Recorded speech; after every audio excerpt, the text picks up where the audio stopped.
Audiobooks can not only enrich your knowledge, but also open your imagination. In free audiobook, we provide various types of works for you to choose from. Please support us, like and subscribe to the channel, grow and explore in the stories together, constantly expand your horizons, and meet new challenges together.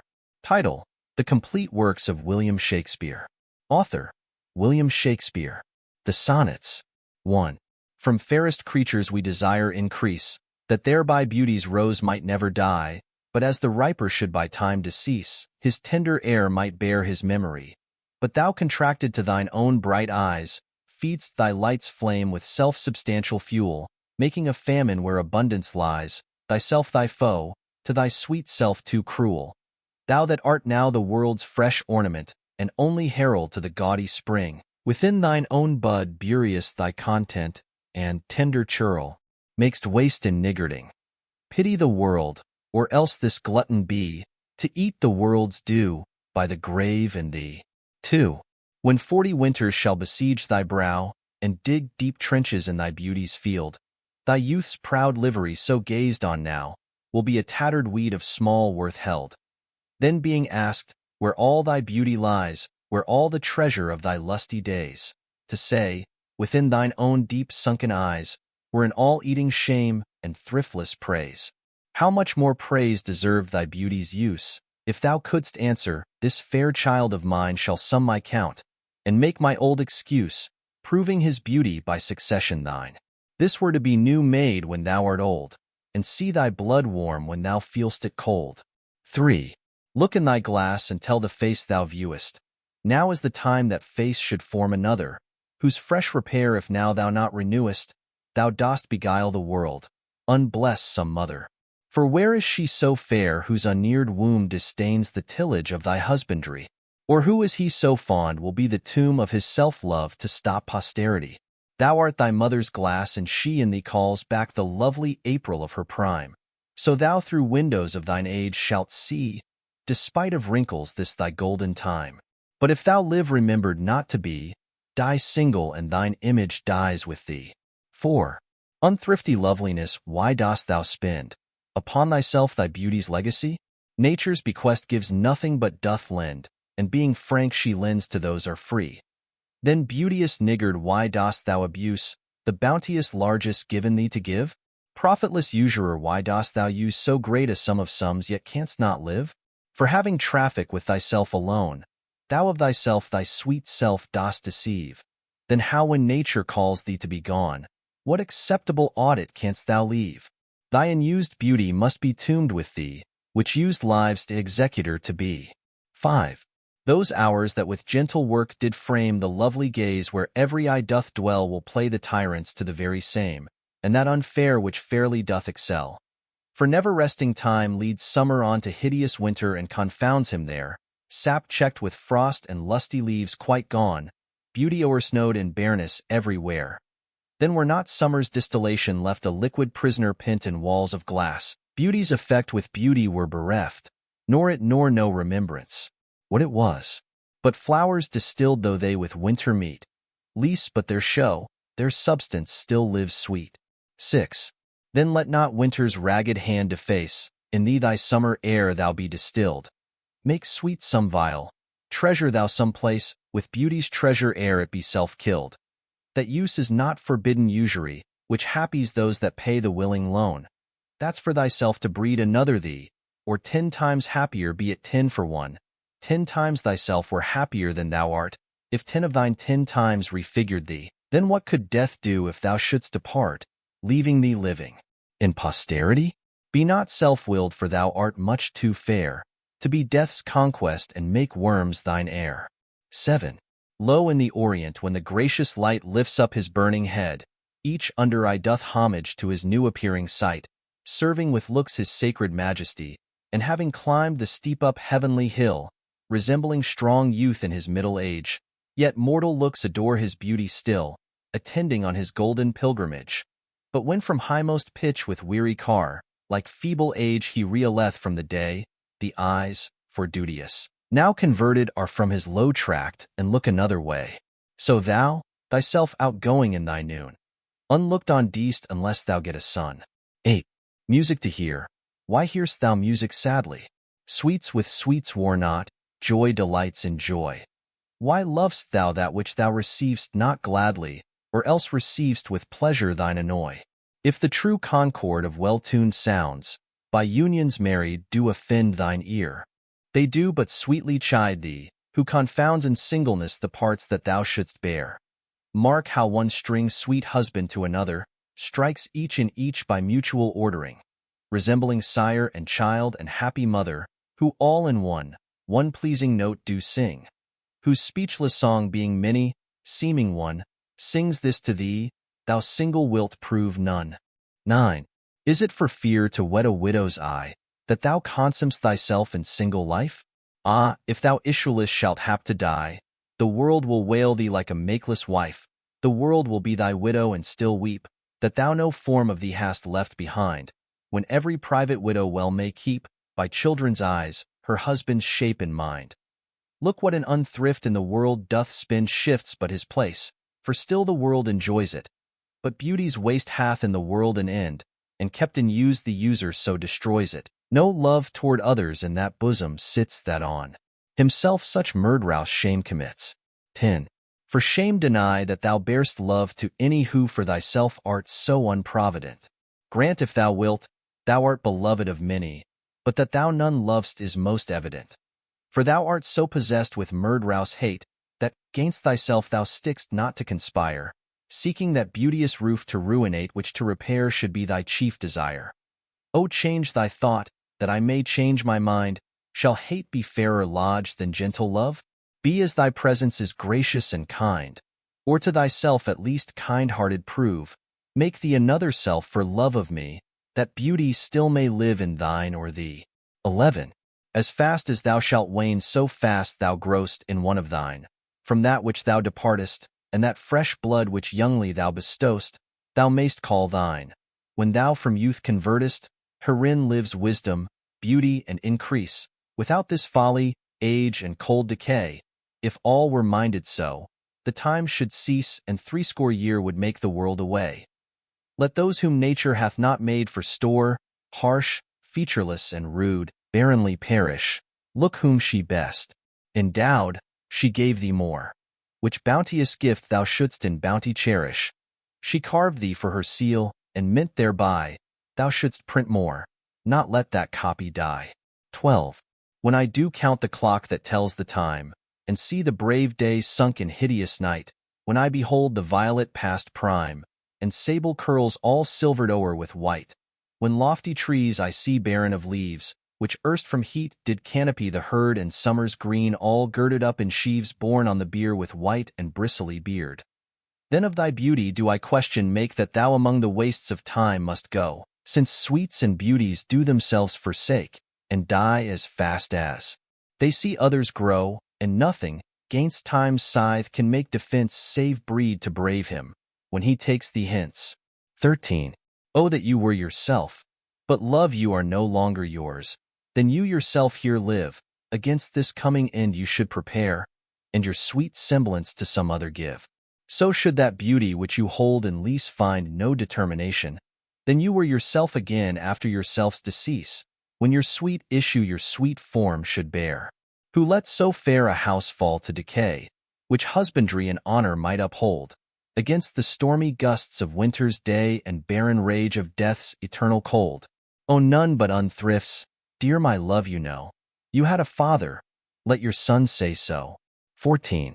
Not from the stars do I my judgment pluck, and yet methinks I have astronomy, but not to tell of good or evil luck, of plagues, of dearths, or seasons' quality, nor can I fortune to brief minutes tell, pointing to each his thunder, rain, and wind, or say with princes if it shall go well by oft predict that I in heaven find.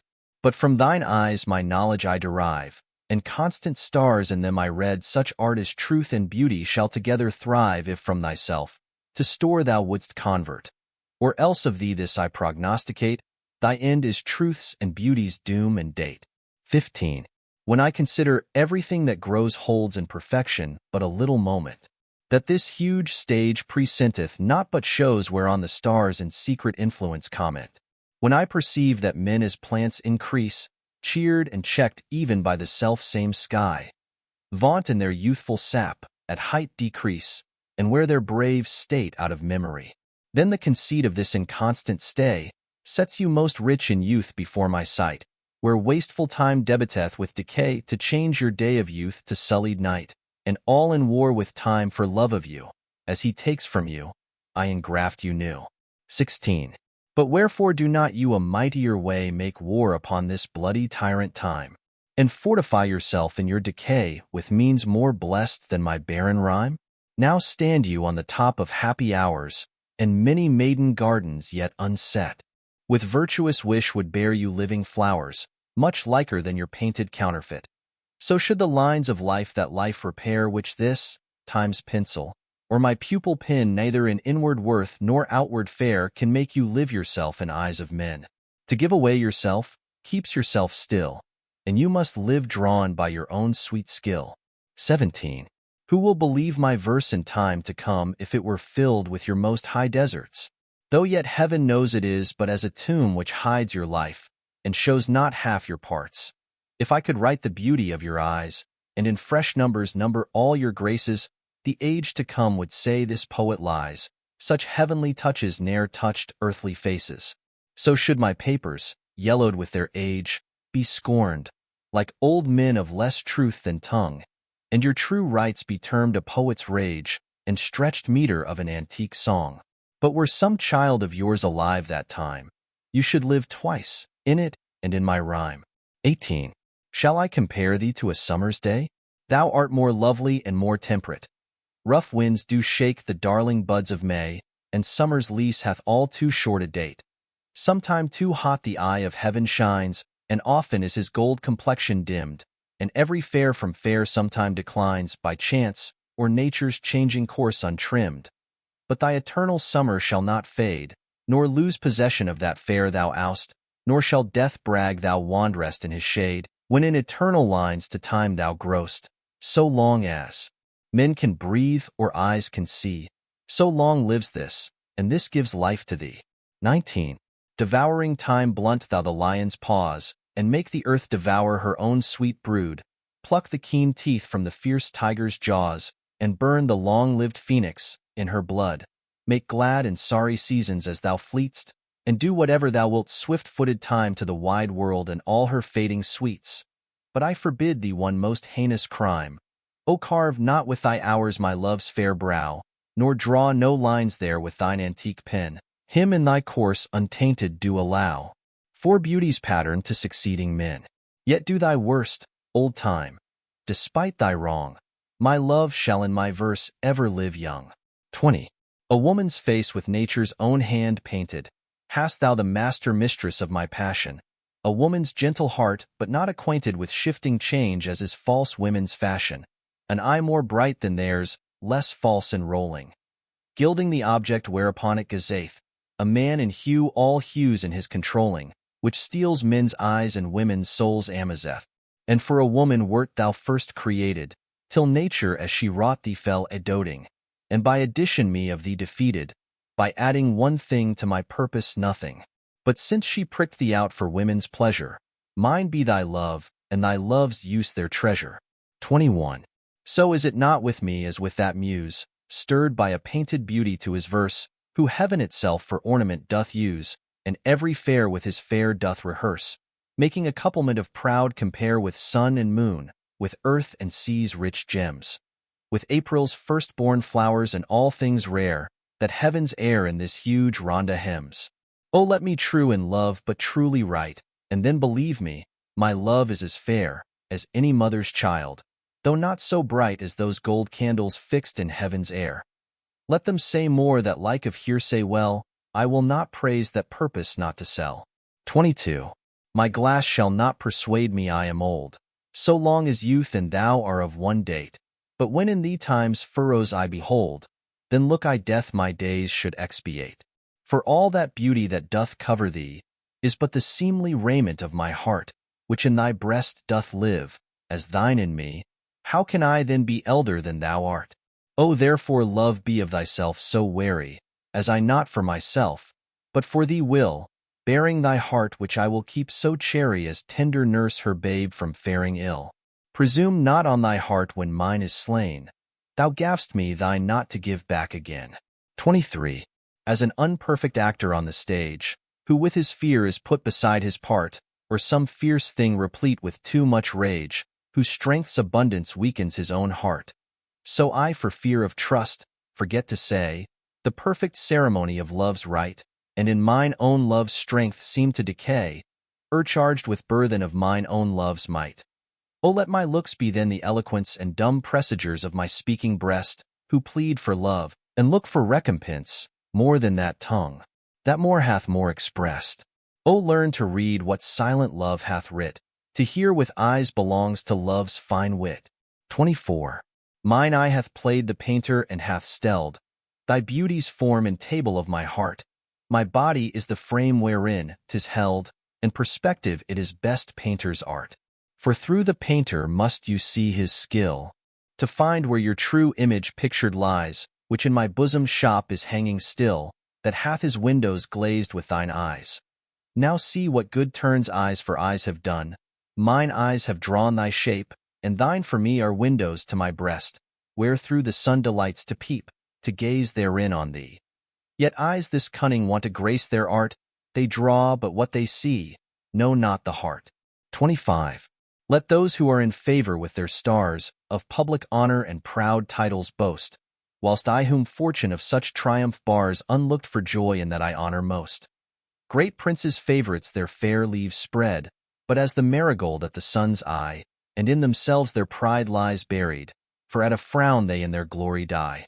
The painful warrior famous for fight, after 1,000 victories once foiled, is from the book of honor raised quite, and all the rest forgot for which he toiled.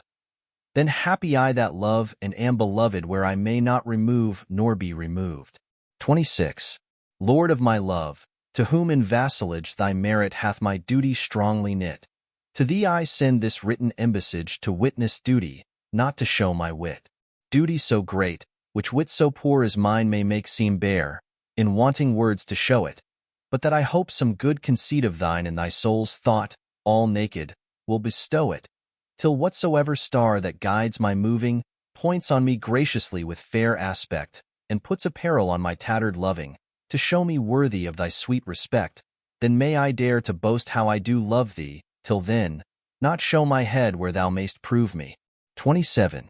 Weary with toil, I haste me to my bed, the dear repose for limbs with travel tired, but then begins a journey in my head to work my mind, when body's work's expired. For then my thoughts, from far where I abide, intend a zealous pilgrimage to thee, and keep my drooping eyelids open wide, looking on darkness which the blind do see.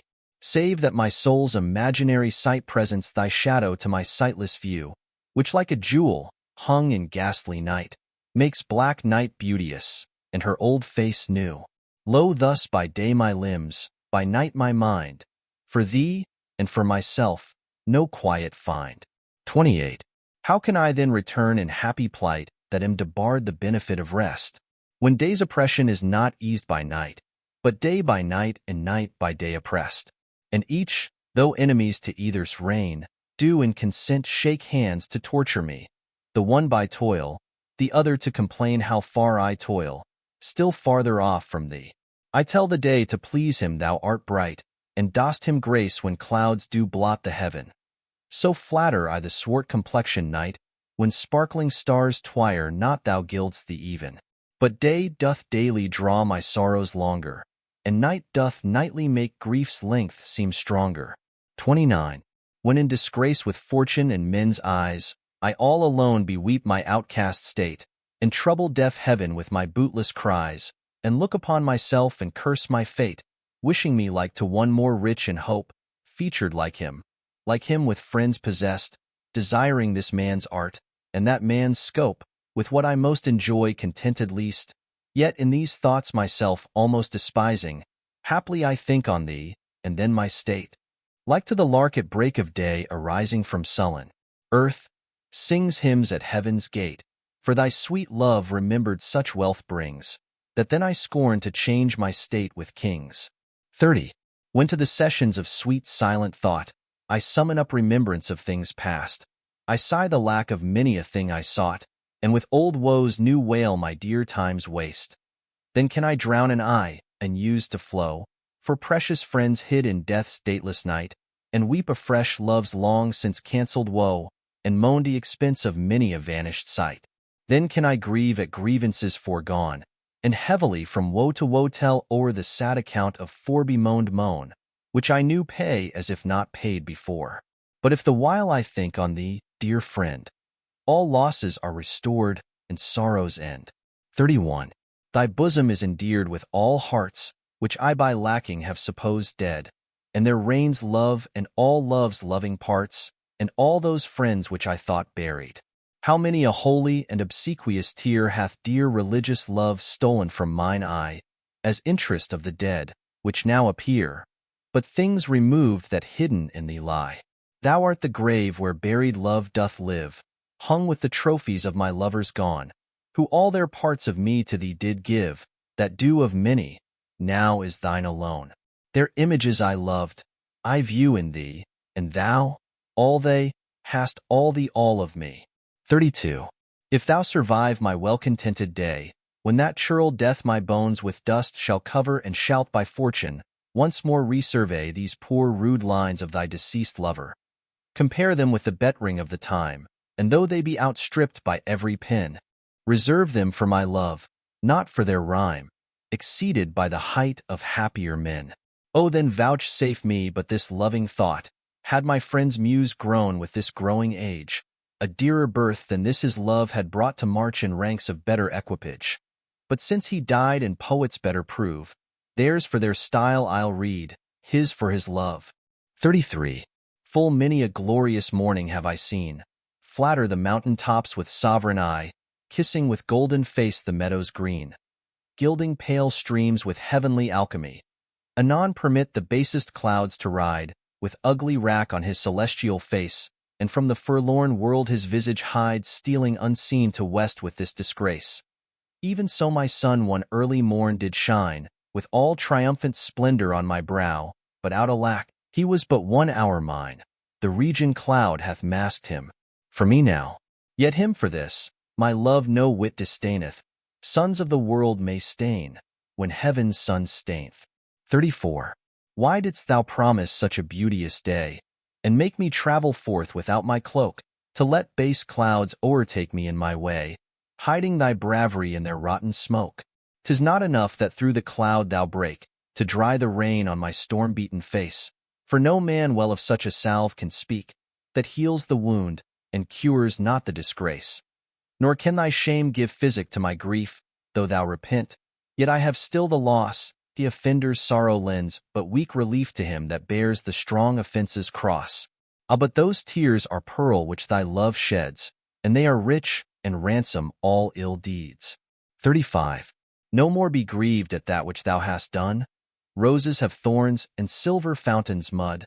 Clouds and eclipses stain both moon and sun, and loathsome canker lives in sweetest bud. All men make faults, and even I in this, authorizing thy trespass with compare, myself corrupting salving thy amiss, excusing thy sins more than thy sins are. For to thy sensual fault I bring incense. Thy adverse party is thy advocate, and gainst myself a lawful plea commence. Such civil war is in my love and hate, that I an accessory needs must be, to that sweet thief which sourly robs from me. 36. Let me confess that we two must be twain, although our undivided loves are one. So shall those blots that do with me remain, without thy help, by me be borne alone. In our two loves there is but one respect, though in our lives a separable spite, which though it alter not love's sole effect, yet doth it steal sweet hours from love's delight.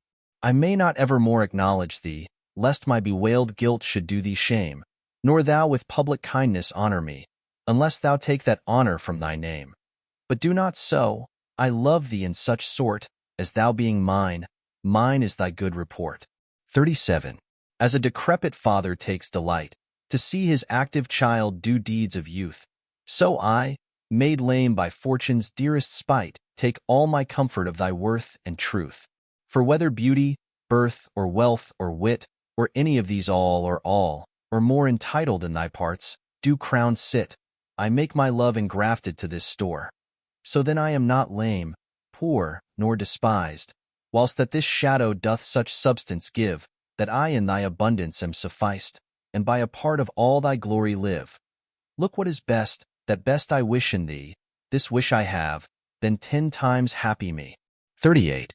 How can my muse want subject to invent while thou dost breathe that pour'st into my verse, thine own sweet argument, too excellent, for every vulgar paper to rehearse? O give thyself the thanks if aught in me, worthy perusal stand against thy sight, for who's so dumb that cannot write to thee, when thou thyself dost give invention light?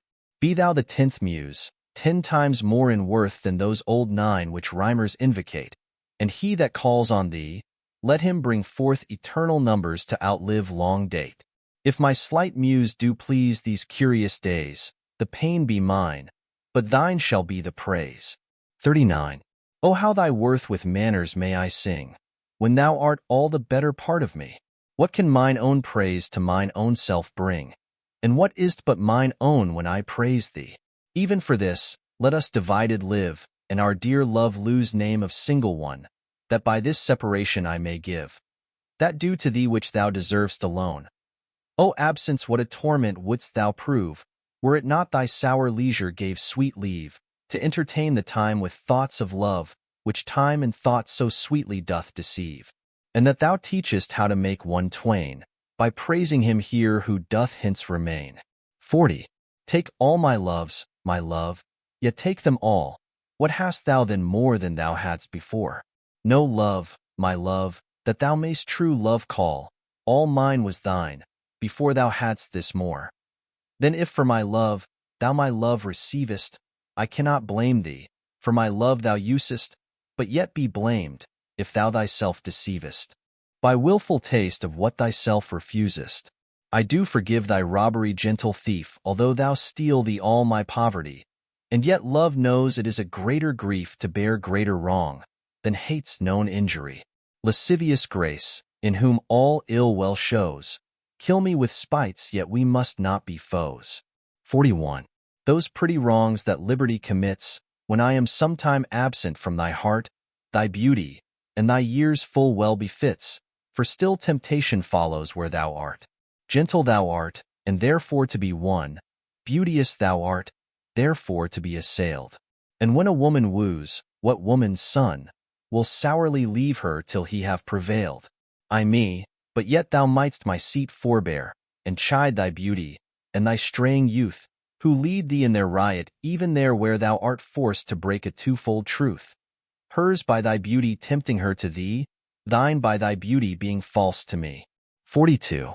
That thou hast her, it is not all my grief, and yet it may be said I loved her dearly, that she hath thee is of my wailing chief, a loss in love that touches me more nearly.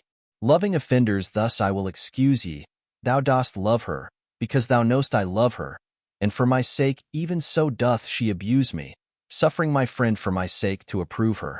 If I lose thee, my loss is my love's gain, and losing her, my friend hath found that loss, both find each other, and I lose both twain, and both for my sake lay on me this cross. But here's the joy, my friend and I are one, sweet flattery, then she loves but me alone. 43. When most I wink, then do mine eyes best see, for all the day they view things unrespected, but when I sleep, in dreams they look on thee, and darkly bright, are bright in dark directed. Then thou whose shadows doth make bright, how would thy shadows form happy show, to the clear day with thy much clearer light, when to unseeing eyes thy shade shines so? How would, I say, mine eyes be blessed made, by looking on thee in the living day, when in dead night thy fair imperfect shade, through heavy sleep on sightless eyes doth stay. All days are nights to see till I see thee, and nights bright days when dreams do show thee me. 44. If the dull substance of my flesh were thought, injurious distance should not stop my way, for then despite of space I would be brought, from limits far remote, where thou dost stay. No matter then, although my foot did stand upon the farthest earth removed from thee, for nimble thought can jump both sea and land, as soon as think the place where he would be. But thought kills me that I am not thought to leap large lengths of miles when thou art gone, but that so much of earth and water wrought, I must attend time's leisure with my moan, receiving not by elements so slow, but heavy tears, badges of either's woe. 45. The other two, slight air and purging fire, are both with thee, wherever I abide, the first my thought, the other my desire. These present absent with swift motion slide. For when these quicker elements are gone in tender embassy of love to thee, my life being made of four, with two alone, sinks down to death, oppressed with melancholy, until life's composition be recurred, by those swift messengers returned from thee, who even but now come back again assured of thy fair health, recounting it to me. This told, I joy, but then no longer glad. I send them back again and straight grow sad. 46. Mine eye and heart are at a mortal war. How to divide the conquest of thy sight? Mine eye, my heart thy picture's sight would bar. My heart, mine eye the freedom of that right. My heart doth plead that thou in him dost lie, a closet never pierced with crystal eyes. But the defendant doth that plea deny, and says in him thy fair appearance lies. To side this title is impaneled a quest of thoughts, all tenants to the heart, and by their verdict is determined the clear eye's moiety, and the dear heart's part. As thus, mine eyes do is thy outward part, and my heart's right, thy inward love of heart. 47. Betwixt mine eye and heart a league is took, and each doth good turns now unto the other, when that mine eye is famished for a look, or heart in love with sighs himself doth smother. With my love's picture then my eye doth feast, and to the painted banquet bids my heart. Another time mine eye is my heart's guest, and in his thoughts of love doth share a part. So either by thy picture or my love, thyself away, art present still with me, for thou not farther than my thoughts canst move, and I am still with them, and they with thee. Or if they sleep, thy picture in my sight awakes my heart, to heart's and eyes' delight. 48. How careful was I when I took my way, each trifle under truest bars to thrust, that to my use it might in used stay from hands of falsehood, in sure wards of trust. But thou, to whom my jewels trifles are, most worthy comfort, now my greatest grief, thou best of dearest and mine only care, art left the prey of every vulgar thief. Thee have I not locked up in any chest, save where thou art not, though I feel thou art, within the gentle closure of my breast, from whence at pleasure thou mayst come and part, and even thence thou wilt be stolen I fear, for truth proves thievish for a prize so dear. 49. Against that time, if ever that time come, when I shall see thee frown on my defects, when as thy love hath cast his utmost sum, called to that audit by advised respects, against that time when thou shalt strangely pass, and scarcely greet me with that sun thine eye, when love converted from the thing it was shall reasons find of settled gravity, against that time do I ensconce me here within the knowledge of mine own desert, and this my hand, against myself uprear, to guard the lawful reasons. On thy part, to leave poor me, thou hast the strength of laws, since why to love, I can allege no cause. 50. How heavy do I journey on the way, when what I seek, my weary travels end, doth teach that case and that repose to say, thus far the miles are measured from thy friend. The beast that bears me, tired with my woe, plods dully on, to bear that weight in me, as if by some instinct the wretch did know his rider loved not speed being made from thee. The bloody spur cannot provoke him on, that sometimes anger thrusts into his hide, which heavily he answers with a groan, more sharp to me than spurring to his side. For that same groan doth put this in my mind, my grief lies onward and my joy behind. 51. Thus can my love excuse the slow offense of my dull bearer, when from thee I speed, from where thou art, why should I haste me thence? Till I return of posting is no need. Oh, what excuse will my poor beast then find, when swift extremity can seem but slow? Then should I spur though mounted on the wind, in winged speed no motion shall I know. Then can no horse with my desire keep pace, therefore desire, of perfect love being made, shall neigh no dull flesh in his fiery race, but love, for love, thus shall excuse my jade. Since from thee going, he went wilful slow, towards thee I'll run, and give him leave to go. 52. So am I as the rich whose blessed key can bring him to his sweet uplocked treasure, the which he will not every hour survey, for blunting the fine point of seldom pleasure. Therefore are feasts so solemn and so rare, since seldom coming in that long year set, like stones of worth they thinly placed are, or captain jewels in the carcanet. So is the time that keeps you as my chest, or as the wardrobe which the robe doth hide, to make some special instant special blessed, by new unfolding his imprisoned pride. Blessed are you whose worthiness gives scope, being had to triumph, being lacked to hope. 53. What is your substance? Whereof are you made, that millions of strange shadows on you tend? Since every one hath every one shade, and you but one can every shadow lend. Describe Adonis, and the counterfeit is poorly imitated after you. On Helen's cheek all art of beauty set, and you in Grecian tires are painted new. Speak of the spring and foison of the year. The one doth shadow of your beauty show, the other as your bounty doth appear, and you in every blessed shape we know. In all external grace you have some part, but you like none you for constant heart. 54. Oh, how much more doth beauty beauteous seem, by that sweet ornament which truth doth give. The rose looks fair, but fairer we it deem for that sweet odor, which doth in it live. The canker blooms have full as deep a dye, as the perfumed tincture of the roses, hang on such thorns, and play as wantonly, when summer's breath their masked buds discloses.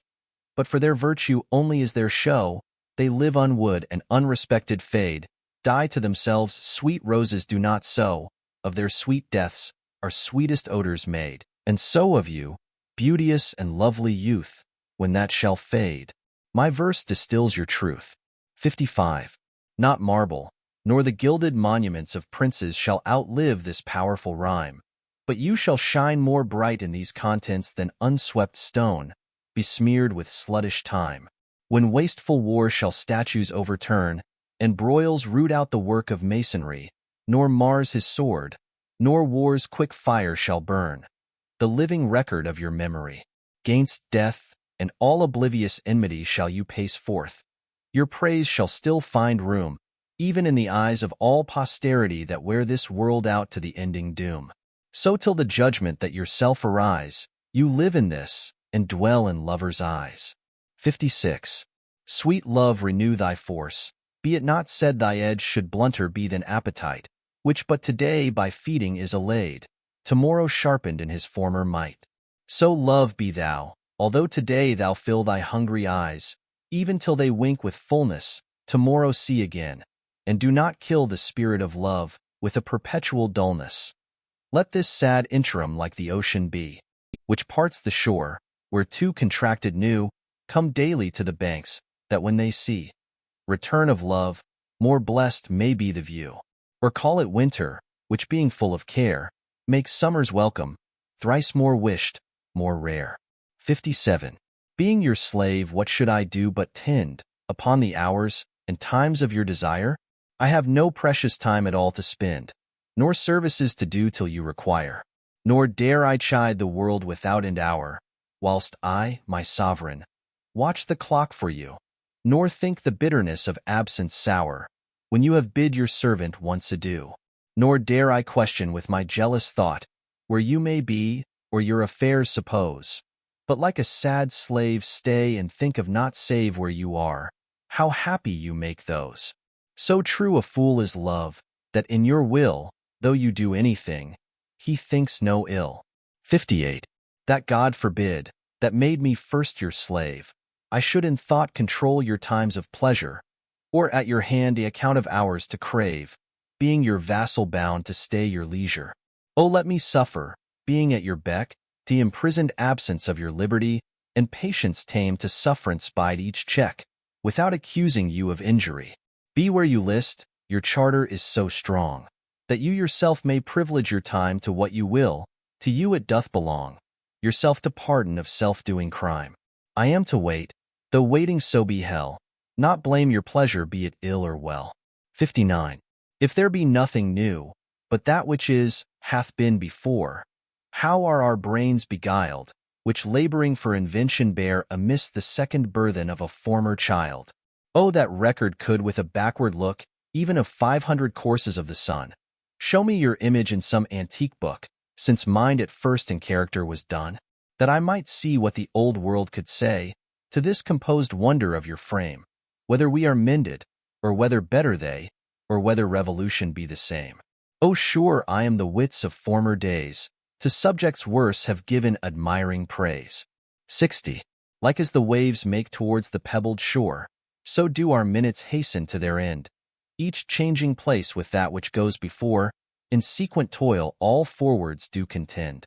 Nativity once in the main of light, crawls to maturity, wherewith being crowned, crooked eclipses gainst his glory fight, and time that gave, doth now his gift confound. Time doth transfix the flourish set on youth, and delves the parallels in beauty's brow, feeds on the rarities of nature's truth, and nothing stands but for his scythe to mow. And yet to times in hope, my verse shall stand praising thy worth, despite his cruel hand. 61. Is it thy will, thy image should keep open my heavy eyelids to the weary night? Dost thou desire my slumbers should be broken, while shadows like to thee do mock my sight? Is it thy spirit that thou send'st from thee so far from home into my deeds to pry, to find out shames and idle hours in me, the scope and tenure of thy jealousy? Oh no, thy love though much, is not so great, it is my love that keeps mine eye awake, mine own true love that doth my rest defeat, to play the watchman ever for thy sake. For thee watch I, whilst thou dost wake elsewhere, for me far off, with others all too near. 62. Sin of self-love possesseth all mine eye, and all my soul, and all my every part. And for this sin there is no remedy, it is so grounded inward in my heart.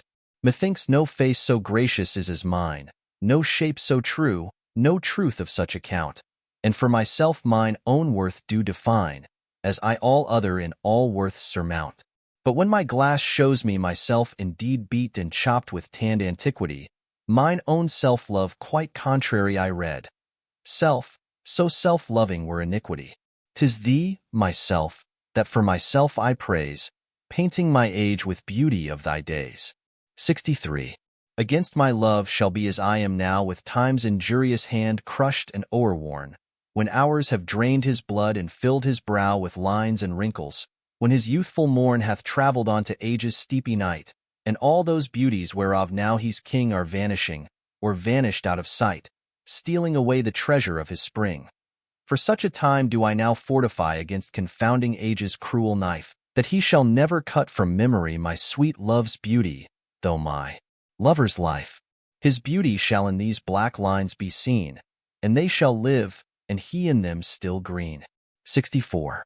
When I have seen by time's fell hand defaced the rich proud cost of outworn buried age, when sometime lofty towers I see down raised, and brass eternal slave to mortal rage.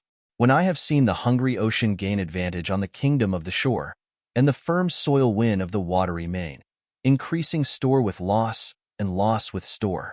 When I have seen such interchange of state, or state itself confounded, to decay, ruin hath taught me thus to ruminate, that time will come and take my love away. This thought is as a death which cannot choose but weep to have, that which it fears to lose. 65. Since brass, nor stone, nor earth, nor boundless sea, but sad mortality o'ersweighs their power, how with this rage shall beauty hold a plea, whose action is no stronger than a flower? Oh, how shall summer's honey breath hold out against the wrackful siege of battering days, when rocks impregnable are not so stout, nor gates of steel so strong but time decays? Oh, fearful meditation, where alack, shall time's best jewel from time's chest lie hid? Or what strong hand can hold his swift foot back, or who his spoil of beauty can forbid? Oh, none, unless this miracle have might, that in black ink my love may still shine bright. 66. Tired with all these, for restful death I cry, as to behold desert a beggar born, and needy nothing trimmed in jollity, and purest faith unhappily forsworn, and gilded honor shamefully misplaced, and maiden virtue rudely strumpet, and right perfection wrongfully disgraced, and strength by limping sway disabled, and art made tongue-tied by authority, and folly, doctor-like, controlling skill, and simple truth miscalled simplicity, and captive good attending captain ill. Tired with all these, from these would I be gone, save that to die, I leave my love alone. 67. Ah, wherefore with infection should he live, and with his presence grace impiety, that sin by him advantage should achieve, and lace itself with his society? Why should false painting imitate his cheek, and steal dead seeming of his living hue? Why should poor beauty indirectly seek roses of shadow, since his rose is true? Why should he live, now nature bankrupt is, beggared of blood to blush through lively veins? For she hath no exchequer now but his, and proud of many, lives upon his gains. O him she stores, to show what wealth she had, in days long since, before these last so bad. 68.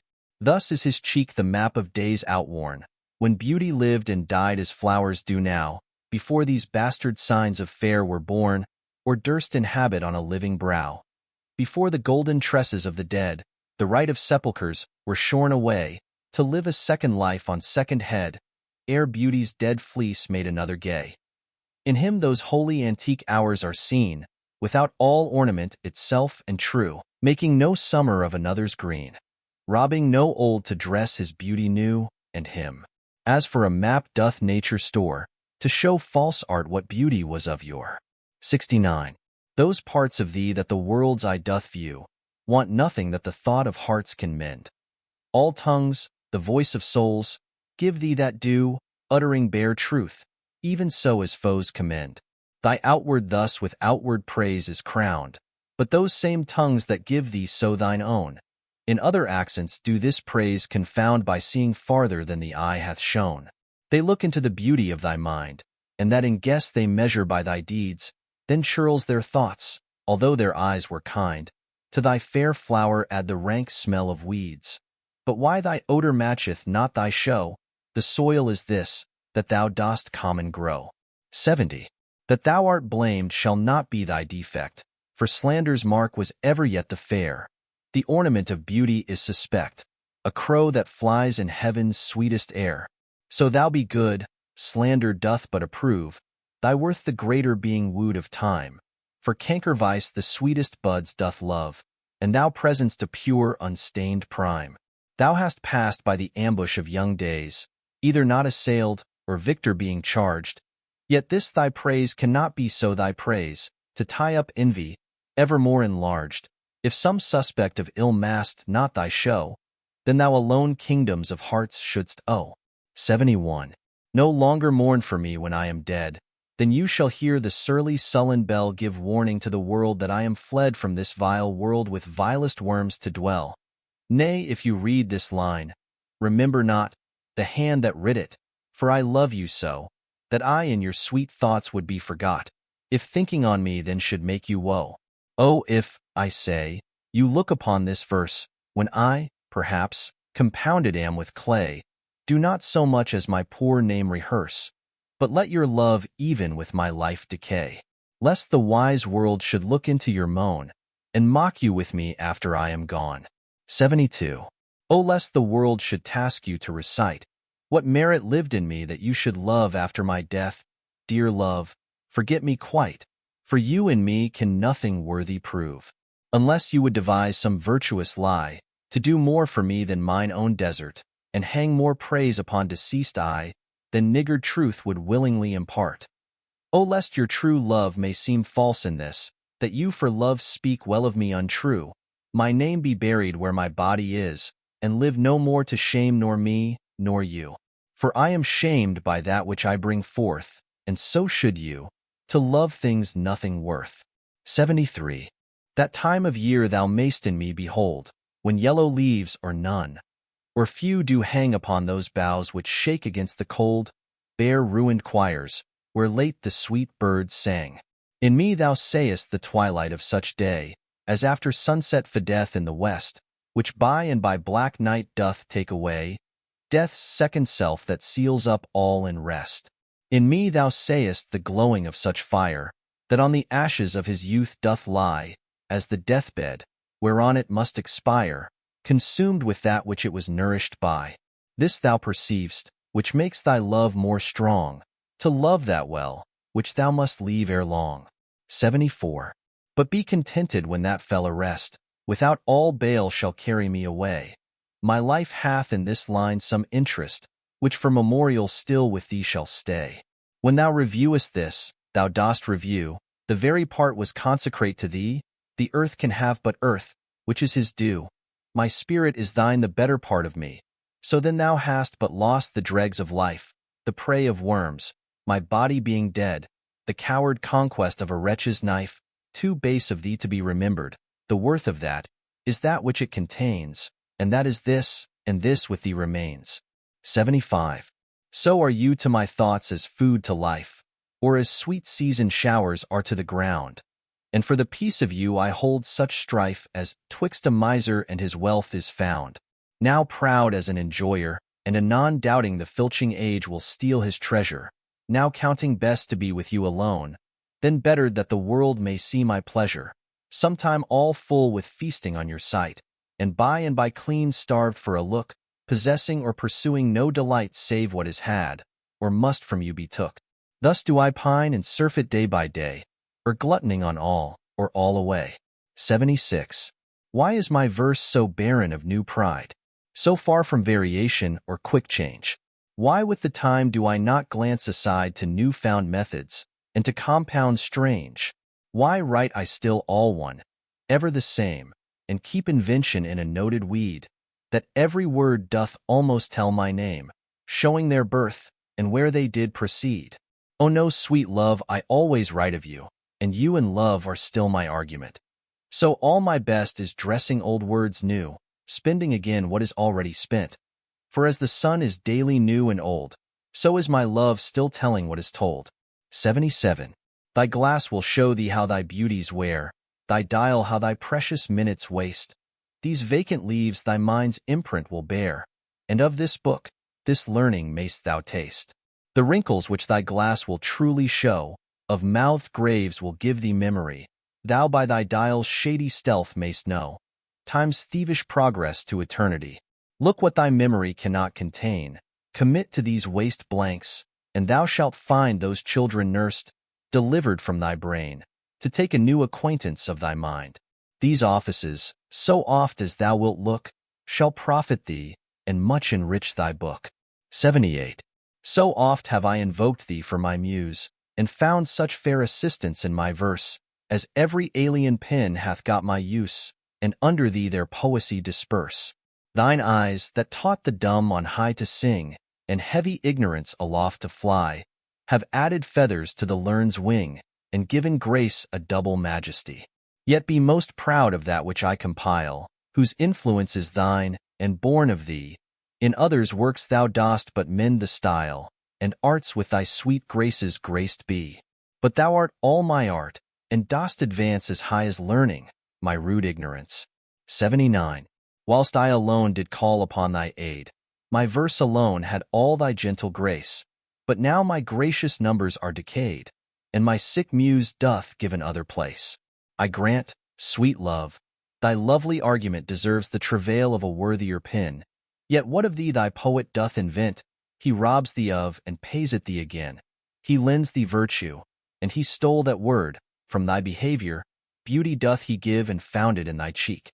He can afford no praise to thee, but what in thee doth live. Then thank him not for that which he doth say, since what he owes thee, thou thyself dost pay. 80.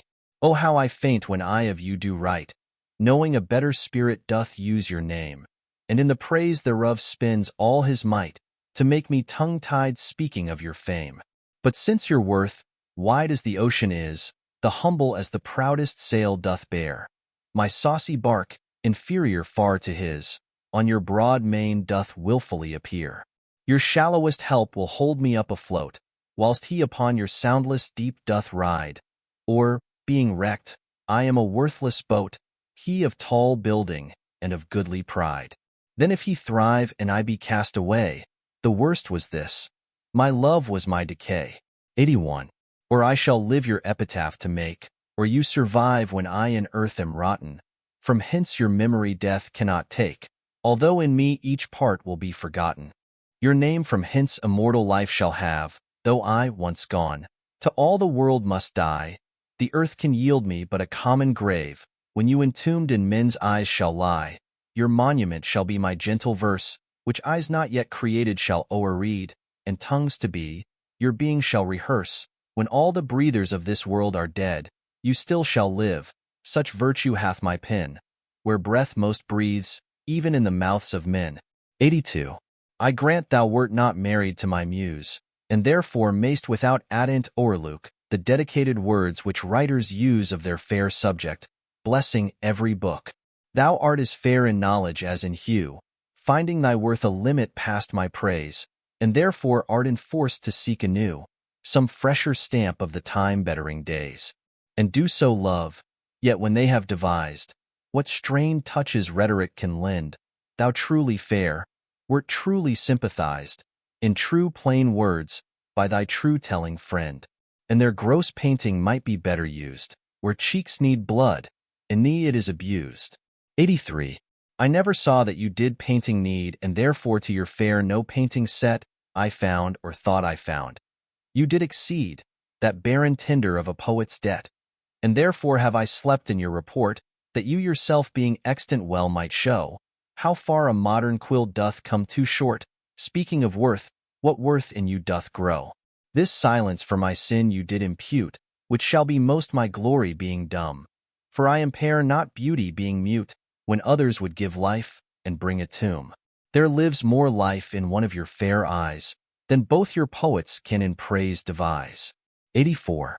Who is it that says most, which can say more than this rich praise? That you alone are you, in whose confine immured is the store, which should example where your equal grew. Lean penury within that pen doth dwell, that to his subject lends not some small glory, but he that writes of you, if he can tell that you are you, so dignifies his story. Let him but copy what in you is writ, not making worse what nature made so clear, and such a counterpart shall fame his wit, making his style admired everywhere. You to your beauteous blessings add a curse, being fond on praise, which makes your praises worse. 85. My tongue-tied muse in manners holds her still, while comments of your praise richly compiled reserve their character with golden quill, and precious phrase by all the muses filed. I think good thoughts, whilst other write good words, and like unlettered clerk still cry amen to every hymn that able spirit affords, in polished form of well-refined pen. Hearing you praised, I say, 'tis so, 'tis true, and to the most of praise add something more.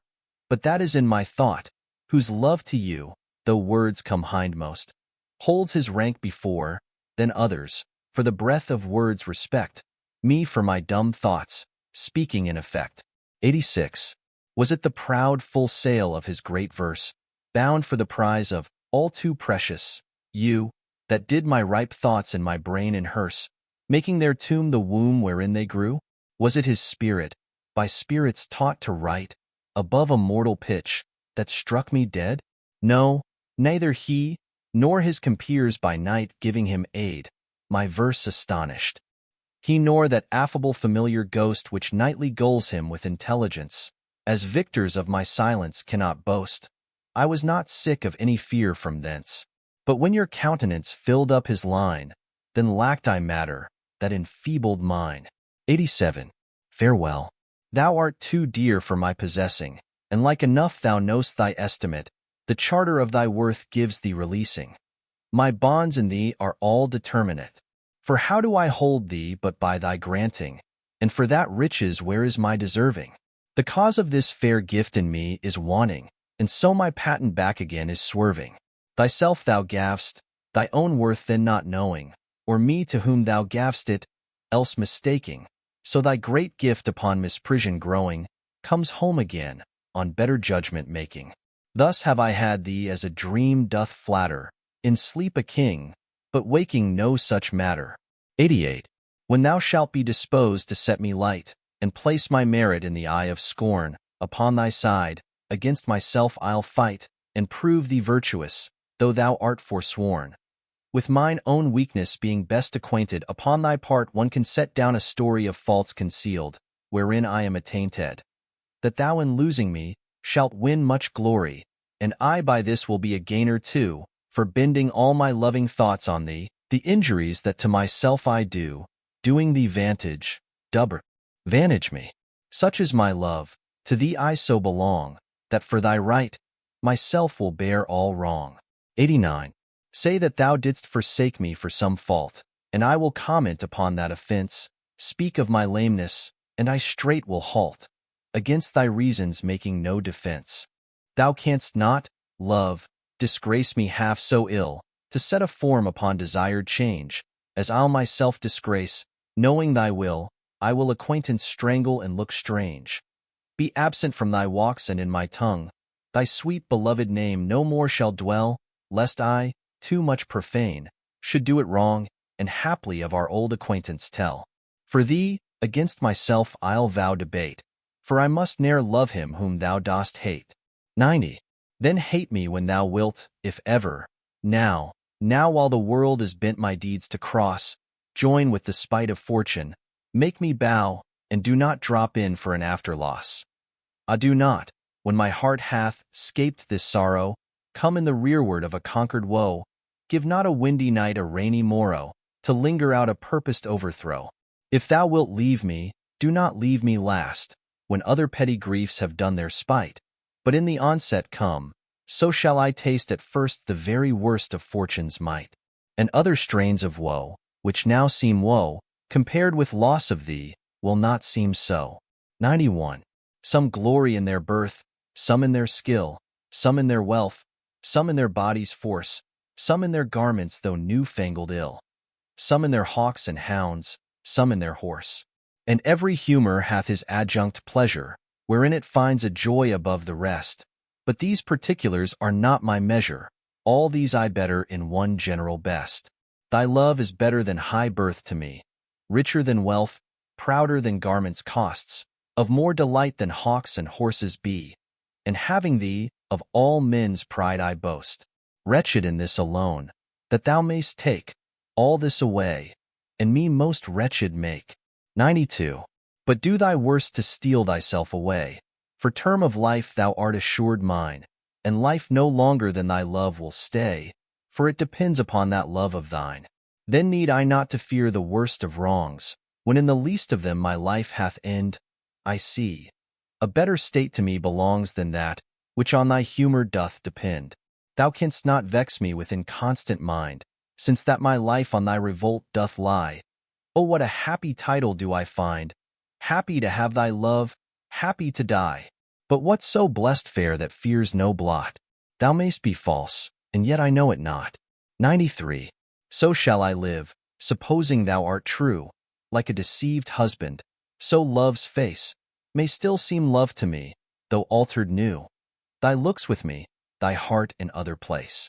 For there can live no hatred in thine eye, therefore in that I cannot know thy change. In many's looks, the false heart's history is writ in moods and frowns and wrinkles strange. But heaven in thy creation did decree, that in thy face sweet love should ever dwell.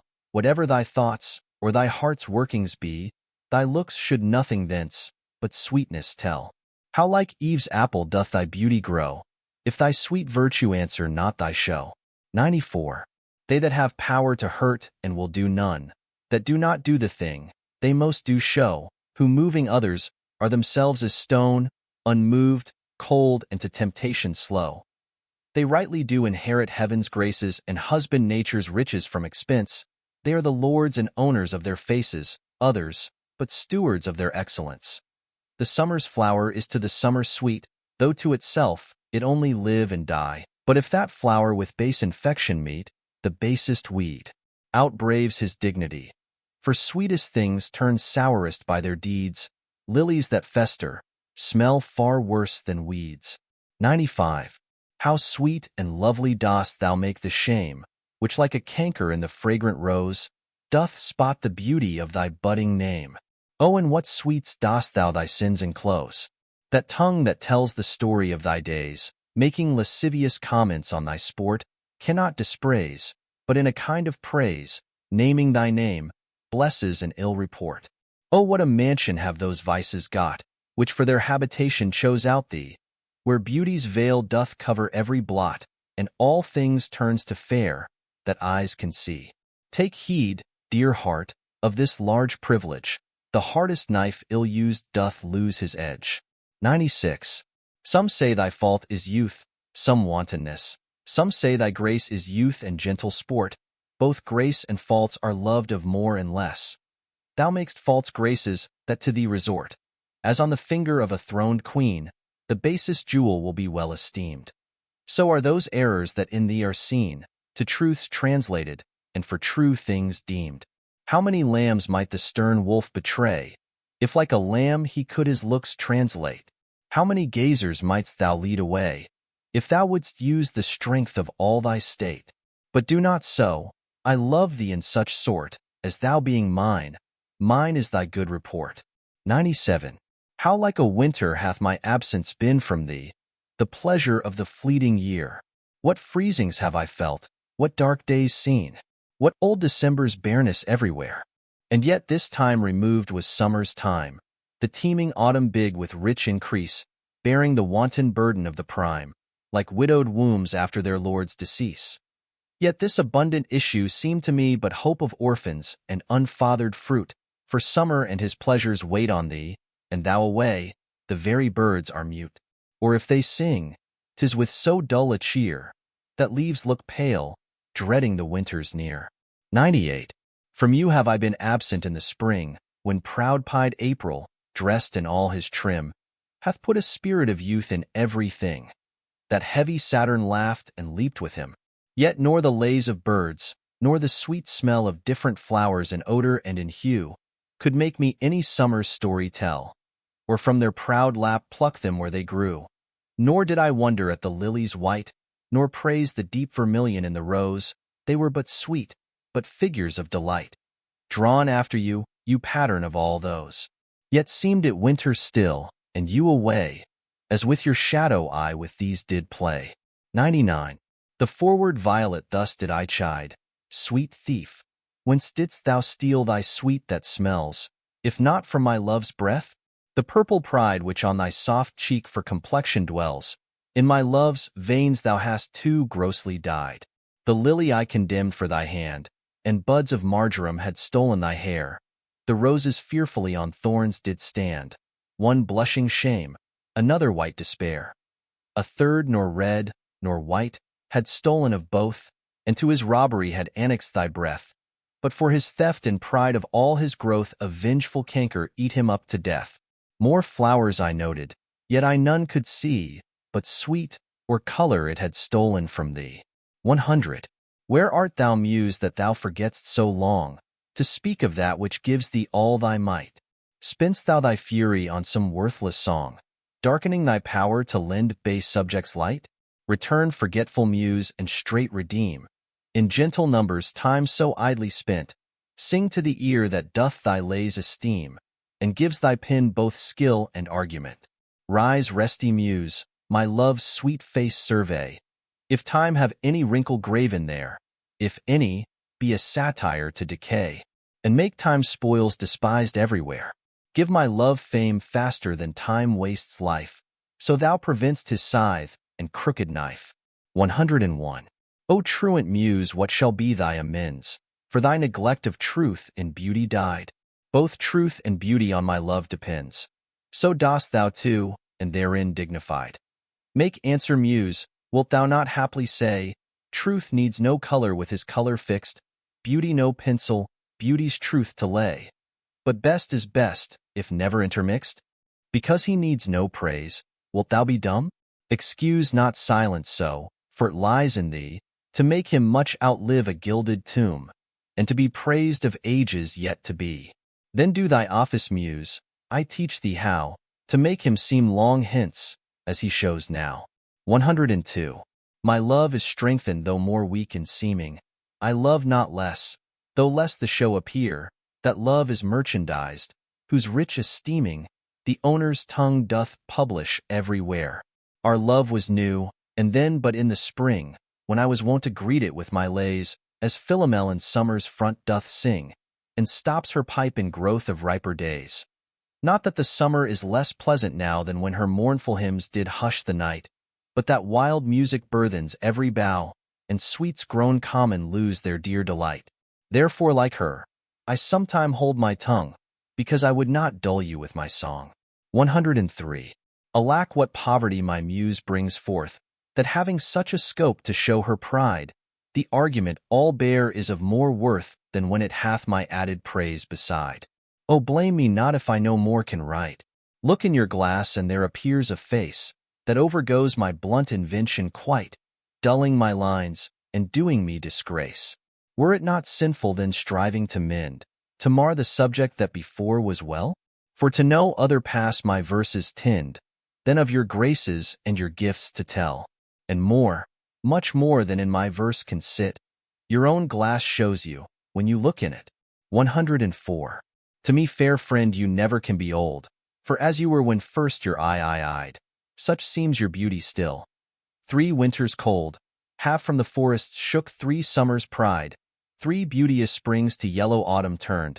In process of the seasons have I seen 3 April perfumes and 3 hot Junes burned, since first I saw you fresh which yet are green.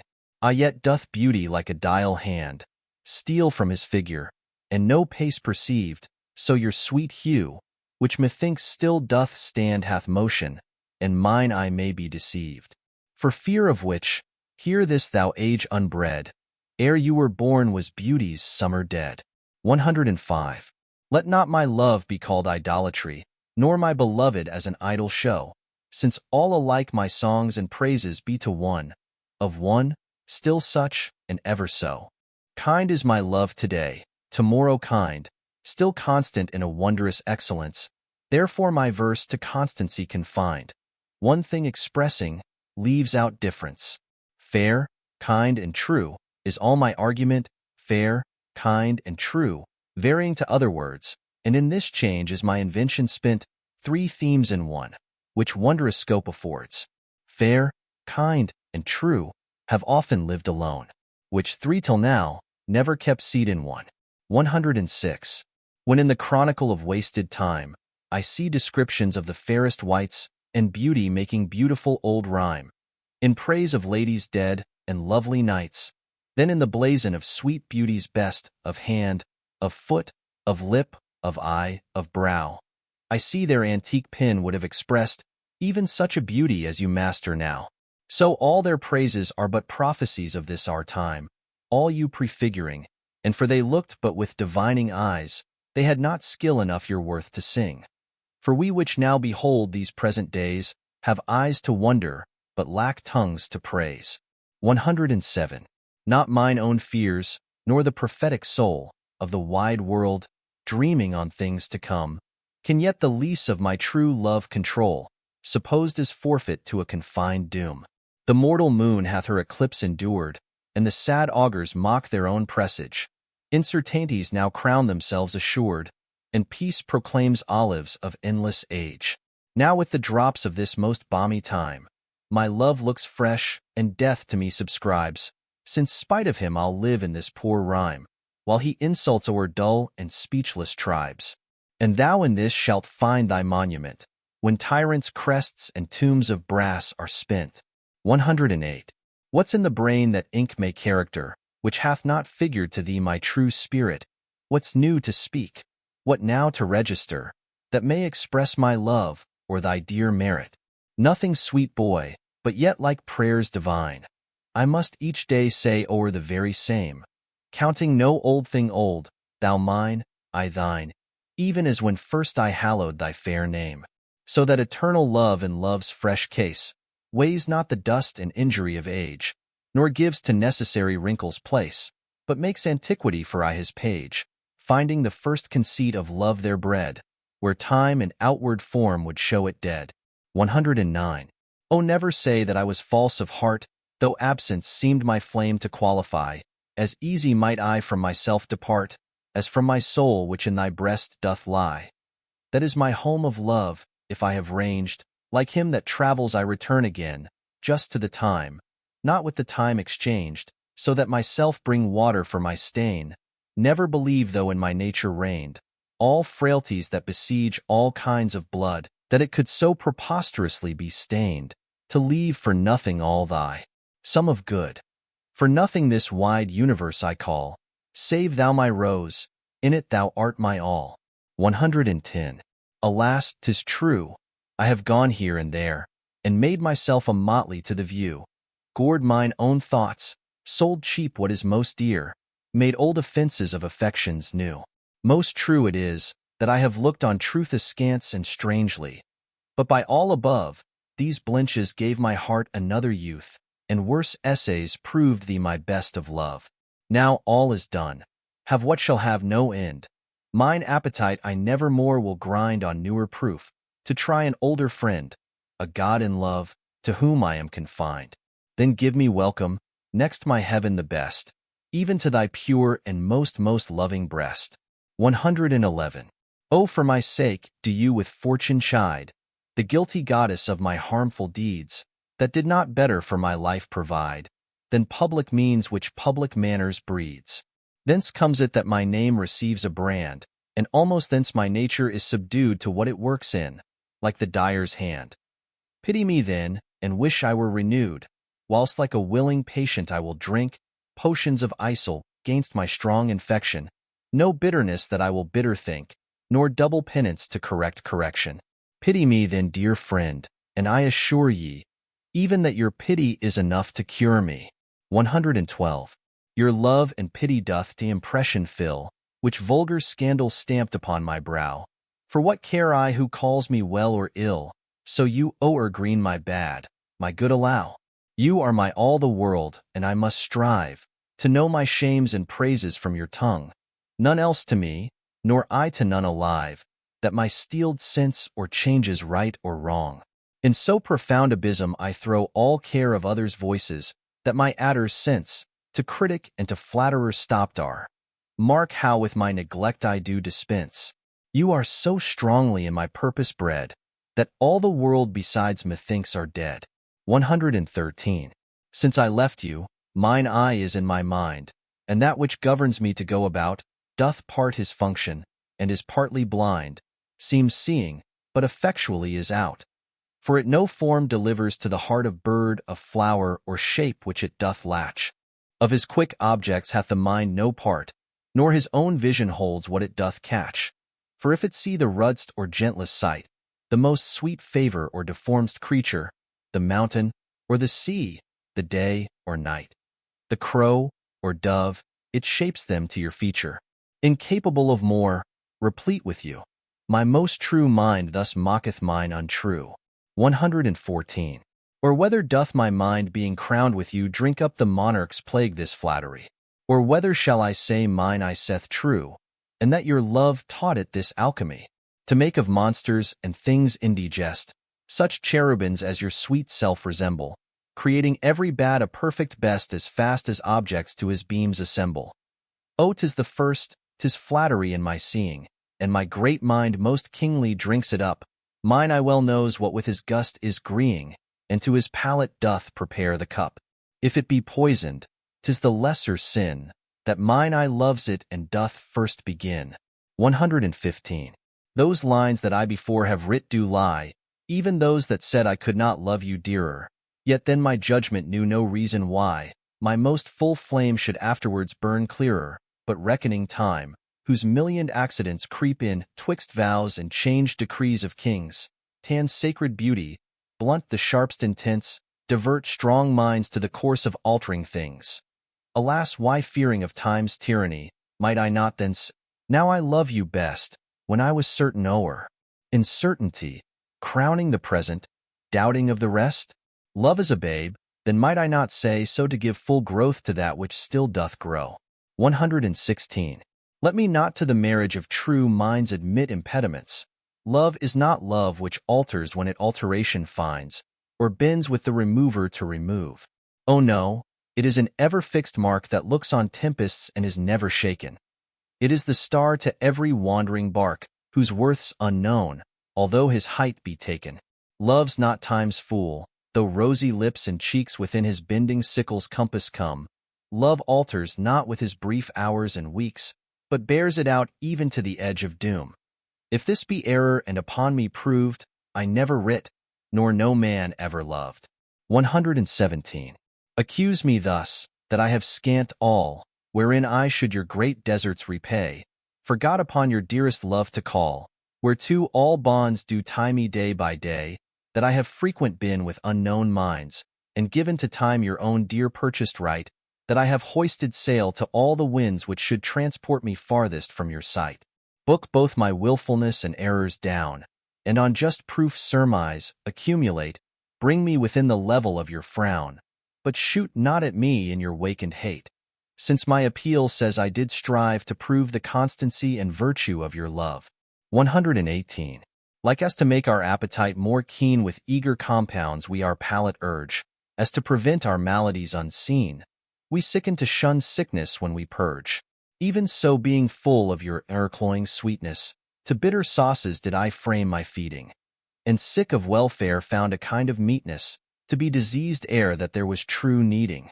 Thus policy and love tea, anticipate the ills that were not, grew to faults assured, and brought to medicine a healthful state which rank of goodness would by ill be cured. But thence I learn and find the lesson true, drugs poison him that so fell sick of you. 119. What potions have I drunk of siren tears distilled from limbecks foul as hell within, applying fears to hopes, and hopes to fears, still losing when I saw myself to win. What wretched errors hath my heart committed, whilst it hath thought itself so blessed never? How have mine eyes out of their spheres been fitted in the distraction of this madding fever? O benefit of ill, now I find true that better is, by evil still made better. And ruined love when it is built anew grows fairer than at first, more strong, far greater. So I return rebuke to my content, and gain by ills thrice more than I have spent. 120. That you were once unkind befriends me now, and for that sorrow, which I then did feel, needs must I under my transgression bow, unless my nerves were brass or hammered steel. For if you were by my unkindness shaken as I by yours, why have passed a hell of time, and I a tyrant have no leisure taken to weigh how once I suffered in your crime. Oh, that our night of woe might have remembered my deepest sense, how hard true sorrow hits and soon to you, as you to me then tendered the humble salve, which wounded bosoms fits, but that your trespass now becomes a fee, mine ransoms yours, and yours must ransom me. 121. 'Tis better to be vile than vile esteemed, when not to be, receives reproach of being, and the just pleasure lost, which is so deemed, not by our feeling, but by others' seeing. For why should others' false adulterate eyes give salutation to my sportive blood? Or on my frailties why are frilier spies, which in their wills count bad what I think good? No, I am that I am, and they that level at my abuses reckon up their own. I may be straight though they themselves be bevel. By their rank thoughts, my deeds must not be shown unless this general evil they maintain.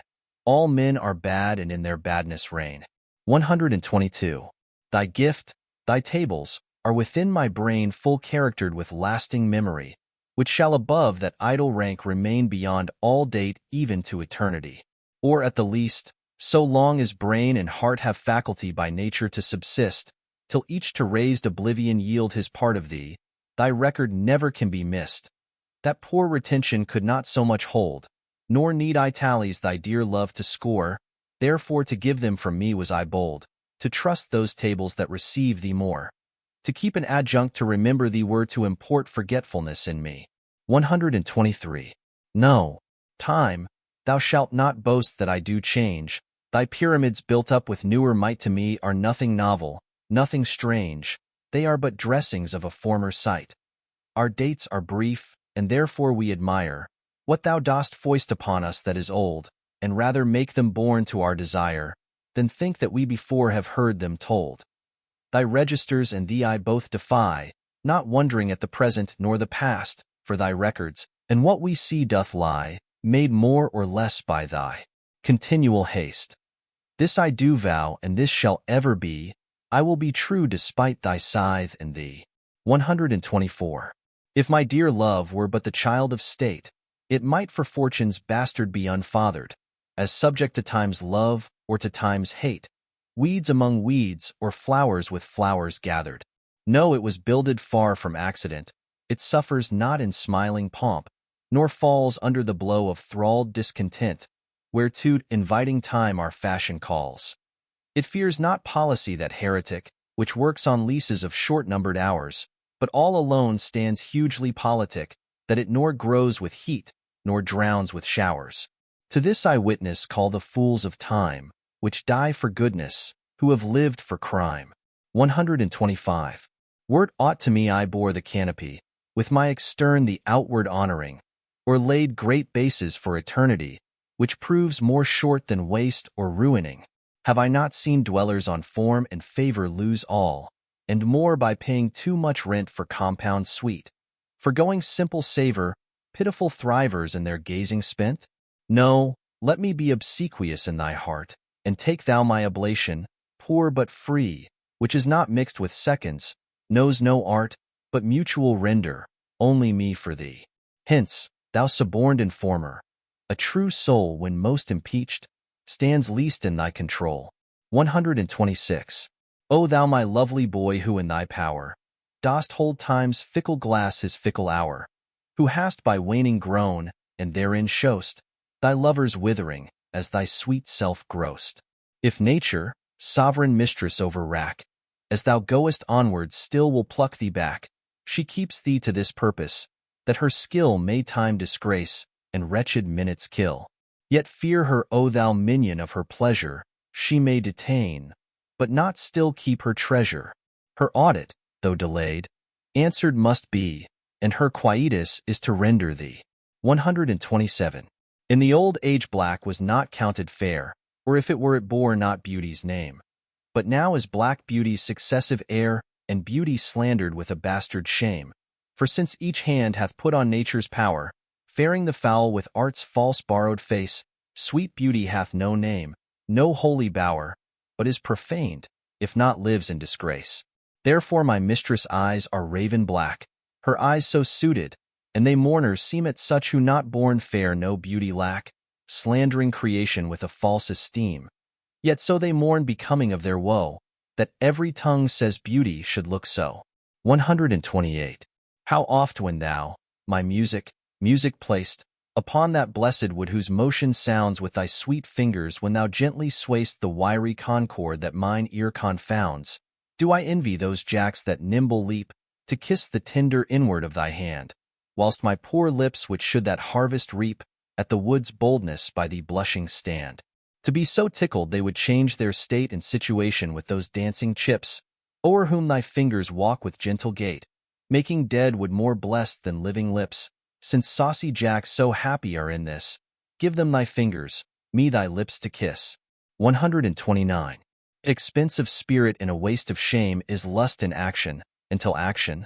Lust is perjured, murderous, bloody full of blame, savage, extreme, rude, cruel, not to trust, enjoyed no sooner but despised straight, past reason hunted, and no sooner had past reason hated as a swallowed bait, on purpose laid to make the taker mad. Mad in pursuit and in possession so, had, having and in quest, to have extreme, a bliss in proof and proved, a very woe, before a joy proposed behind a dream. All this the world well knows, yet none knows well, to shun the heaven that leads men to this hell. 130. My mistress' eyes are nothing like the sun, coral is far more red, than her lips red, if snow be white, why then her breasts are done. If hairs be wires, black wires grow on her head. I have seen roses damasked, red and white, but no such roses see I in her cheeks, and in some perfumes is there more delight, than in the breath that from my mistress reeks. I love to hear her speak, yet well I know, that music hath a far more pleasing sound. I grant I never saw a goddess go. My mistress when she walks treads on the ground. And yet by heaven I think my love is rare, as any she belied with false compare. 131. Thou art as tyrannous, so as thou art, as those whose beauties proudly make them cruel. For well thou know'st to my dear doting heart thou art the fairest and most precious jewel. Yet in good faith some say that thee behold, thy face hath not the power to make love groan. To say they err, I dare not be so bold, although I swear it to myself alone. And to be sure that is not false I swear, 1,000 groans but thinking on thy face, one on another's neck do witness bear thy black is fairest in my judgment's place. In nothing art thou black save in thy deeds, and thence this slander as I think proceeds. 132. Thine eyes I love, and they is pitying me, knowing thy heart torment me with disdain, have put on black, and loving mourners be, looking with pretty ruth upon my pain. And truly not the morning sun of heaven better becomes the grey cheeks of the east, nor that full star that ushers in the even doth half that glory to the sober west as those two morning eyes become thy face. O let it then as well beseem thy heart to mourn for me, since mourning doth thee grace, and suit thy pity like in every part. Then will I swear beauty herself is black, and all they foul that thy complexion lack. 133. Beshrew that heart that makes my heart to groan for that deep wound it gives my friend in me. Is not enough to torture me alone, but slave to slavery my sweetest friend must be? Me from myself thy cruel eye hath taken, and my next self thou harder hast engrossed of him. Myself, and thee I am forsaken, a torment thrice threefold thus to be crossed. Prison my heart in thy steel bosom's ward, but then my friend's heart let my poor heart bail. Whoe'er keeps me, let my heart be his guard. Thou canst not then use rigor in my jail. And yet thou wilt, for I being pent in thee, perforce am thine and all that is in me. 134. So now I have confessed that he is thine, and I myself am mortgaged to thy will. Myself I'll forfeit, so that other mine, thou wilt restore to be my comfort still. But thou wilt not, nor he will not be free, for thou art covetous, and he is kind. He learned but surety like to write for me, under that bond that him as fist doth bind. The statute of thy beauty thou wilt take, thou usurer that put'st forth all to use, and sue a friend, came debtor for my sake, so him I lose through my unkind abuse. Him have I lost, thou hast both him and me, he pays the whole, and yet am I not free. 135.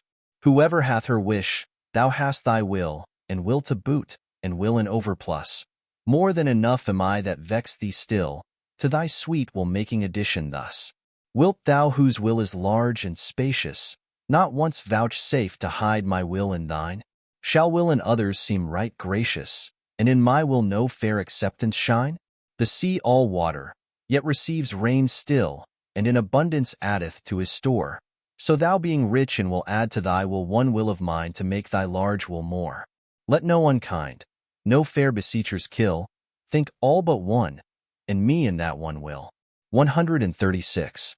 If thy soul check thee that I come so near, swear to thy blind soul that I was thy will, and will thy soul knows is admitted there, thus far for love, my love suit sweet fulfill.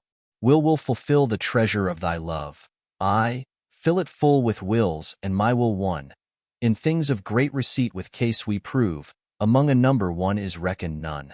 Then in the number let me pass untold, though in thy store's account I one must be, for nothing hold me, so it please thee hold, that nothing me, a something sweet to thee. Make but my name thy love, and love that still, and then thou lovest me for my name is will. 137. Thou blind fool love, what dost thou to mine eyes, that they behold and see not what they see? They know what beauty is, see where it lies, yet what the best is, take the worst to be. If eyes corrupt by over-partial looks, be anchored in the bay where all men ride. Why of eyes falsehood hast thou forged hooks, whereto the judgment of my heart is tied? Why should my heart think that a several plot, which my heart knows the wide world's commonplace? Or mine eyes seeing this, say this is not to put fair truth upon so foul a face? In things right true my heart and eyes have erred, and to this false plague are they now transferred. 138.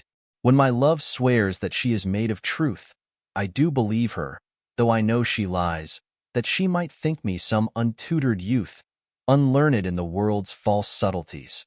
Thus vainly thinking that she thinks me young, although she knows my days are past the best, simply I credit her false-speaking tongue. On both sides thus is simple truth suppressed. But wherefore says she not she is unjust? And wherefore say not I that I am old? O love's best habit is in seeming trust, and age in love loves not to have years told. Therefore I lie with her, and she with me, and in our faults by lies we flattered be. 139. O call not me to justify the wrong that thy unkindness lays upon my heart. Wound me not with thine eye but with thy tongue. Use power with power, and slay me not by art. Tell me thou lov'st elsewhere, but in my sight, dear heart, forbear to glance thine eye aside. What needst thou wound with cunning when thy might is more than my o'erpressed defense can bide? Let me excuse thee, all my love well knows. Her pretty looks have been mine enemies, and therefore from my face she turns my foes, that they elsewhere might dart their injuries. Yet do not so, but since I am near slain, kill me outright with looks and rid my pain. 140. Be wise as thou art cruel. Do not press my tongue-tied patience with too much disdain, lest sorrow lend me words and words express the manner of my pity-wanting pain. If I might teach thee wit better it were, though not to love, yet love to tell me so, as testy sick men when their deaths be near, no news but health from their physicians know. For if I should despair I should grow mad, and in my madness might speak ill of thee. Now this ill-resting world is grown so bad, mad slanderers by mad ears believed be, that I may not be so, nor thou belied. Bear thine eyes straight, though thy proud heart go wide. 141. In faith I do not love thee with mine eyes, for they in thee 1,000 errors note. But 'tis my heart that loves what they despise, who in despite of view is pleased to dote. Nor are mine ears with thy tongue's tune delighted, nor tender feeling to base touches prone, nor taste, nor smell, desire to be invited to any sensual feast with thee alone. But my 5 wits, nor my 5 senses can dissuade one foolish heart from serving thee, who leaves unswayed the likeness of a man, thy proud heart's slave and vassal wretch to be. Only my plague thus far I count my gain, that she that makes me sin, awards me pain. 142. Love is my sin, and thy dear virtue hate, hate of my sin, grounded on sinful loving. O but with mine, compare thou thine own state, and thou shalt find it merits not reproving, or if it do, not from those lips of thine, that have profaned their scarlet ornaments, and sealed false bonds of love as oft as mine, robbed others' beds' revenues of their rents. Be it lawful I love thee as thou lov'st those, whom thine eyes woo as mine importune thee. Root pity in thy heart that when it grows, thy pity may deserve to pitied be. If thou dost seek to have what thou dost hide, by self-example mayst thou be denied. 143. Lo, as a careful huswife runs to catch, one of her feathered creatures broke away, sets down her babe and makes all swift dispatch in pursuit of the thing she would have stay, whilst her neglected child holds her in chase, cries to catch her whose busy care is bent, to follow that which flies before her face, not prizing her poor infant's discontent. So run'st thou after that which flies from thee, whilst I thy babe chase thee afar behind. But if thou catch thy hope, turn back to me, and play the mother's part, kiss me, be kind. So will I pray that thou mayst have thy will, if thou turn back and my loud crying still. 144. 2 loves I have, of comfort and despair, which, like 2 spirits, do suggest me still.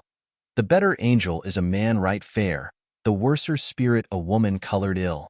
To win me soon to hell my female evil tempteth my better angel from my side, and would corrupt my saint to be a devil, wooing his purity with her foul pride. And whether that my angel be turned fiend suspect I may, yet not directly tell, but being both from me both to each friend, I guess one angel in another's hell. Yet this shall I ne'er know, but live in doubt, till my bad angel fire my good one out. 145. Those lips that love's own hand did make, breathed forth the sound that said I hate, to me that languished for her sake. But when she saw my woeful state, straight in her heart did mercy come, chiding that tongue that ever sweet was used in giving gentle doom, and taught it thus anew to greet.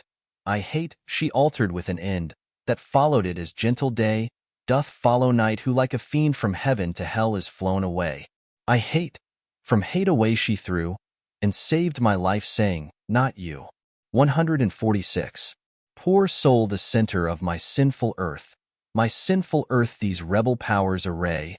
Why dost thou pine within and suffer dearth, painting thy outward walls so costly gay? Why so large cost, having so short a lease, dost thou upon thy fading mansion spend? Shall worms inheritors of this excess eat up thy charge? Is this thy body's end? Then, soul, live thou upon thy servant's loss, and let that pine to aggravate thy store. By terms divine and selling hours of dross, within be fed, without be rich no more, so shall thou feed on death, that feeds on men, and death once dead, there's no more dying then. 147. My love is as a fever longing still, for that which longer nurseth the disease, feeding on that which doth preserve the ill, uncertain sickly appetite to please. My reason the physician to my love, angry that his prescriptions are not kept, hath left me, and I desperate now approve, desire is death, which physic did accept. Past cure I am, now reason is past care, and frantic mad with evermore unrest. My thoughts and my discourse as mad men's are, at random from the truth vainly expressed. For I have sworn thee fair, and thought thee bright, who art as black as hell, as dark as night. 148. O me! What eyes hath love put in my head, which have no correspondence with true sight? Or if they have, where is my judgment fled, that censures falsely what they see aright? If that be fair whereon my false eyes dote, what means the world to say it is not so? If it be not, then love doth well denote. Love's eye is not so true as all men's. No, how can it? Oh, how can love's eye be true, that is so vexed with watching and with tears? No marvel then though I mistake my view, the sun itself sees not, till heaven clears. O cunning love, with tears thou keep'st me blind, lest eyes well seeing thy foul faults should find. 149. Canst thou, O cruel, say I love thee not, when I against myself with thee partake? Do I not think on thee when I forgot am of myself, all tyrant, for thy sake? Who haddeth thee that I do call my friend? On whom frown'st thou that I do fawn upon? Nay, if thou lourest on me, do I not spend revenge upon myself with present moan? What merit do I in myself respect, that is so proud thy service to despise, when all my best doth worship thy defect, commanded by the motion of thine eyes? But love hate on, for now I know thy mind, those that can see thou lovest, and I am blind. 150. Oh, from what power hast thou this powerful might, with insufficiency my heart to sway, to make me give the lie to my true sight, and swear that brightness doth not grace the day? Whence hast thou this becoming of things ill, that in the very refuse of thy deeds, there is such strength and warranties of skill, that in my mind thy worst all best exceeds? Who taught thee how to make me love thee more, the more I hear and see just cause of hate? O, though I love what others do abhor, with others thou shouldst not abhor my state. If thy unworthiness raised love in me, more worthy I to be beloved of thee. 151. Love is too young to know what conscience is, yet who knows not conscience is born of love. Then, gentle cheater, urge not my amiss, lest guilty of my faults thy sweet self prove. For thou betraying me, I do betray my nobler part to my gross body's treason. My soul doth tell my body that he may triumph in love, flesh stays no farther reason, but rising at thy name doth point out thee, as his triumphant prize. Proud of this pride, he is contented thy poor drudge to be, to stand in thy affairs, fall by thy side. No want of conscience hold it that I call her love, for whose dear love I rise and fall. 152. In loving thee thou know'st I am forsworn, but thou art twice forsworn to me, love swearing, in act thy bed vow broke and new faith torn, in vowing new hate after new love bearing. But why of 2 oaths breach do I accuse thee, when I break 20? I am perjured most, for all my vows are oaths but to misuse thee, and all my honest faith in thee is lost. For I have sworn deep oaths of thy deep kindness, oaths of thy love, thy truth, thy constancy, and to enlighten thee gave eyes to blindness, or made them swear against the thing they see. For I have sworn thee fair, more perjured I, to swear against the truth so foul a lie. 153. Cupid laid by his brand and fell asleep. A maid of Diane's this advantage found, and his love-kindling fire did quickly steep in a cold valley fountain of that ground, which borrowed from this holy fire of love a dateless lively heat still to endure, and grew a seething bath which yet men prove, against strange maladies a sovereign cure. But at my mistress I love's brand new fired, the boy for trial needs would touch my breast. I sick with all the help of bath desired, and thither hied a sad, distempered guest. But found no cure, the bath for my help lies, where Cupid got new fire. My mistress' eyes. 154. The little love-god lying once asleep, laid by his side his heart-inflaming brand, whilst many nymphs that vowed chaste life to keep, came tripping by, but in her maiden hand, the fairest votary took up that fire, which many legions of true hearts had warmed, and so the general of hot desire was sleeping by a virgin hand disarmed. This brand she quenched in a cool well by, which from love's fire took heat perpetual, growing a bath and healthful remedy for men diseased. But I, my mistress thrall, came there for cure, and this by that I prove, love's fire heats water, water cools not love. The end. All's well that ends well. Contents. Act I. Scene I. Rosalind. A room in the Countess's palace. Scene 2. Paris. A room in the King's palace. Scene 3. Rosalind. A room in the palace. Act 2. Scene I. Paris. A room in the King's palace. Scene 2. Rosalind. A room in the Countess's palace. Scene 3. Paris, the King's palace. Scene 4. Paris, the King's palace. Scene V. Another room in the same. Act 3. Scene I. Florence. A room in the Duke's palace. Scene 2. Rosalind. A room in the Countess's palace. Scene 3. Florence, before the Duke's palace. Scene 4. Rosalind. A room in the Countess's palace. Scene V. Without the walls of Florence. Scene 6. Camp before Florence. Scene 7. Florence. A room in the widow's house. Act 4. Scene I. Without the Florentine camp. Scene 2. Florence. A room in the widow's house. Scene 3. The Florentine camp. Scene 4. Florence. A room in the widow's house. Scene V. Rosalind. A room in the Countess's palace. Act V. Scene I. Marseilles. A street. Scene 2. Rosalind. The inner court of the Countess's palace. Scene 3. The same. A room in the Countess's palace. Dramatis Personae. King of France. The Duke of Florence. Bertram, Count of Rosalind. Lafeu, an old lord. Paroles, a follower of Bertram. Several young French lords that serve with Bertram in the Florentine War. Rinaldo, servant to the Countess of Rosalind. Clown, servant to the Countess of Rosalind. A page, servant to the Countess of Rosalind. Countess of Rosalind, mother to Bertram. Helena, a gentlewoman protected by the Countess. An old widow of Florence. Diana, daughter to the widow. Violenta, neighbor and friend to the widow. Mariana, neighbor and friend to the widow. Lords attending on the king. Officers, soldiers, and French and Florentine. Scene, partly in France and partly in Tuscany. Act I. Scene I. Rosalind. A room in the Countess's palace. Enter Bertram, the Countess of Rosalind, Helena, and Lafeu, all in black. Countess, in delivering my son from me, I bury a second husband, Bertram, and I in going, madam, weep o'er my father's death anew. But I must attend his majesty's command, to whom I am now in ward, evermore in subjection. Lafeu, you shall find of the king a husband, madam. You, sir, a father, he that so generally is at all times good, must of necessity hold his virtue to you, whose worthiness would stir it up where it wanted, rather than lack it where there is such abundance.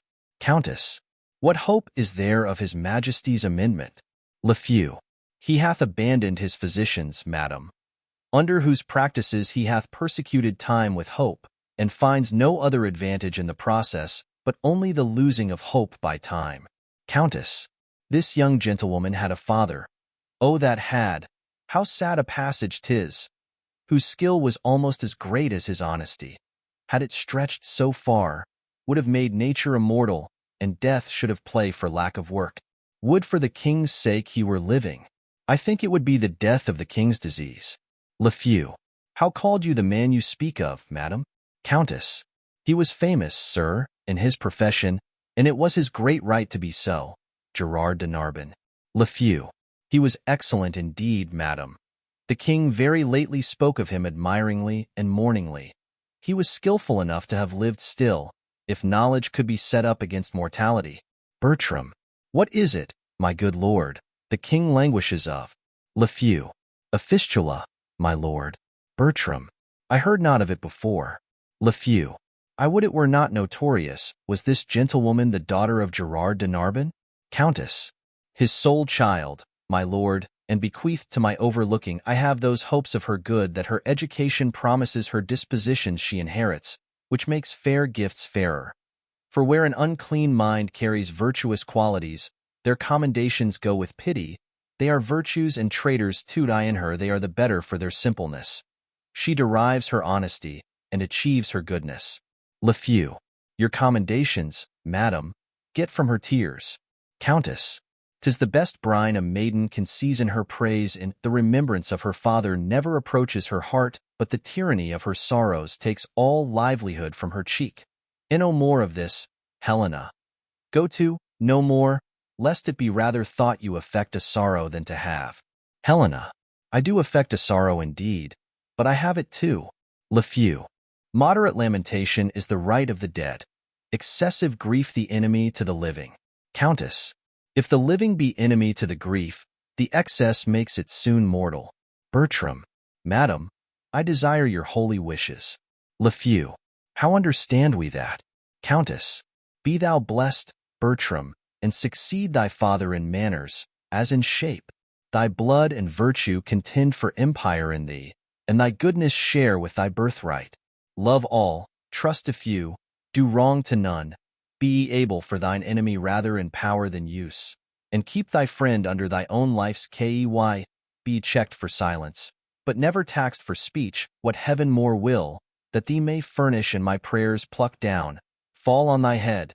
Farewell them, my lord, 'tis an unseasoned courtier. Good my lord, advise him. Lafeu. He cannot want the best, that shall attend his love. Countess. Heaven bless him. Farewell, Bertram. Exit Countess. Bertram. The best wishes that can be forged in your thoughts be servants to you. To Helena. Be comfortable to my mother, your mistress, and make much of her. Lafeu. Farewell, pretty lady, you must hold the credit of your father. Exeunt Bertram and Lafeu. Helena. Oh, were that all? I think not on my father, and these great tears grace his remembrance more than those I shed for him. What was he like? I have forgot him. My imagination carries no favor in't but Bertram's. I am undone.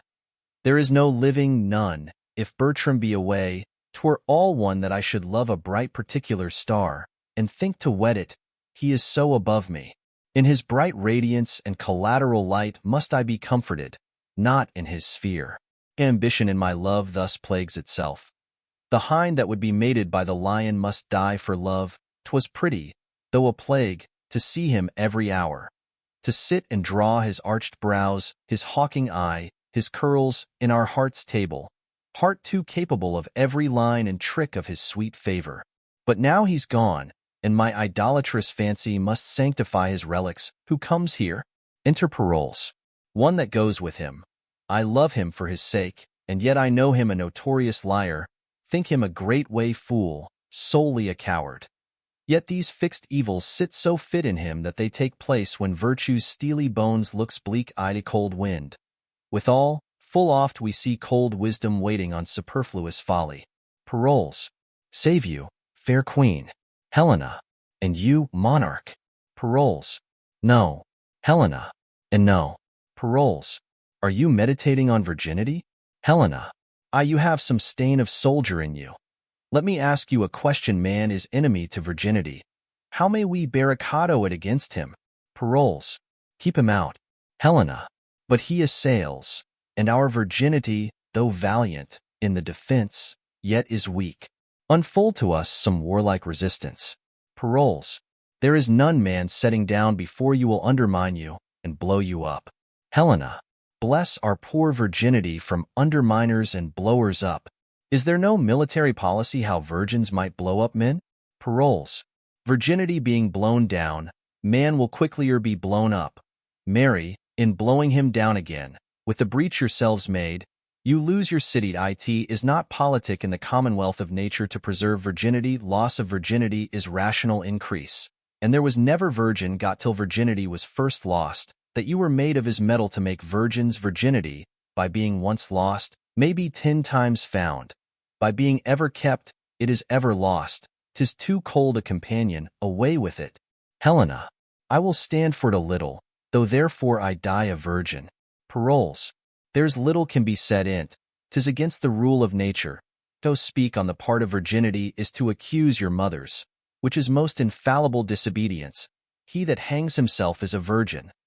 Virginity murders itself, and should be buried in highways out of all sanctified limit, as a desperate offendress against nature. Virginity breeds mites, much like a cheese, consumes itself to the very paring, and so dies with feeding his own stomach. Besides, virginity is peevish, proud, idle, made of self-love, which is the most inhibited sin in the canon. Keep it not.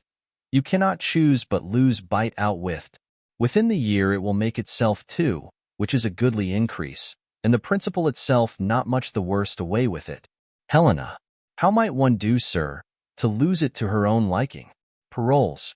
Let me see. Mary, ill, to like him that ne'er it likes. 'Tis a commodity will lose the gloss with lying.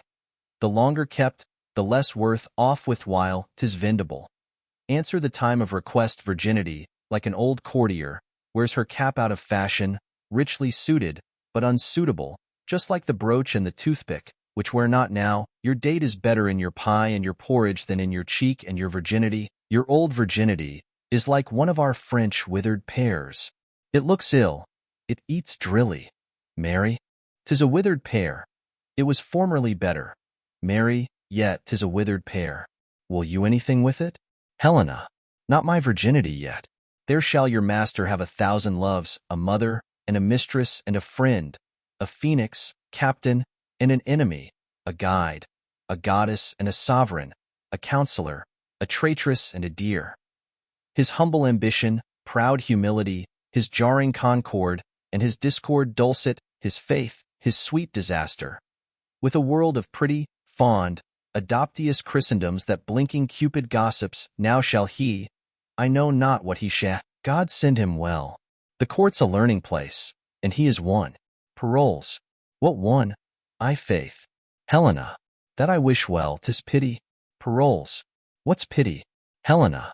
That wishing well had not a body in't which might be felt, that we, the poorer born, whose baser stars do shut us up in wishes, might with effects of them follow our friends, and show what we alone must think, which never returns us thanks. Enter a page. Page. Monsieur Paroles, my lord calls for you. Exit page. Paroles. Little Helen, farewell. If I can remember thee, I will think of thee at court. Helena. Monsieur Paroles, you were born under a charitable star. Paroles. Under Mars, I. Helena. I especially think, under Mars. Paroles. Why under Mars? Helena. The wars hath so kept you under, that you must needs be born under Mars. Paroles. When he was predominant. Helena. When he was retrograde, I think rather. Paroles. Why think you so? Helena. You go so much backward when you fight. Paroles. That's for advantage. Helena. So is running away, when fear proposes the safety. But the composition that your valor and fear makes in you is a virtue of a good wing, and I like the wear well. Paroles. I am so full of business I cannot answer thee acutely. I will return perfect courtier, in the which my instruction shall serve to naturalize thee, so thou wilt be capable of a courtier's counsel, and understand what advice shall thrust upon thee. Else thou deest in thine unthankfulness, and thine ignorance makes thee away. Farewell. When thou hast leisure, say thy prayers. When thou hast none, remember thy friends. Get thee a good husband, and use him as he uses thee. So, farewell. Exit. Helena. Our remedies oft in ourselves do lie, which we ascribe to heaven. The fated sky gives us free scope. only doth backward pull our slow designs when we ourselves are dull. What power is it which mounts my love so high, that makes me see, and cannot feed mine eye? The mightiest space and fortune nature brings to join like likes, and kiss like native things. Impossible be strange attempts to those that weigh their pains and sense, and do suppose what hath been cannot be, who ever strove to show her merit that did miss her love? The king's disease, my project may deceive me, but my intents are fixed, and will not leave me. Exit. Scene 2. Paris. A room in the king's palace. Flourish of cornets. Enter the king of France, with letters, lords and others attending. King. The Florentines and Sinois are by the ears, have fought with equal fortune, and continue a braving war. First Lord. So 'tis reported, sir. King. Nay, 'tis most credible. We here receive it, a certainty, vouched from our cousin Austria, with caution, that the Florentine will move us for speedy aid. Wherein our dearest friend prejudicates the business, and would seem to have us make denial. First Lord. His love and wisdom, approved so to your majesty, may plead for amplest credence. King. He hath armed our answer, and Florence is denied before he comes. Yet, for our gentlemen that mean to see the Tuscan service, freely have they leave to stand on either part. Second Lord. It well may serve. A nursery to our gentry, who are sick for breathing and exploit. King. What's he comes here? Enter Bertram, Lafeu and Paroles. First Lord. It is the Count Roscelin, my good lord, young Bertram. King. Youth, thou bear'st thy father's face. Frank nature, rather curious than in haste, hath well compassed thee, thy father's moral parts mayst thou inherit too. Welcome to Paris. Bertram. My thanks and duty are your majesty's. King. I would I had that corporal soundness now, as when thy father and myself in friendship first tried our soldiership. He did look far into the service of the time, and was discipled of the bravest. He lasted long, but on us both did haggish age steal on, and wore us out of it. Much repairs me to talk of your good father. In his youth he had the wit which I can well observe today in our young lords, but they may jest till their own scorn return to them unnoted, ere they can hide their levity in honor. So like a courtier, contempt nor bitterness were in his pride or sharpness. If they were, his equal had whacked them, and his honor, clocked to itself, knew the true minute when exception bid him speak, and at this time his tongue obeyed his hand, who were below him. He used as creatures of another place, and bowed his eminent top to their low ranks, making them proud of his humility. In their poor praise he humbled. Such a man might be a copy to these younger times, which, followed well, would demonstrate them now but goers backward. Bertram. His good remembrance, sir, lies richer in your thoughts than on his tomb. So in approof lives not his epitaph as in your royal speech. King. Would I were with him, he would always say, methinks I hear him now. His plausive words he scattered not in ears, but grafted them to grow there and to bear. Let me not live. This his good melancholy oft began on the catastrophe and heel of pastime. When it was out, let me not live, quoth he, after my flame lacks oil, to be the snuff of younger spirits, whose apprehensive senses all but new things disdain, whose judgments are mere fathers of their garments, whose constancies expire before their fashions. This he wished. I, after him, do after him wish too, since I nor wax nor honey can bring home. I quickly were dissolved from my hive to give some laborers room. Second Lord. You're loved, sir. They that least lend it you shall lack you first. King. I fill a place, I note. How long is't, Count, since the physician at your father's died? He was much famed. Bertram. Some 6 months since, my lord. King. If he were living, I would try him yet. Lend me an arm. The rest have worn me out with several applications. Nature and sickness debate it at their leisure. Welcome, Count. My son's no dearer. Bertram. Thank your majesty. Exeunt. Flourish. Scene 3. Roscelin. A room in the palace. Enter Countess, steward and clown. Countess. I will now hear. What say you of this gentlewoman? Steward. Madam, the care I have had to even your content, I wish might be found in the calendar of my past endeavors. For then we wound our modesty, and make foul the clearness of our deservings, when of ourselves we publish them. Countess, what is this knave here? Get you gone, sirrah, the complaints I have heard of you I do not all believe. 'Tis my slowness that I do not. For I know you lack not folly to commit them, and have ability enough to make such knaveries yours. Clown, 'tis not unknown to you, madam, I am a poor fellow. Countess, well, sir.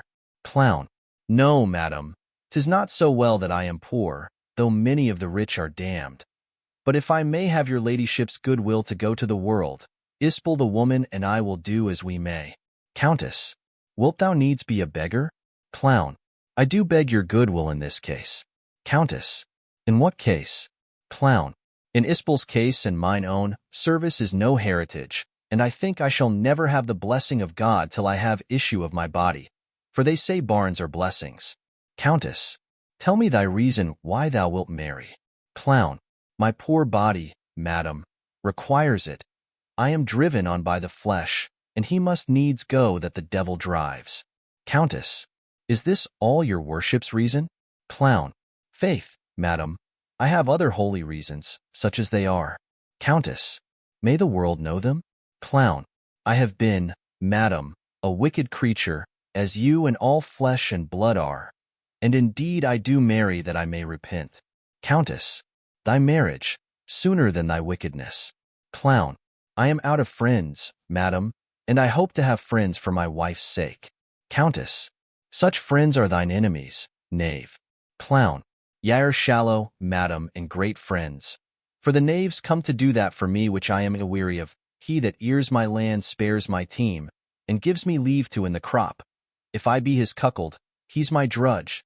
He that comforts my wife is the cherisher of my flesh and blood. He that cherishes my flesh and blood loves my flesh and blood. He that loves my flesh and blood is my friend. Ergo, he that kisses my wife is my friend. If men could be contented to be what they are, there were no fear in marriage. For young Charbon the Puritan and old Poysum the Papist, howsoever their hearts are severed in religion, their heads are both one. They may jowl horns together like any deer I, the herd. Countess, wilt thou ever be a foul-mouthed and calumnious knave? Clown, a prophet I, madam, and I speak the truth the next way. For I the ballad will repeat, which men full true shall find. Your marriage comes by destiny, your cuckoo sings by kind. Countess, get you gone, sir. I'll talk with you more anon. Steward, may it please you, madam, that he bid Helen come to you. Of her I am to speak. Countess, sirrah, tell my gentlewoman I would speak with her. Helen, I mean. Clown, sings. Was this fair face the cause, quoth she, why the Grecians sacked Troy? Fond done fond. Was this King Priam's joy? With that she sighed as she stood, and gave this sentence then. Among 9 bad if one be good, among 9 bad if one be good, there's yet 1 good in 10. Countess, what, 1 good in 10?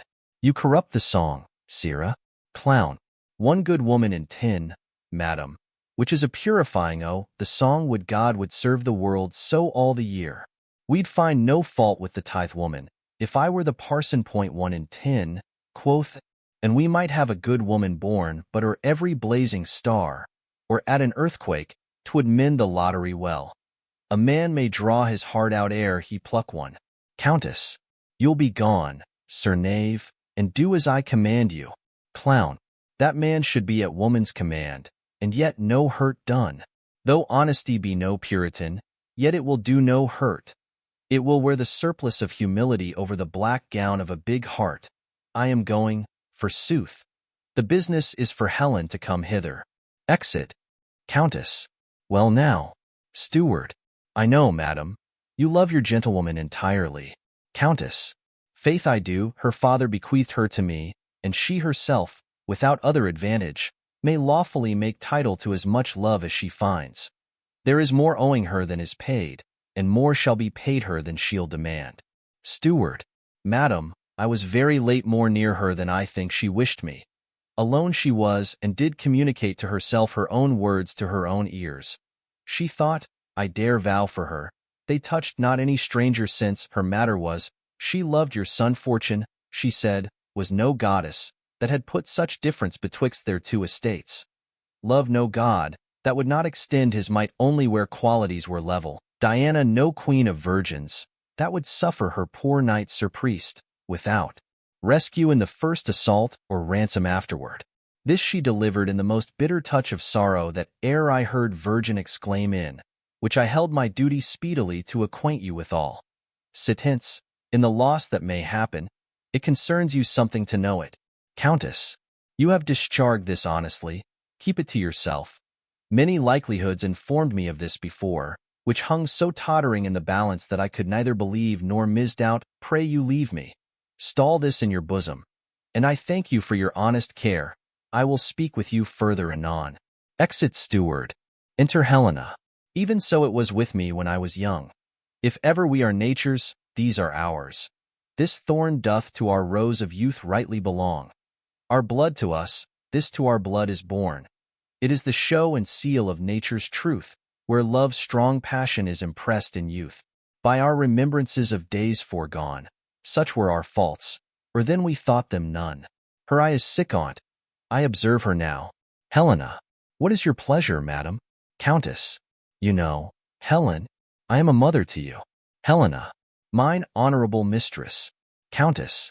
Nay, a mother. Why not a mother? When I said a mother, methought you saw a serpent. What's in mother, that you start at it? I say I am your mother, and put you in the catalogue of those that were enwombed mine. 'Tis often seen adoption strives with nature, and choice breeds a native slip to us from foreign seeds. You ne'er oppressed me with a mother's groan, yet I expressed to you a mother's care. God's mercy, maiden, does it curd thy blood to say I am thy mother? What's the matter, that this distempered messenger of wet, the many-colored iris, rounds thine eye? Why, that you are my daughter. Helena. That I am not. Countess. I say, I am your mother. Helena. Pardon, madam. The Count Rosalind cannot be my brother. I am from humble, he from honored name. No note upon my parents, his all noble, my master. My dear lord he is, and I his servant live, and will his vassal die. He must not be my brother. Countess. Nor I your mother. Helena. You are my mother, madam. Would you were, so that my lord your son were not my brother. Indeed my mother. Or were you both our mothers, I care no more for than I do for heaven. So I were not his sister, can't no other. But, I your daughter, he must be my brother? Countess. Yes, Helen, you might be my daughter-in-law. God shield you mean it not. Daughter and mother so strive upon your pulse. What? Pale again? My fear hath catched your fondness. Now I see the mystery of your loneliness, and find your salt tears head. Now to all sense, 'tis gross you love my son. Invention is ashamed, against the proclamation of thy passion to say thou dost not, therefore tell me true. But tell me then, 'tis so. For look, thy cheeks confess it, one to t'other, and thine eyes see it so grossly shown in thy behaviors, that in their kind they speak it. Only sin and hellish obstinacy tie thy tongue, that truth should be suspected. Speak. Is so? If it be so, you have wound a goodly clue. If it be not, forswear't. Howe'er, I charge thee, as heaven shall work in me for thine avail, to tell me truly. Helena. Good madam, pardon me. Countess. Do you love my son? Helena. Your pardon, noble mistress. Countess. Love you my son? Helena. Do not you love him, madam? Countess. Go not about. My love hath into bond whereof the world takes note. Come, come, disclose the state of your affection, for your passions have to the full appeached. Helena.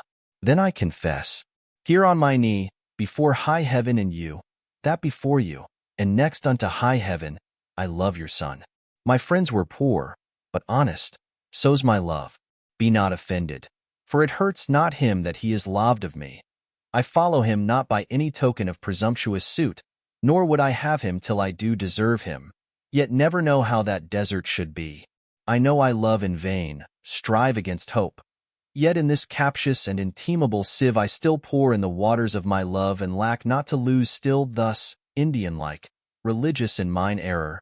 I adore the son that looks upon his worshipper, but knows of him no more. Why, dearest madam, let not your hate encounter with my love, for loving where you do. But if yourself, whose aged honor cites a virtuous youth, did ever, in so true a flame of liking, wish chastely and love dearly that your Dian was both herself and love. O then, give pity to her whose state is such that cannot choose but lend and give where she is sure to lose, that seeks not to find that her search implies, but riddle-like, lives sweetly where she dies. Countess, had you not lately an intent, speak truly, to go to Paris? Helena, Madam, I had. Countess, wherefore? Tell true. Helena, I will tell truth, by grace itself I swear. You know my father left me some prescriptions of rare and proved effects, such as his reading and manifest experience had collected for general sovereignty, and that he willed me in heedfulst reservation to bestow them, as notes whose faculties inclusive were more than they were in note. Amongst the rest there is a remedy, approved, set down, to cure the desperate languishings whereof the king is rendered lost. Countess, this was your motive. For Paris, was it? Speak. Helena, my lord your son made me to think of this. Else Paris, and the medicine, and the king, had from the conversation of my thoughts haply been absent then. Countess, but think you, Helen, if you should tender your supposed aid, he would receive it? He and his physicians are of a mind. He, that they cannot help him. They, that they cannot help, how shall they credit a poor unlearned virgin, when the schools emboweled of their doctrine have let off the danger to itself? Helena, there's something in't, more than my father's skill, which was the greatest of his profession, that his good receipt shall for my legacy be sanctified by luckiest stars in heaven. And would your honor but give me leave to try success, I'd venture the well-lost life of mine on his grace's cure. By such a day, an hour. Countess, dost thou believed? Helena, I, madam, knowingly. Countess, why, Helen, thou shalt have my leave and love, means and attendance, and my loving greetings to those of mine in court. I'll stay at home, and pray God's blessing into thy attempt. Be gone tomorrow, and be sure of this, what I can help thee to, thou shalt not miss. Exeunt. Act 2. Scene I. Paris. A room in the king's palace. Flourish. Enter the king with young lords taking leave for the Florentine war. Bertram, paroles, and attendants. King. Farewell, young lords. These warlike principles do not throw from you. And you, my lords, farewell. Share the advice betwixt you. If both gain all, the gift doth stretch itself as 'tis received, and is enough for both. First Lord, 'tis our hope, sir, after well-ent-read soldiers, to return and find your grace and health. King. No, no, it cannot be, and yet my heart will not confess he owes the malady that doth my life besiege. Farewell, young lords. Whether I live or die, be you the sons of worthy Frenchmen. Let higher Italy, those baited that inherit but the fall of the last monarchy, see that you come not to woo honor, but to wed it, when the bravest questant shrinks. Find what you seek, that fame may cry you loud that I say farewell. Second Lord, health, at your bidding serve your majesty. King, those girls of Italy, take heed of them. They say our French lack language to deny if they demand. Beware of being captives before you serve. Both. Our hearts receive your warnings. King, farewell. Come hither to me. The king retires to a couch. First Lord, O my sweet lord, that you will stay behind us. Paroles, 'tis not his fault, the spark. Second Lord, oh, 'tis brave wars. Paroles, most admirable. I have seen those wars. Bertram, I am commanded here, and kept a coil with, too young, and the next year, and 'tis too early. Paroles, and thy mind stand to't, boy, steal away bravely. Bertram, I shall stay here the forehorse to a smock, creaking my shoes on the plain masonry, till honor be bought up, and no sword worn but one to dance with. By heaven, I'll steal away. First Lord, there's honor in the theft. Paroles, commit it, Count. Second Lord, I am your accessory, and so farewell. Bertram, I grow to you, and our parting is a tortured body. First Lord, farewell, Captain. Second Lord, sweet Monsieur Paroles. Paroles, noble heroes, my sword and yours are kin, good sparks and lustrous. A word, good medals, you shall find in the regiment of the Spinii one Captain Spurio, with his cicatrice, an emblem of war, here on his sinister cheek. It was this very sword entrenched it. Say to him I live, and observe his reports for me. First Lord, we shall, noble captain, paroles. Mars dote on you for his novices. Exeunt lords. What will ye do? Bertram, stay the king. Paroles. Use a more spacious ceremony to the noble lords. You have restrained yourself within the list of too cold an adieu. Be more expressive to them, for they wear themselves in the cap of the time. Their due muster true gait, eat, speak, and move under the influence of the most received star. And though the devil lead the measure, such are to be followed after them, and take a more dilated farewell. Bertram, and I will do so. Paroles. Worthy fellows, and like to prove most sinewy swordmen. Exeunt Bertram and Paroles. Enter Lafeu. Lafeu. Pardon, my lord, kneeling, for me and for my tidings. King, I'll fee thee to stand up. Lafeu. Then here's a man stands that has brought his pardon. I would you had kneeled, my lord, to ask me mercy, and that at my bidding you could so stand up. King, I would I had. So I had broke thy pate, and asked thee mercy for't. Lafeu. Good faith across. But, my good lord, 'tis thus. Will you be cured of your infirmity? King. No. Lafeu. Oh, will you eat? No grapes, my royal fox? Yes, but you will my noble grapes, and if my royal fox could reach them, I have seen a medicine that's able to breathe life into a stone, quicken a rock, and make you dance canary with sprightly fire and motion, whose simple touch is powerful to erase King Pippin, nay, to give great Charlemagne a pin in's hand and write to her a love line. King, what her is this? Lafeu. Why, doctor, she. My lord, there's one arrived. If you will see her now, by my faith and honor, if seriously I may convey my thoughts in this my light deliverance, I have spoke with one that in her sex, her years, profession, wisdom, and constancy, hath amassed me more than I dare blame my weakness. Will you see her? For that is her demand, and know her business? That done, laugh well at me. King, now, good Lafeu, bring in the admiration, that we with thee may spend our wonder too, or take off thine by wondering how thou took'st it. Lafeu. Nay, I'll fit you, and not be all day neither. Exit Lafeu. King. Thus he is special nothing ever prologues. Enter Lafeu with Helena. Lafeu. Nay, come your ways. King. This haste hath wings indeed. Lafeu. Nay, come your ways. This is his majesty, say your mind to him. A traitor you do look like, but such traitors his majesty seldom fears. I am Cressid's uncle, that dare leave two together. Fare you well. Exit. King. Now, fair one, does your business follow us? Helena. Ay, my good lord. Gerard de Narbon was my father. In what he did profess, well found. King. I knew him. Helena. The rather will I spare my praises towards him. Knowing him is enough. On his bed of death many receipts he gave me, chiefly one, which, as the dearest issue of his practice, and of his old experience the only darling, he bade me store up as a triple eye, safer than mine own too. More dear I have so, and hearing your high majesty is touched with that malignant cause, wherein the honor of my dear father's gift stands chief in power, I come to tender it and my appliance, with all bound humbleness. King. We thank you, maiden, but may not be so credulous of cure, when our most learned doctors leave us, and the congregated college have concluded that laboring art can never ransom nature from her innatable estate. I say we must not so stain our judgment, or corrupt our hope, to prostitute our past cure malady to empirics, or to dissever so our great self and our credit, to esteem a senseless help, when help past sense we deem. Helena. My duty then shall pay me for my pains. I will no more enforce mine office on you, humbly entreating from your royal thoughts a modest one to bear me back again. King.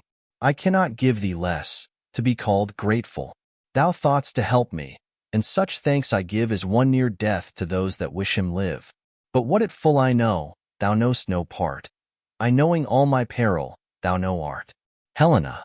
What I can do no hurt to try, since you set up your rest, gainst remedy. He that of greatest works is finisher oft does them by the weakest minister. So Holy Writ in babes hath judgment shown.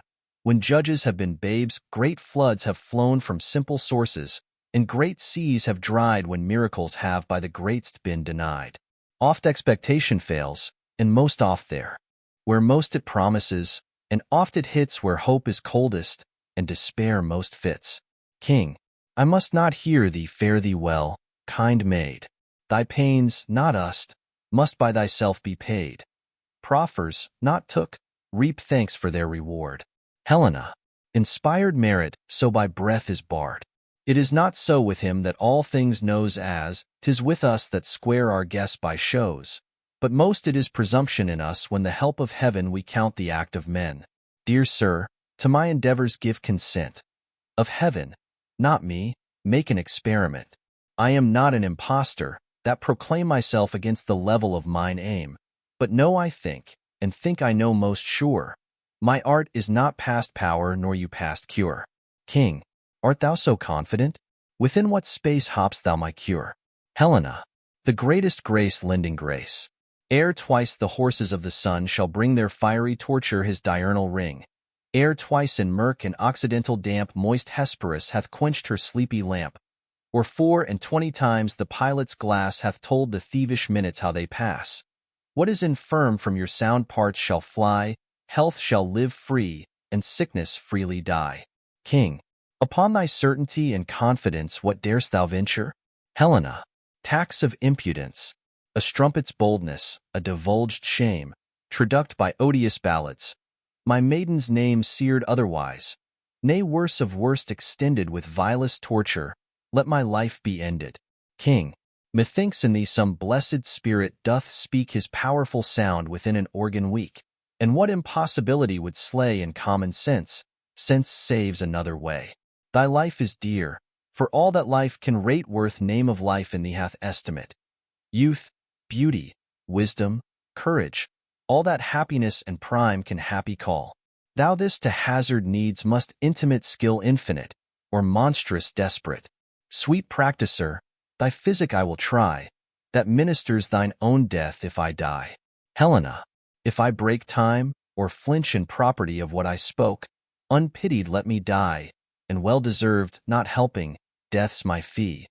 But if I help, what do you promise me? King, make thy demand. Helena, but will you make it even? King, I, by my scepter and my hopes of heaven. Helena, then shalt thou give me, with thy kingly hand what husband in thy power I will command. Exempted be from me the arrogance to choose from forth the royal blood of France, my low and humble name to propagate with any branch or image of thy state. But such a one, thy vassal, whom I know is free for me to ask, thee to bestow. King, here is my hand. The premises observed, thy will by my performance shall be served. So make the choice of thy own time, for I, thy resolved patient, on thee still rely. More should I question thee, and more I must, though more to know could not be more to trust. From whence thou camest, how tended on, but rest unquestioned welcome, and undoubted blessed. Give me some help here, ho? If thou proceed as high as word, my deed shall match thy deed. Flourish exeunt. Scene 2. Rosalind. A room in the Countess's palace. Enter Countess and Clown. Countess. Come on, sir. I shall now put you to the height of your breeding. Clown. I will show myself highly fed and lowly taught. I know my business is but to the court. Countess. To the court. Why, what place make you special, when you put off that with such contempt? But to the court. Clown. Truly, madam, if God have lent a man any manners, he may easily put it off at court. He that cannot make a leg, put off's cap, kiss his hand and say nothing, has neither leg, hands, lip, nor cap. And indeed such a fellow, to say precisely, were not for the court. But for me, I have an answer will serve all men. Countess. Mary, that's a bountiful answer that fits all questions. Clown. It is like a barber's chair, that fits all buttocks, the pin buttock, the quatch buttock, the brawn buttock, or any buttock. Countess. Will your answer serve fit to all questions? Clown. As fit as 10 groats is for the hand of an attorney, as your French crown for your taffety punk. as Tibbs rush for Tom's forefinger, as a pancake for Shrove Tuesday, a Morris for May Day, as the nail to his hole, the cuckold to his horn, as a scolding queen to a wrangling knave, as the nun's lip to the friar's mouth, nay, as the pudding to his skin. Countess, have you, I say, an answer of such fitness for all questions? Clown, from below your duke to beneath your constable, it will fit any question. Countess, it must be an answer of most monstrous size that must fit all demands. Clown, but a trifle neither in good faith, if the learned should speak truth of it. Here it is, and all that belongs to't. Ask me if I am a courtier. It shall do you no harm to learn. Countess, to be young again, if we could, I will be a fool in question, hoping to be the wiser by your answer. I pray you, sir, are you a courtier? Clown, O Lord, sir, there's a simple putting off. More, 100 of them. Countess, sir, I am a poor friend of yours, that loves you. Clown, O Lord, sir, thick, spare not me. Countess, I think, sir, you can eat none of this homely meat. Clown, O Lord, sir, nay, put me to't, I warrant you. Countess, you were lately whipped, sir, as I think. Clown, O Lord, sir, spare not me. Countess, do you cry, O Lord, sir, at your whipping, and spare not me? Indeed, your O Lord, sir, is very sequent to your whipping. You would answer very well to a whipping, if you were but bound to't. Clown, I ne'er had worse luck in my life in my O Lord, sir. I see things may serve long, but not serve ever. Countess, I play the noble housewife with the time, to entertain it so merrily with a fool. Clown, O Lord, sir, why, there't serves well again. Countess, an end, sir. To your business give Helen this, and urge her to a present answer back. Commend me to my kinsman and my son. This is not much. Clown, not much commendation to them. Countess, not much employment for you, you understand me? Clown, most fruitfully that I am there before my legs.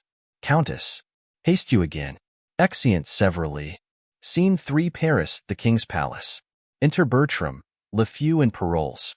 Lafeu, they say miracles are past, and we have our philosophical persons to make modern and familiar things supernatural and causeless. Hence is it that we make trifles of terrors, ensconcing ourselves into seeming knowledge when we should submit ourselves to an unknown fear. Paroles, why, 'tis the rarest argument of wonder that hath shot out in our latter times. Bertram, and so 'tis. Lafeu, to be relinquished of the artists. Paroles, so I say, both of Galen and Paracelsus. Lafeu, of all the learned and authentic fellows. Paroles, right, so I say. Lafeu, that gave him out incurable. Paroles, why, there 'tis, so say I too. Lafeu, not to be helped. Paroles, right, as 'twere a man assured of a. Lafeu, uncertain life and sure death. Paroles, just, you say well, so would I have said. Lafeu, I may truly say, it is a novelty to the world.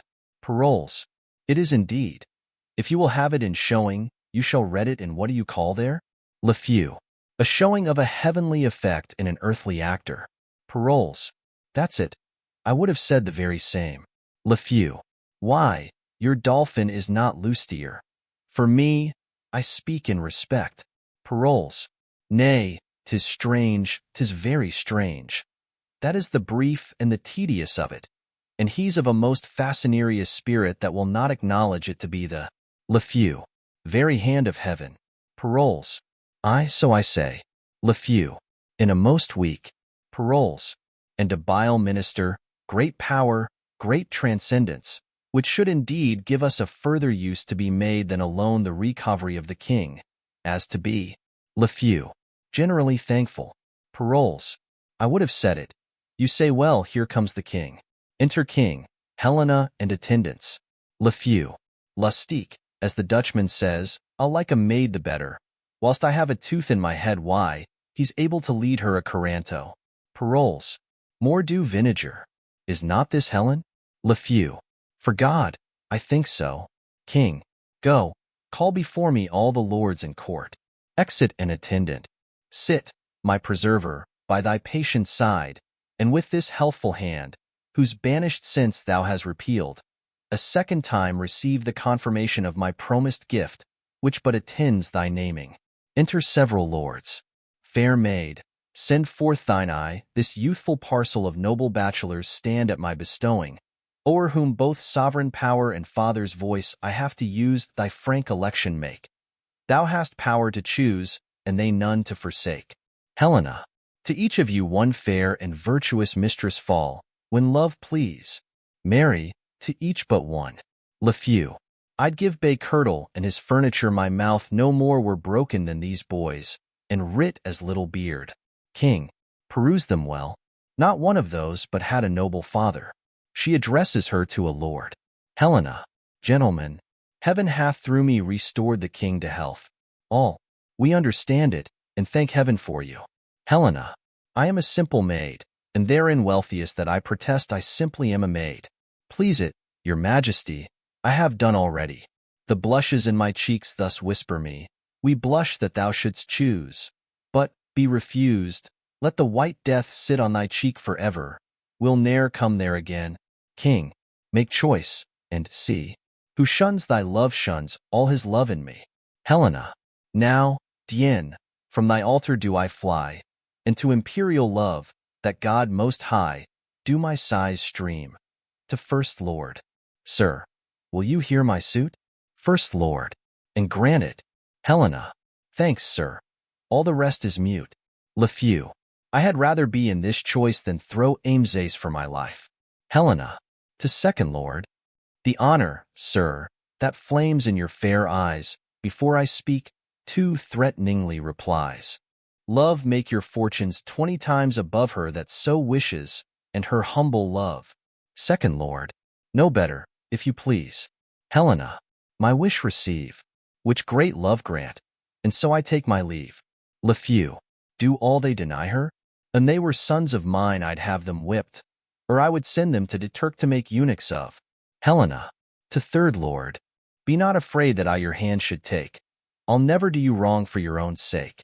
Blessing upon your vows, and in your bed find fairer fortune, if you ever wed. Lafew, these boys are boys of ice, they'll none have her sure, they are bastards to the English, the French ne'er got 'em. Helena, to Fourth Lord, you are too young, too happy, and too good, to make yourself a son out of my blood. Fourth Lord, for one, I think not so.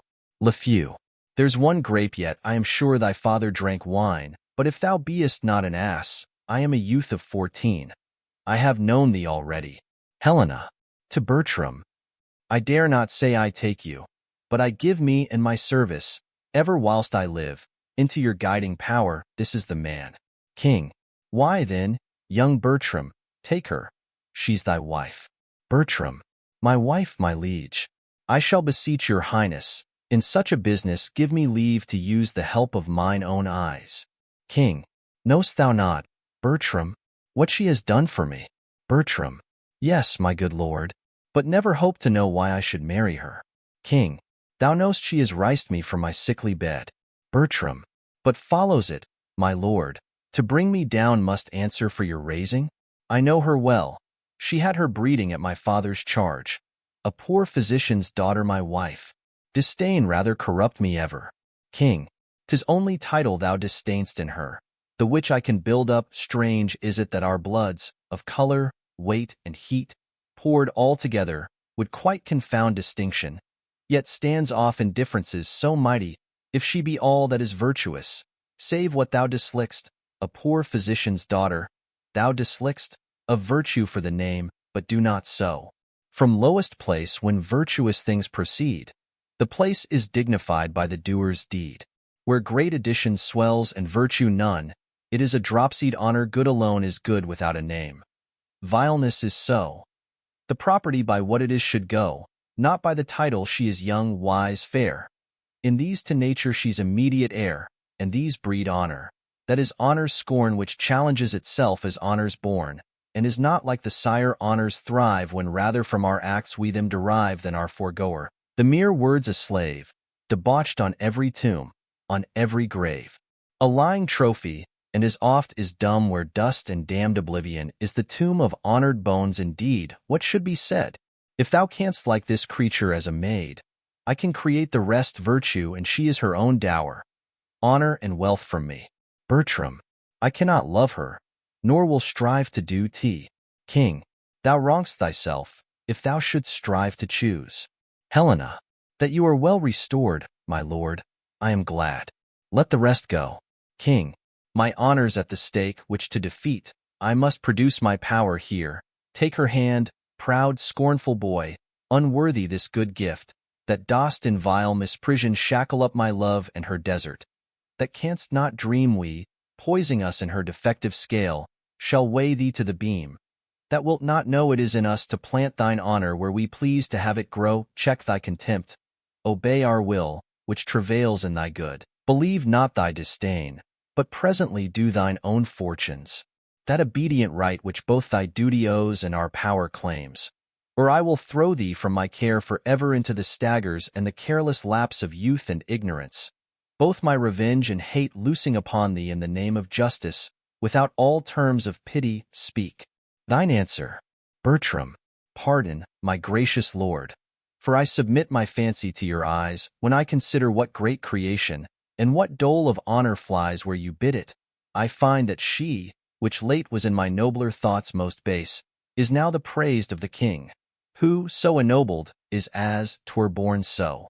King, take her by the hand, and tell her she is thine, to whom I promise a counterpoise, if not to thy estate, a balance more replete. Bertram, I take her hand.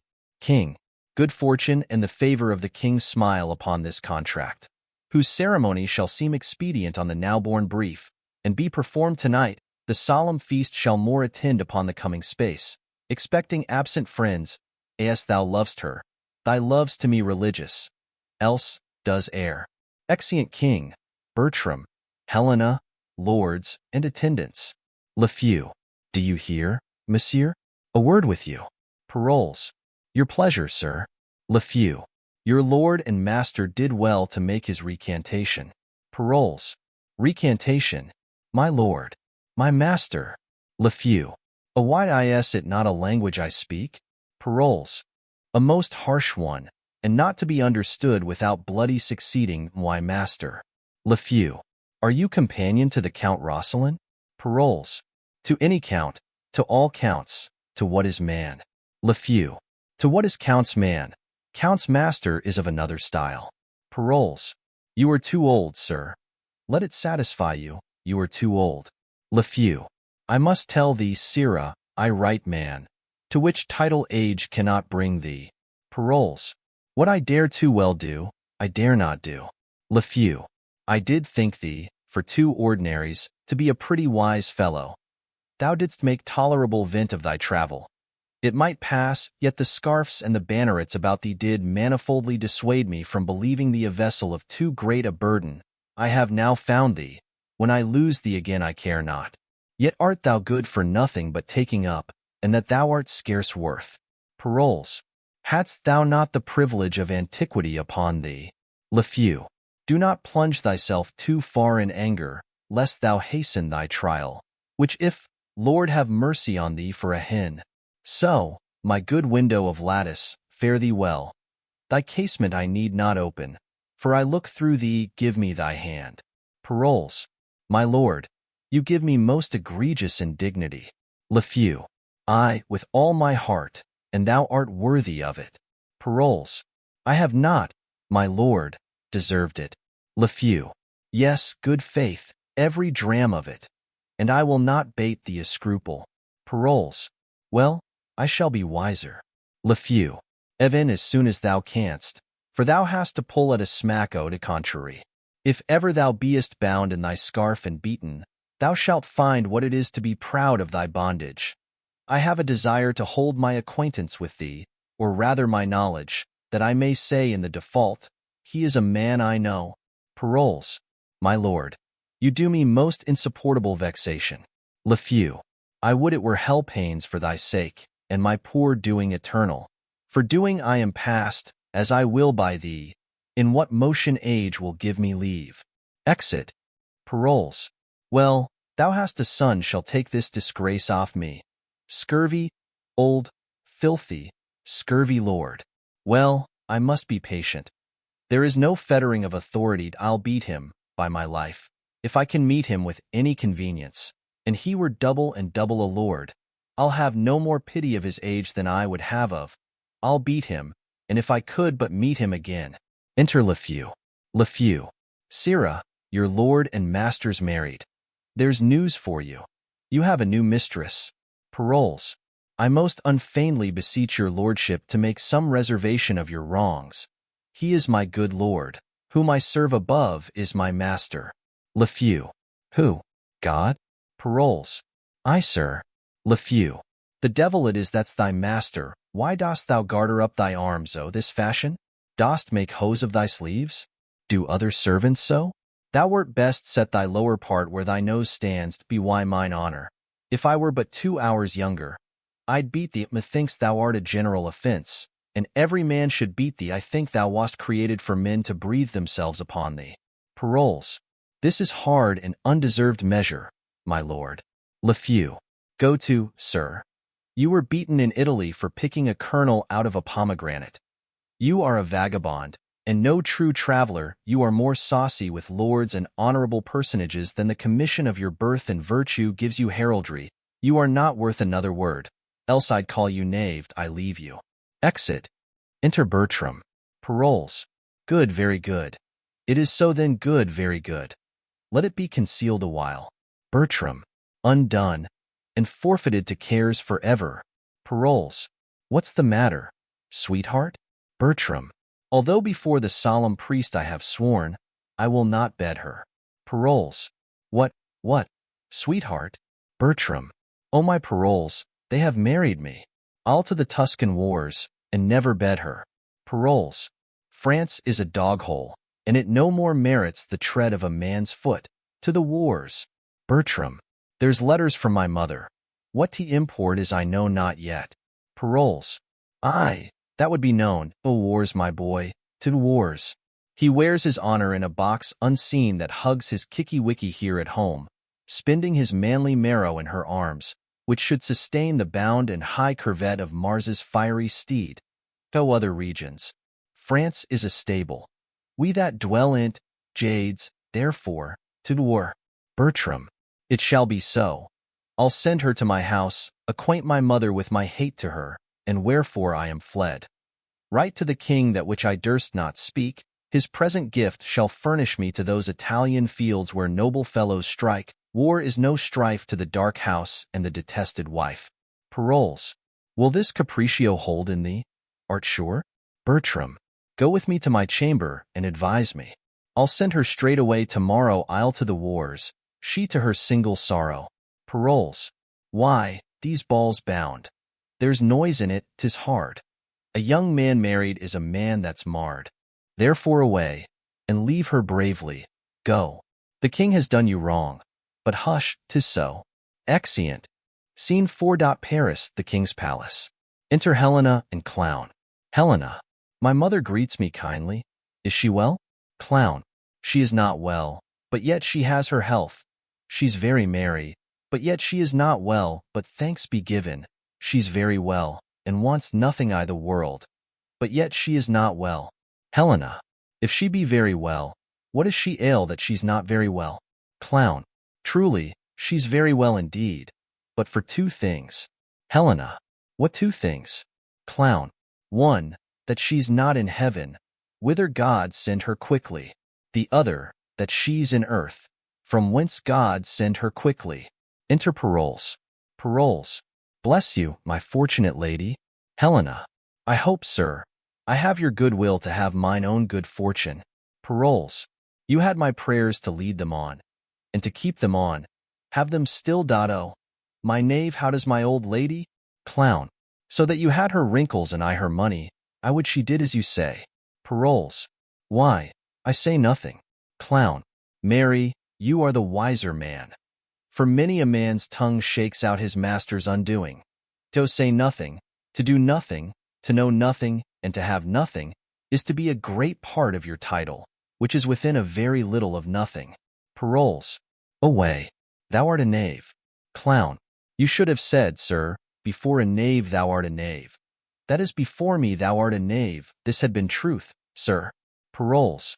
Go to. Thou art a witty fool. I have found thee. Clown.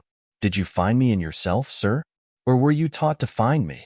The search, sir, was profitable, and much fool may you find in you, even to the world's pleasure and the increase of laughter. Paroles. A good knave, I faith, and well fed. Madam, my lord will go away tonight.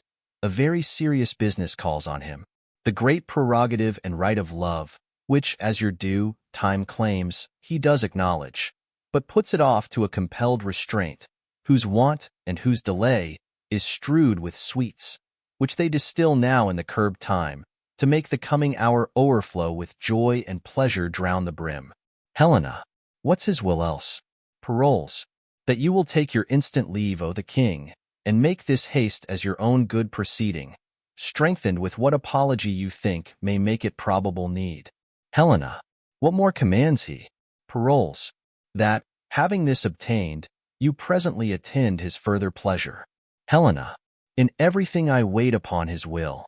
Paroles. I shall report it so. Helena. I pray you come, Sirrah. Exeunt. Scene V. Another room in the same. Enter Lafeu and Bertram. Lafeu. But I hope your lordship thinks not him a soldier. Bertram. Yes, my lord, and a very valiant approof. Lafeu. You have it from his own deliverance. Bertram. And by other warranted testimony. Lafeu. Then my dial goes not true. I took this lark for a bunting. Bertram. I do assure you, my lord, he is very great in knowledge, and accordingly valiant. Lafeu. I have, then, sinned against his experience and transgressed against his valor.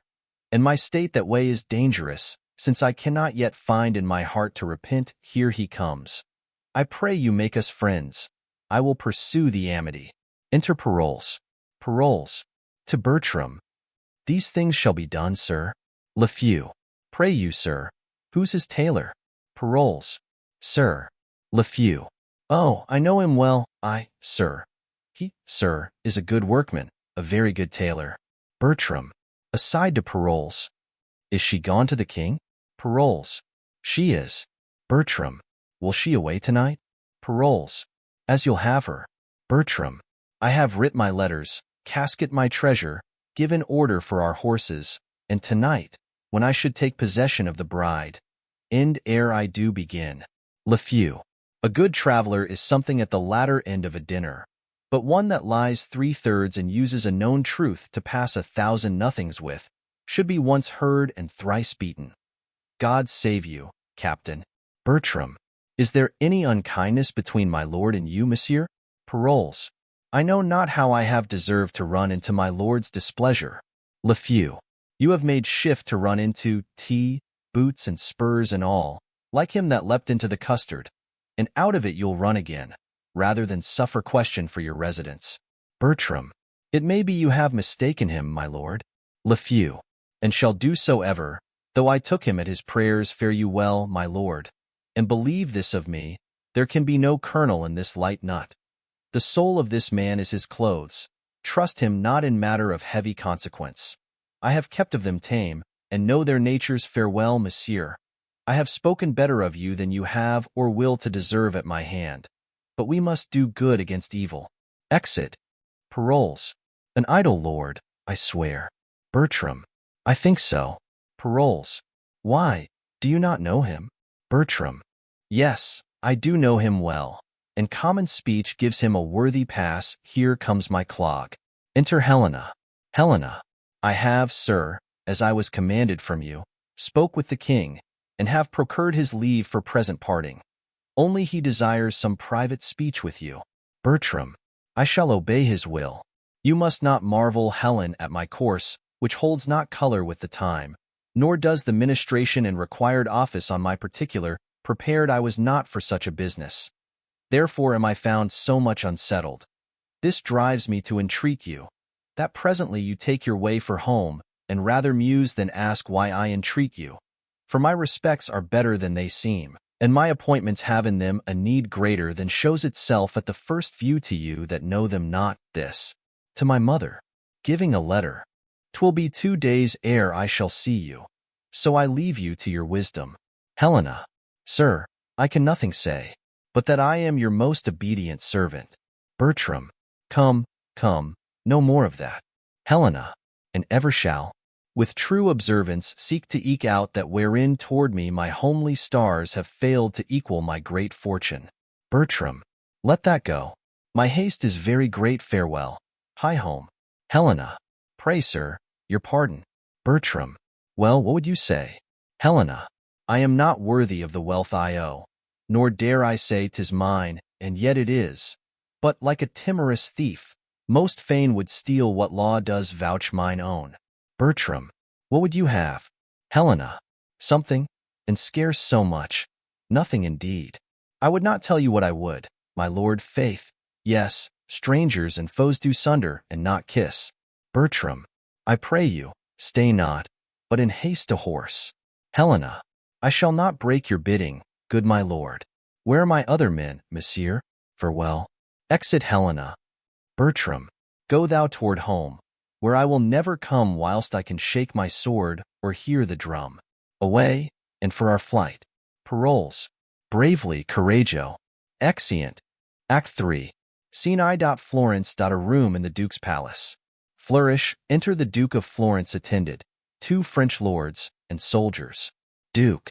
So that, from point to point, now have you heard the fundamental reasons of this war, whose great decision hath much blood let forth, and more thirsts after. First Lord. Holy seems the quarrel, upon your grace's part, black and fearful on the opposer. Duke. Therefore we marvel much our cousin France would, in so just a business, shut his bosom against our borrowing prayers. Second Lord. Good my lord, the reasons of our state I cannot yield, but like a common and an outward man that the great figure of a council frames by self-unable motion.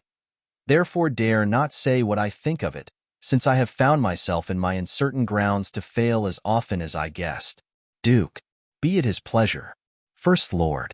But I am sure the younger of our nature, that surfeit on their ease, will day by day come here for physic. Duke. Welcome shall they be, and all the honors that can fly from us shall on them settle. You know your places well. When better fall, for your avails they fell. Tomorrow to the field. Flourish. Exeunt. Scene 2. Rosalind. A room in the Countess's palace. Enter Countess and Clown. Countess. It hath happened all as I would have had it, save that he comes not along with her. Clown.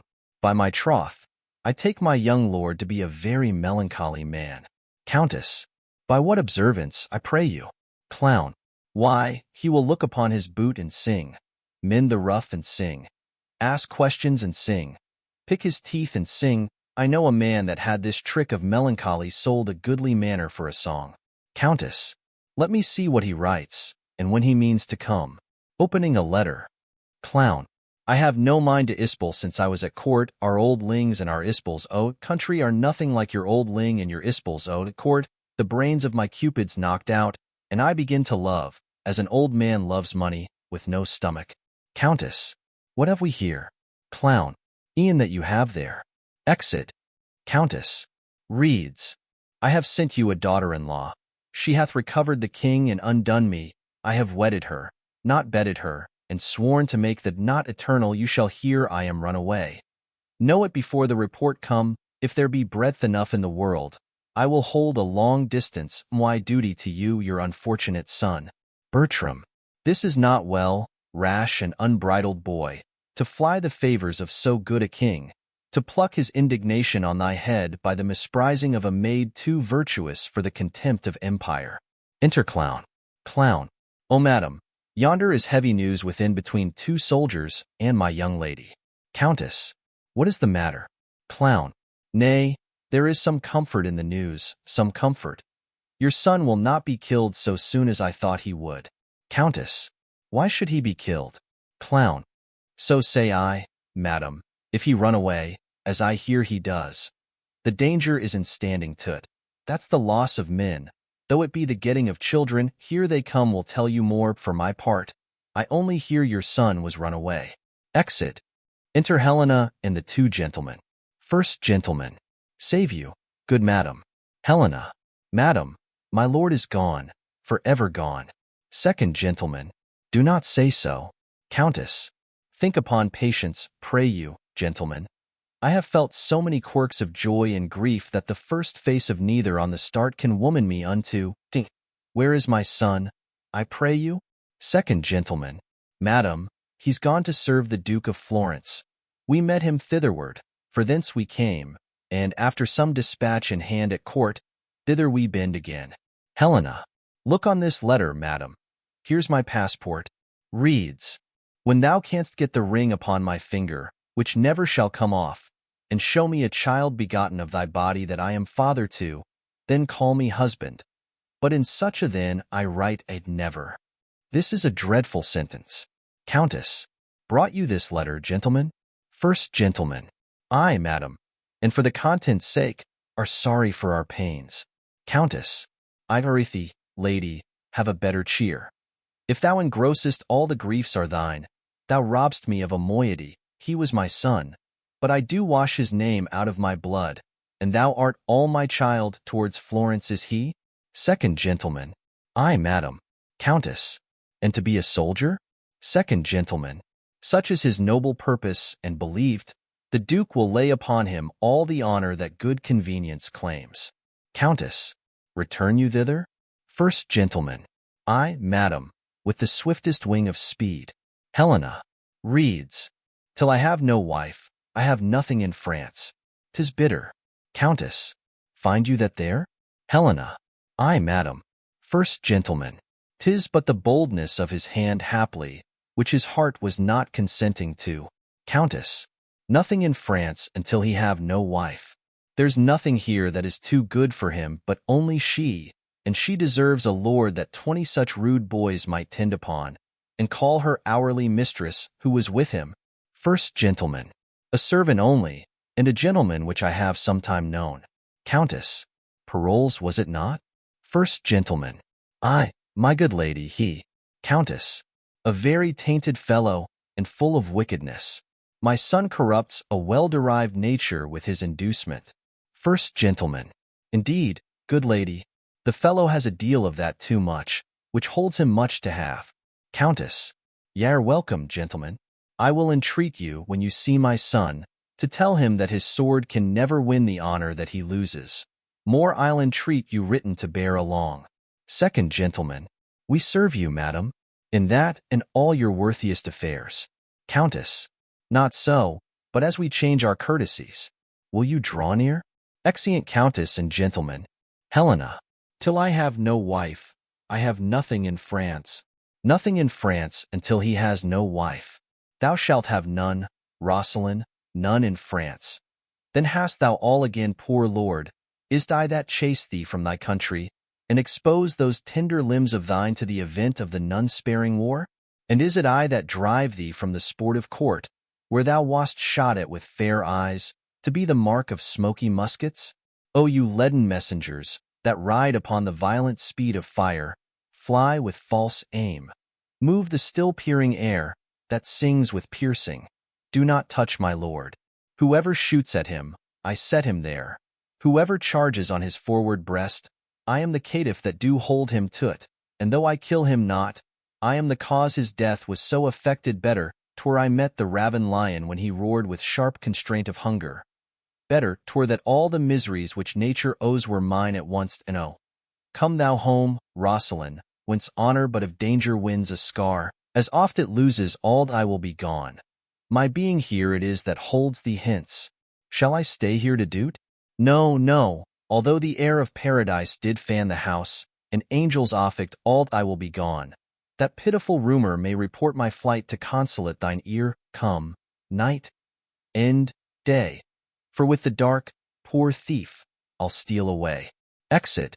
Scene 3 Florence, before the Duke's palace. Flourish, enter the Duke of Florence, Bertram, drum and trumpets, soldiers, paroles. Duke. The general of our horse thou art, and we, great in our hope, lay our best love and credence upon thy promising fortune. Bertram. Sir, it is a charge too heavy for my strength, but yet will strive to bear it for your worthy sake to extreme edge of hazard. Duke, then go thou forth, and fortune play upon thy prosperous helm, as thy auspicious mistress. Bertram, this very day, great Mars, I put myself into thy file. Make me but like my thoughts, and I shall prove a lover of thy drum, hater of love. Exeunt. Scene 4. Rosalind. A room in the Countess's palace. Enter Countess and Steward. Countess. Alas, and would you take the letter of her? Might you not know she would do as she has done, by sending me a letter? Read it again. Steward. Reads. I am Saint Jacques Pilgrim, thither gone. Ambitious love hath so in me offended that barefoot plod I the cold ground upon, with sainted vow my faults to have amended. Right, that from the bloody course of war my dearest master, your dear son, may high bless him at home in peace, whilst I from far his name with zealous fervor sanctify. His taken labors bid him me forgive. I, his despiteful Juno, sent him forth from courtly friends, with camping foes to live, where death and danger dog the heels of worth. He is too good and fair for death and me, whom I myself embrace to set him free. Countess. Ah, what sharp stings are in her mildest words. Rinaldo, you did never lack advice so much as letting her pass so. Had I spoke with her, I could have well diverted her intents, which thus she hath prevented. Steward. Pardon me, madam. If I had given you this at overnight, she might have been o'ertoen, and yet she writes pursuit would be but vain. Countess. What angel shall bless this unworthy husband? He cannot thrive, unless her prayers, whom heaven delights to hear and loves to grant, reprieve him from the wrath of greatest justice. Right, Rinaldo, to this unworthy husband of his wife. Let every word weigh heavy of her worth, that he does weigh too light. My greatest grief, though little he do feel it, set down sharply. Dispatch the most convenient messenger. When haply he shall hear that she is gone, he will return. And hope I may that she, hearing so much, will speed her foot again, led hither by pure love, which of them both is dearest to me I have no skill and sense to make distinction, provide this messenger. My heart is heavy, and mine age is weak. Grief would have tears, and sorrow bids me speak. Exeunt. Scene vide, without the walls of Florence. Enter an old widow of Florence, Diana, Violenta, Mariana, and other citizens. Widow. Nay, come. For if they do approach the city, we shall lose all the sight. Diana. They say the French count has done most honorable service. Widow. It is reported that he has taken their great commander, and that with his own hand he slew the duke's brother. A tucket afar off. We have lost our labor. They are gone a contrary way, hark. You may know by their trumpets. Mariana. Come, let's return again, and suffice ourselves with the report of it. Well, Diana, take heed of this French earl. The honor of a maid is her name, and no legacy is so rich as honesty. Widow. I have told my neighbor how you have been solicited by a gentleman his companion. Mariana. I know that knave. Hang him. One paroles. A filthy officer he is in. Those suggestions for the young earl, beware of them, Diana. Their promises, enticements, oaths, tokens, and all these engines of lust, are not the things they go under. Many a maid hath been seduced by them, and the misery is example, that so terrible shows in the wreck of maidenhood, cannot for all that dissuade succession, but that they are limed with the twigs that threaten them. I hope I need not to advise you further, but I hope your own grace will keep you where you are, though there were no further danger known but the modesty which is so lost. Diana. You shall not need to fear me. Enter Helena in the dress of a pilgrim. Widow. I hope so. Look, here comes a pilgrim.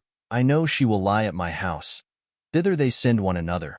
I'll question her. God save you. Pilgrim. Whither are bound? Helena. To Saint Jacques le Grand. Where do the Palmers lodge? I do beseech you. Widow. At the Saint Francis here, beside the port. Helena. Is this the way? A march afar. Widow. Mary, is't hark you? They come this way. If you will tarry, holy pilgrim, but till the troops come by, I will conduct you where you shall be lodged. The rather for I think I know your hostess as ample as myself.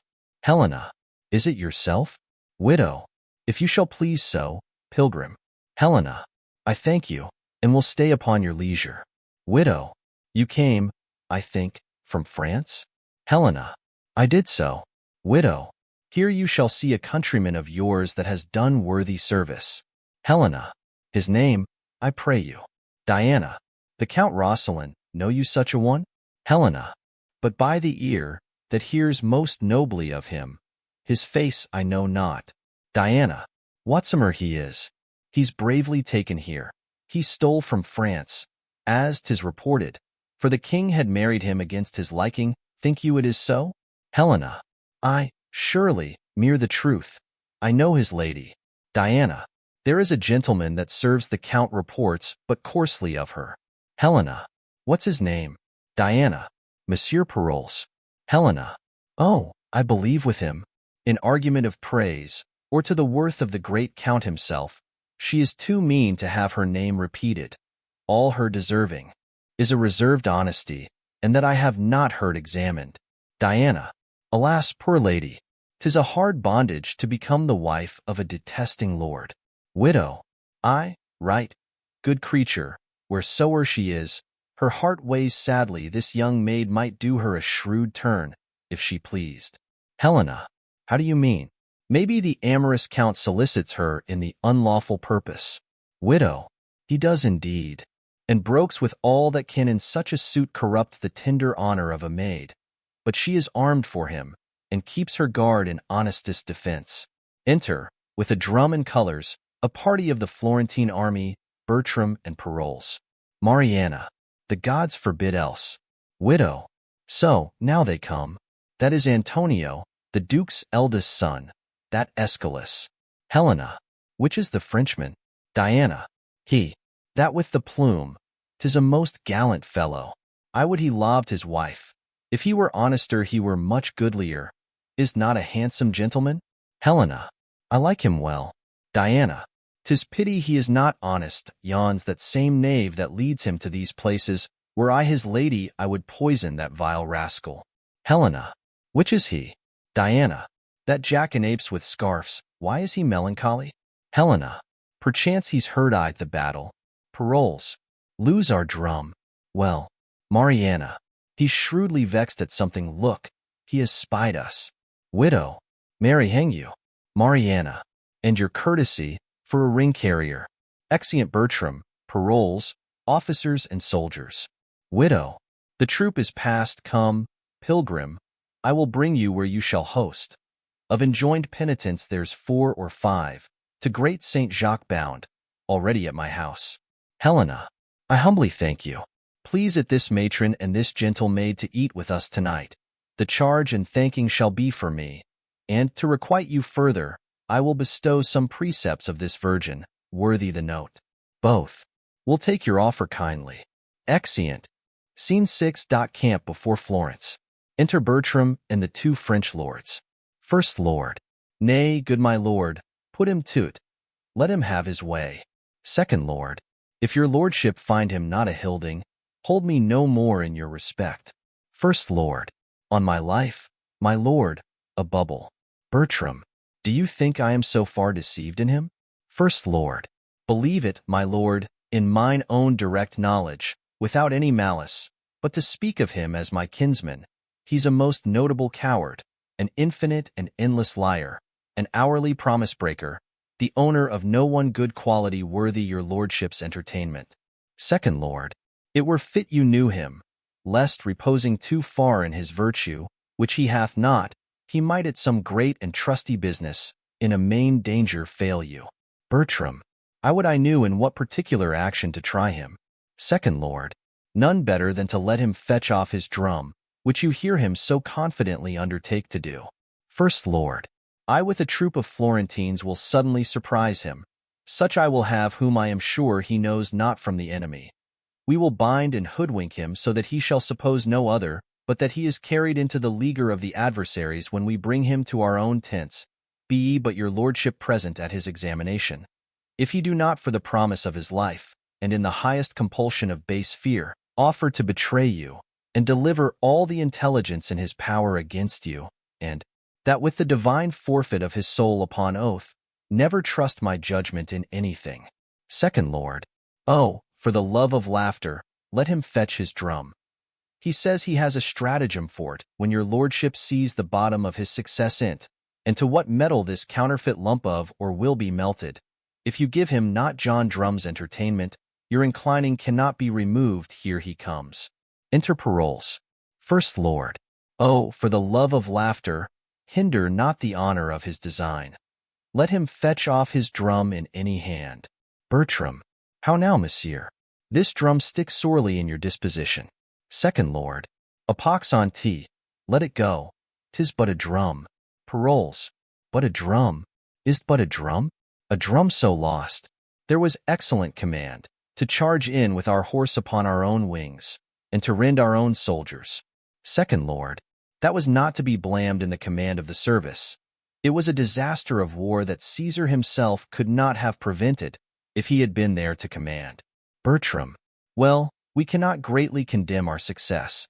Some dishonor we had in the loss of that drum, but it is not to be recovered. Paroles, it might have been recovered. Bertram, it might, but it is not now. Paroles, it is to be recovered, but that the merit of service is seldom attributed to the true and exact performer.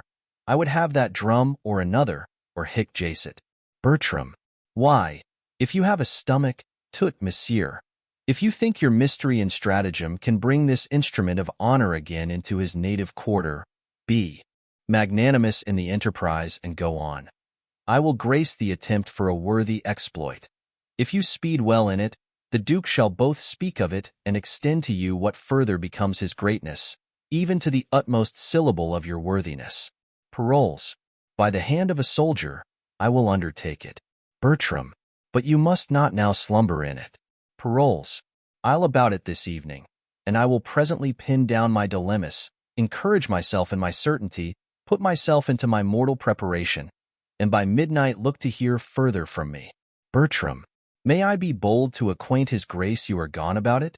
Paroles, I know not what the success will be, my lord, but the attempt I vow. Bertram, I know t'art valiant, and to the possibility of thy soldiership will subscribe for thee farewell. Paroles, I love not many words. Exit. First Lord, no more than a fish loves water, is not this a strange fellow, my lord, that so confidently seems to undertake this business, which he knows is not to be done, damns himself to do, and dares better be damned than to do't. Second Lord, you do not know him, my lord, as we do. Certain it is that he will steel himself into a man's favor, and for a week escape a great deal of discoveries, but when you find him out, you have him ever after. Bertram, why, do you think he will make no deed at all of this, that so seriously he does address himself unto? First Lord, none in the world, but return with an invention and clap upon you 2 or 3 probable lies. But we have almost embossed him. You shall see his fall tonight, for indeed he is not for your lordship's respect. Second Lord, we'll make you some sport with the fox ere we case him. He was first smocked by the old Lord Lefew. When his disguise and he is parted, tell me what a sprat you shall find him, which you shall see this very night. First Lord, I must go look my twigs, he shall be caught. Bertram, your brother, he shall go along with me. First Lord, as't please your lordship, I'll leave you. Exit. Bertram, now will I lead you to the house, and show you the lass I spoke of. Second Lord, but you say she's honest. Bertram, that's all the fault that I spoke with her but once, and found her wondrous cold, but I sent to her by this same coxcomb that we have the wind tokens and letters which she did resend, and this is all I have done. She's a fair creature. Will you go see her? Second Lord, with all my heart, my lord. Exeunt. Scene 7. Florence. A room in the widow's house. Enter Helena and widow. Helena, if you misdoubt me that I am not she, I know not how I shall assure you further, but I shall lose the grounds I work upon. Widow, though my estate be fallen, I was well born, nothing acquainted with these businesses, and would not put my reputation now in any staining act. Helena, nor would I wish you. First give me trust. The Count he is my husband, And what to your sworn counsel I have spoken is so from word to word.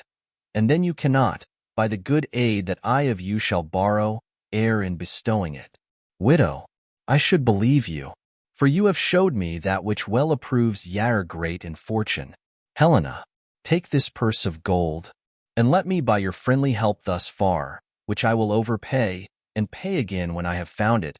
The count he woos your daughter lays down his wanton siege before her beauty, resolved to carry her. Let her in fine consent, as we'll direct her how, 'tis best to bear it. Now his important blood will not deny that she'll demand a ring the county wears, that downward hath succeeded in his house from son to son. Some 4 or 5 descents since the first father wore it, this ring he holds in most rich choice. Yet, in his idle fire, to buy his will, it would not seem too dear, howe'er repented after. Widow, now I see the bottom of your purpose. Helena, you see it lawful then. It is no more but that your daughter, ere she seems as one, desires this ring, appoints him an encounter, in fine, delivers me to fill the time, herself most chastely absent after, to marry her. I'll add 3,000 crowns to what is past already. Widow, I have yielded. Instruct my daughter how she shall persever, that time and place with this deceit so lawful may prove coherent. Every night he comes with musics of all sorts, and songs compassed to her unworthiness.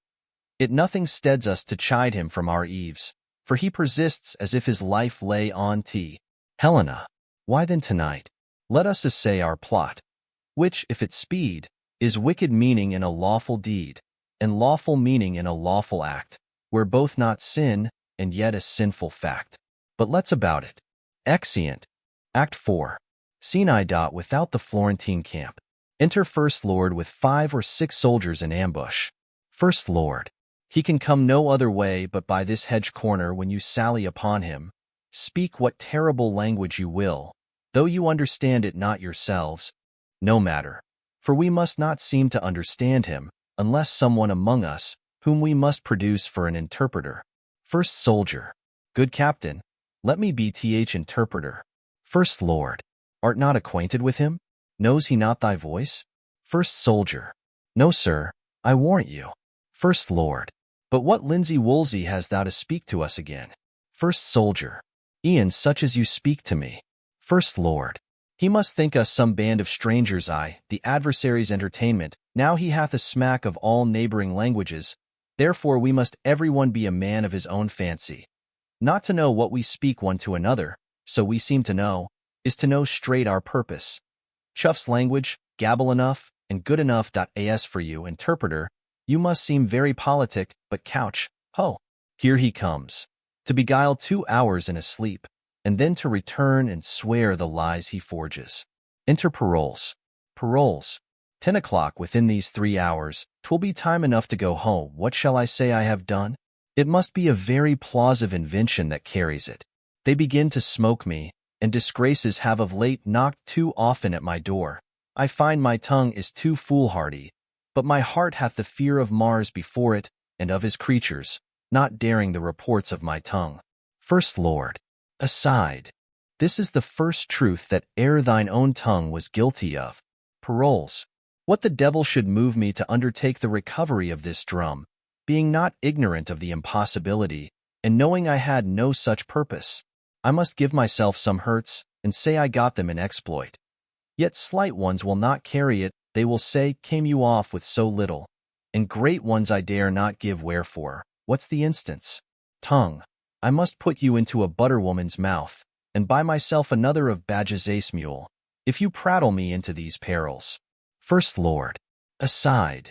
Is it possible he should know what he is, and be that he is? Paroles. I would the cutting of my garments would serve the turn, or the breaking of my Spanish sword. First Lord. Aside. We cannot afford you so. Paroles. Or the bearing of my beard, and to say it was in stratagem. First Lord. Aside. 'Twould not do. Paroles. Or to drown my clothes, and say I was stripped. First Lord. Aside. Hardly serve. Paroles. Though I swore I leaped from the window of the citadel. First Lord. Aside. How deep? Paroles. 30 fathom. First Lord. Aside. 3 great oaths would scarce make that be believed. Paroles. I would I had any drum of the enemies. I would swear I recovered it. First Lord. Aside. You shall hear one anon. Paroles. A drum now of the enemies. Alarum within. First Lord. Throcomovisis. Cargo. Cargo. Cargo. All. Cargo. Cargo. Cargo. Villiandanda parcorbo. Cargo. They seize and blindfold him. Paroles. Oh, ransom. Ransom. Do not hide mine eyes. First Soldier. Boscos Thromoldo Boscos. Paroles. I know you are the Muscos regiment, and I shall lose my life for want of language. If there be here German, or Dane, Low Dutch, Italian, or French, let him speak to me. I'll discover that which shall undo the Florentine. First Soldier. Boscos Vavado, I understand thee, and can speak thy tongue. Caralibanto, sir, betake thee to thy faith, for 17 poniards are at thy bosom. Paroles. Oh, First Soldier. Oh, pray, pray, pray. Manca Ravania Dulce. First Lord. Oscorbadolcos Valavorco. First Soldier. The general is content to spare thee yet, and hoodwinked as thou art, will lead thee on to gather from thee, haply thou mayst inform something to save thy life. Paroles. Oh, let me live, and all the secrets of our camp I'll show, their force, their purposes. Nay, I'll speak that which you will wonder at. First Soldier. But wilt thou faithfully? Paroles. If I do not, damn me. First Soldier. Accordo lenta. Come on. Thou art granted space. Exit. With paroles guarded. A short alarum within. First Lord. Go tell the Count Rosalind and my brother we have caught the woodcock, and will keep him muffled till we do hear from them. Second Soldier. Captain. I will. First Lord. It will betray us all unto ourselves. Inform on that. Second Soldier. So I will, sir. First Lord. Till then I'll keep him dark and safely locked. Exeunt. Scene 2. Florence. A room in the widow's house. Enter Bertram and Diana. Bertram. They told me that your name was Fonibel. Diana. No, my good lord, Diana. Bertram. Titled goddess. And worth it with addition. But, fair soul, in your fine frame hath love no quality? If the quick fire of youth light not your mind, you are no maiden but a monument. When you are dead, you should be such a one as you are now, for you are cold and stern, and now you should be as your mother was when your sweet self was got. Diana. She then was honest. Bertram. So should you be. Diana. No, my mother did but duty, such, my lord, as you owe to your wife. Bertram. No more of that. Ivarithi, do not strive against my vows. I was compelled to her, but I love thee by love's own sweet constraint, and will forever do thee all rights of service. Diana. Aye, so you serve us, till we serve you. But when you have our roses, you barely leave our thorns to prick ourselves, and mock us with our bareness. Bertram. How have I sworn? Diana. 'Tis not the many oaths that makes the truth, but the plain single vow that is vowed true. What is not holy, that we swear not by, but take the highest to witness? Then, pray you, tell me, if I should swear by Jove's great attributes I loved you dearly, would you believe my oaths when I did love you ill? This has no holding, to swear by him whom I protest to love that I will work against him, therefore your oaths are words and poor conditions. But unsealed, at least in my opinion. Bertram. Change it, change it. Be not so holy cruel, love is holy. And my integrity ne'er knew the crafts that you do charge men with. Stand no more off, but give thyself unto my sick desires, who then recovers, say thou art mine, and ever my love as it begins shall so persever. Diana. I see that men make hopes in such a case, that will forsake ourselves. Give me that ring. Bertram. I'll lend it thee, my dear, but have no power to give it from me. Diana. Will you not, my lord? Bertram. It is an honor longing to our house, bequeathed down from many ancestors, which were the greatest obloquii the world and me to lose. Diana. Mine honors such a ring.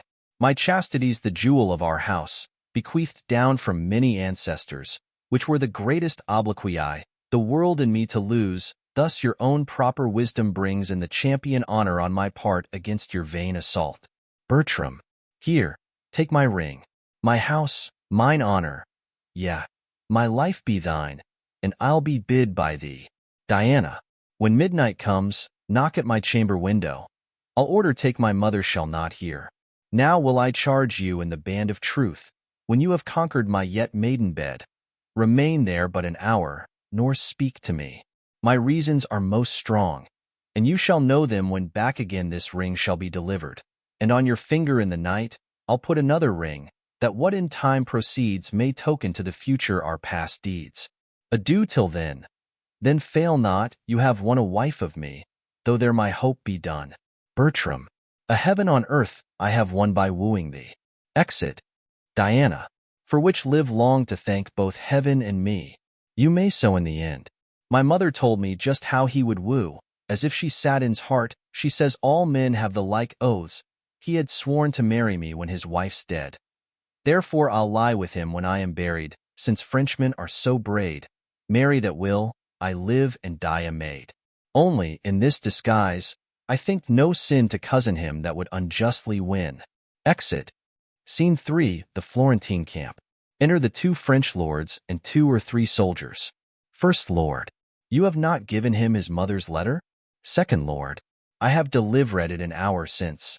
There is something in't that stings his nature, for on the reading it, he chonged almost into another man. First Lord, he has much worthy blame laid upon him for shaking off so good a wife and so sweet a lady. Second Lord, especially he hath incurred the everlasting displeasure of the king, who had even tunned his bounty to sing happiness to him. I will tell you a thing, but you shall let it dwell darkly with you. First Lord, when you have spoken it, 'tis dead, and I am the grave of it. Second Lord, he hath perverted a young gentlewoman here in Florence, of a most chaste renown, and this night he fleshes his will in the spoil of her honor. He hath given her his monumental ring, and thinks himself made in the unchaste composition. First Lord, now, God delay our rebellion. As we are ourselves, what things are we? Second Lord, merely our own traitors, and as in the common course of all treasons, we still see them reveal themselves till they attain to their abhorred ends. So he that in this action contrives against his own nobility, in his proper stream, o'erflows himself. First Lord, is it not meant damnable in us to be trumpeters of our unlawful intents? We shall not then have his company tonight? Second Lord, not till after midnight, for he is dieted to his hour. First Lord, that approaches apace. I would gladly have him see his company anatomized, that he might take a measure of his own judgments, wherein so curiously he had set this counterfeit. Second Lord, we will not meddle with him till he come, for his presence must be the whip of the other. First Lord, in the meantime, what hear you of these wars? Second Lord, I hear there is an overture of peace. First Lord, nay, I assure you, a peace concluded. Second Lord, what will Count Roscelin do then? Will he travel higher, or return again into France? First Lord, I perceive by this demand, you are not altogether of his counsel. Second Lord, let it be forbid, sir. So should I be a great deal of his act. First Lord, sir, his wife some 2 months since fled from his house. Her pretence is a pilgrimage to Saint Jacques le Grand, which holy undertaking with most austere sanctimony she accomplished, and there residing, the tenderness of her nature became as a prey to her grief. In fine, made a groan of her last breath, and now she sings in heaven. Second Lord, how is this justified? First Lord, the stronger part of it by her own letters, which makes her story true, even to the point of her death itself, which could not be her office to say is come, was faithfully confirmed by the rector of the place. Second Lord, hath the Count all this intelligence? First Lord, aye, and the particular confirmations, point from point, to the full arming of the verity. Second Lord, I am heartily sorry that he'll be glad of this. First Lord, how mightily sometimes we make us comforts of our losses. Second Lord, and how mightily some other times we drown our gain in tears. The great dignity that his valor hath here acquired for him shall at home be encountered with a shame as ample. First Lord, The web of our life is of a mingled yarn, good and ill together. Our virtues would be proud if our faults whipped them not, and our crimes would despair if they were not cherished by our virtues. Enter a messenger. How now? Where's your master? Messenger. He met the Duke in the street, sir, of whom he hath taken a solemn leave. His lordship will next morning for France. The Duke hath offered him letters of commendations to the king. Second Lord. They shall be no more than needful there, if they were more than they can commend. Enter Bertram. First Lord. They cannot be too sweet for the king's tartness. Here's his lordship now. How now, my lord? Is not after midnight? Bertram. I have tonight dispatched 16 businesses, a month's length apiece, by an abstract of success. I have congied with the Duke, done my adieu with his nearest, buried a wife, mourned for her, writ to my lady mother I am returning, entertained my convoy, and between these main parcels of dispatch effected many nicer needs. The last was the greatest, but that I have not ended yet. Second Lord. If the business be of any difficulty, and this morning your departure hence, it requires haste of your lordship. Bertram. I mean the business is not ended, as fearing to hear of it hereafter, but shall we have this dialogue between the fool and the soldier? Come, bring forth this counterfeit module has deceived me like a double-meaning prophesier. Second Lord. Bring him forth. Exeunt soldiers. Has sat I the stocks all night, poor gallant knave. Bertram. No matter. His heels have deserved it, in usurping his spurs so long. How does he carry himself? First Lord. I have told your lordship already. The stocks carry him, but to answer you as you would be understood. He weeps like a wench that had shed her milk. He hath confessed himself to Morgan, whom he supposes to be a friar, from the time of his remembrance to this very instant disaster of his setting I, the stocks, and what think you he hath confessed? Bertram. Nothing of me. Has he? Second Lord. His confession is taken, and it shall be read to his face. If your lordship be in't, as I believe you are, you must have the patience to hear it. Enter soldiers with paroles. Bertram. A plague upon him. Muffled. He can say nothing of me. Hush, hush. First Lord. Hoodman comes. Porto Tartarassa. First Soldier. He calls for the tortures. What will you say without him? Paroles. I will confess what I know without constraint.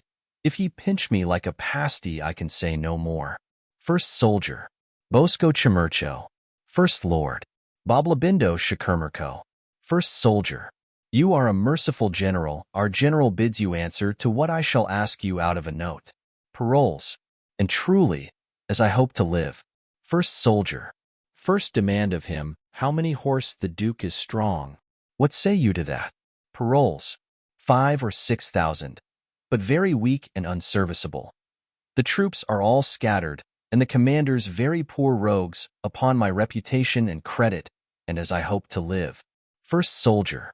Shall I set down your answer so? Paroles.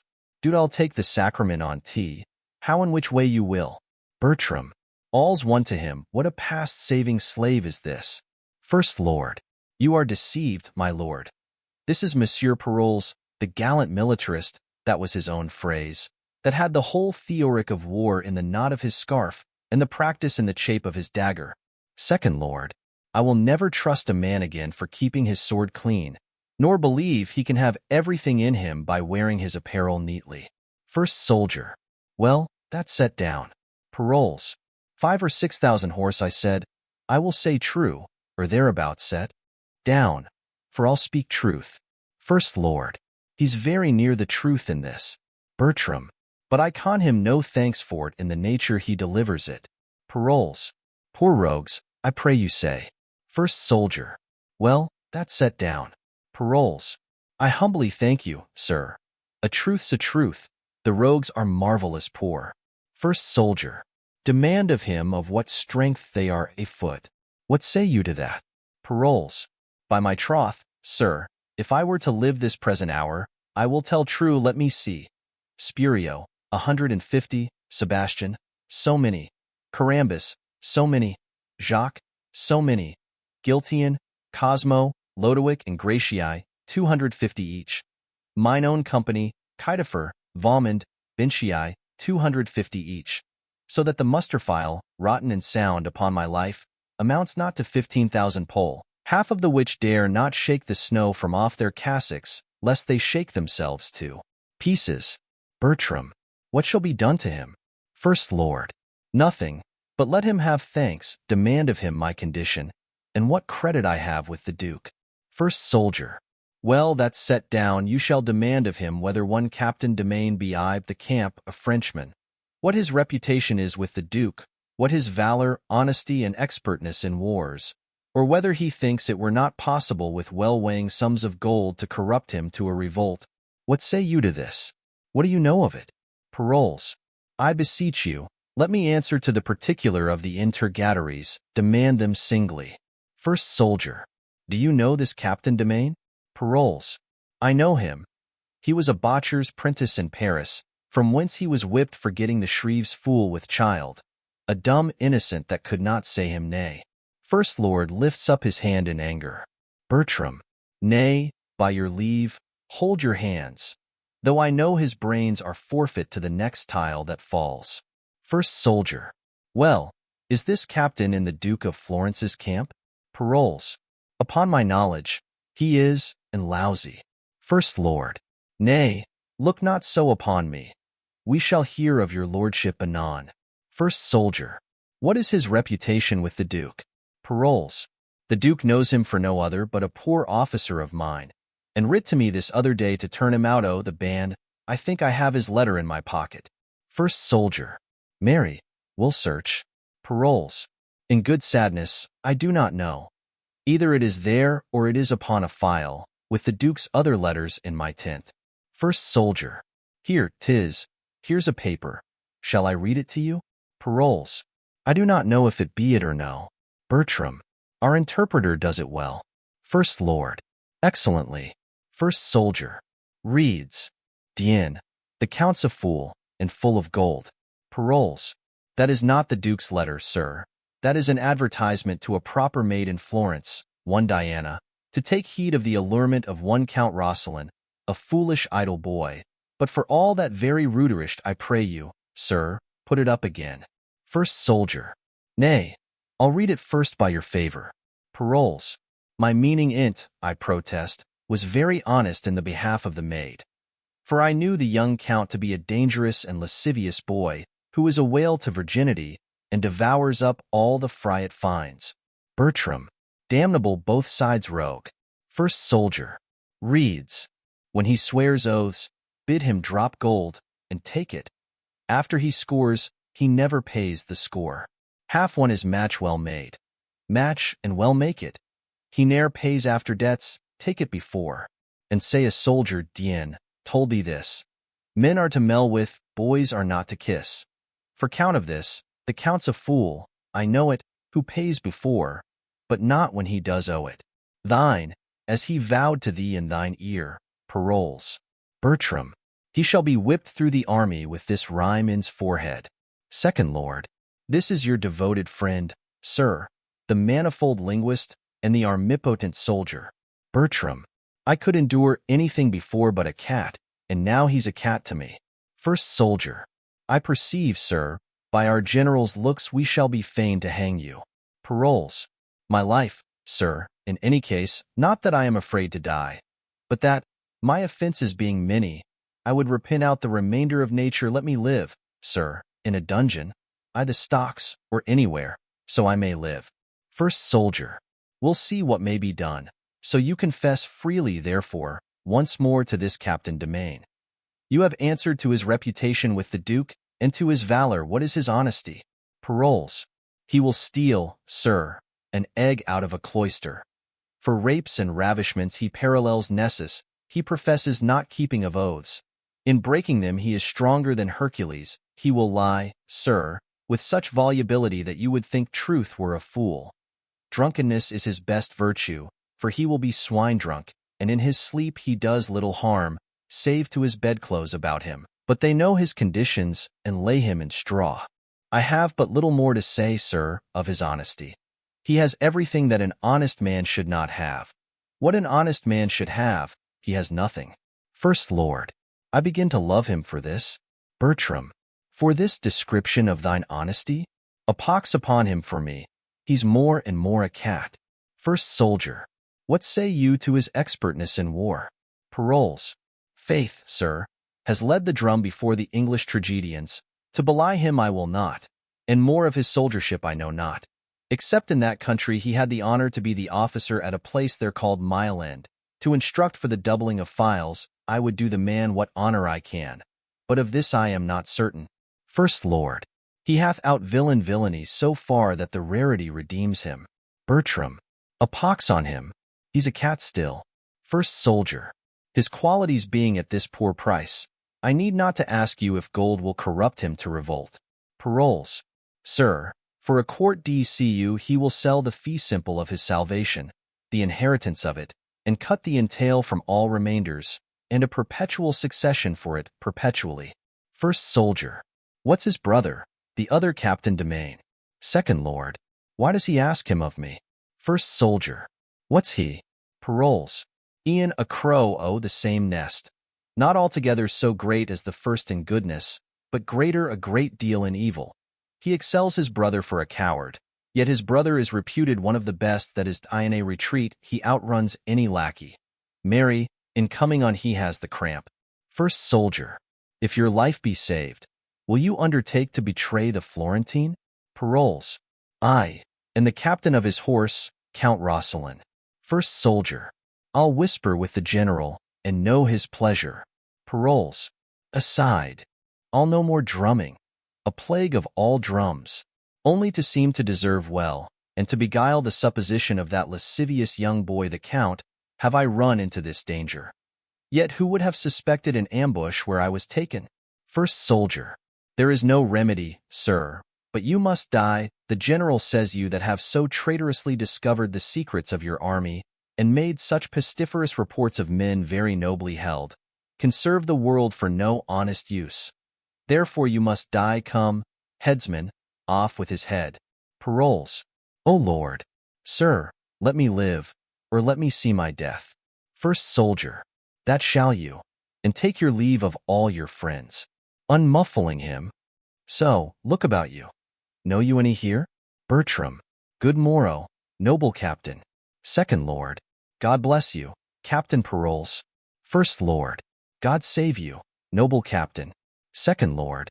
Captain, what greeting will you to my Lord Lifew? I am for France. First Lord. Good captain. Will you give me a copy of the sonnet you writ to Diana in behalf of the Count Roscelin? And I were not a very coward I'd compel it of you. But fare you well. Exeunt Bertram, Lords and Sea. First Soldier. You are undone, captain. All but your scarf, that has a knot on't yet. Paroles. Who cannot be crushed with a plot. First Soldier. If you could find out a country where but women were that had received so much shame, you might begin an impudent nation. Fare you well. Sir, I am for France too. We shall speak of you there. Exeunt. Paroles. Yet am I thankful. If my heart were great, 'twould burst at this. Captain, I'll be no more, but I will eat and drink and sleep as soft as captain shall. Simply the thing I am shall make me live. Who knows himself a braggart, let him fear this.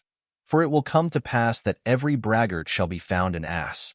Rust, sword, cool, blushes, and Paroles live safest in shame. Being fooled, by foolery thrive. There's place and means for every man alive. I'll after them. Exit. Scene 4. Florence. A room in the widow's house.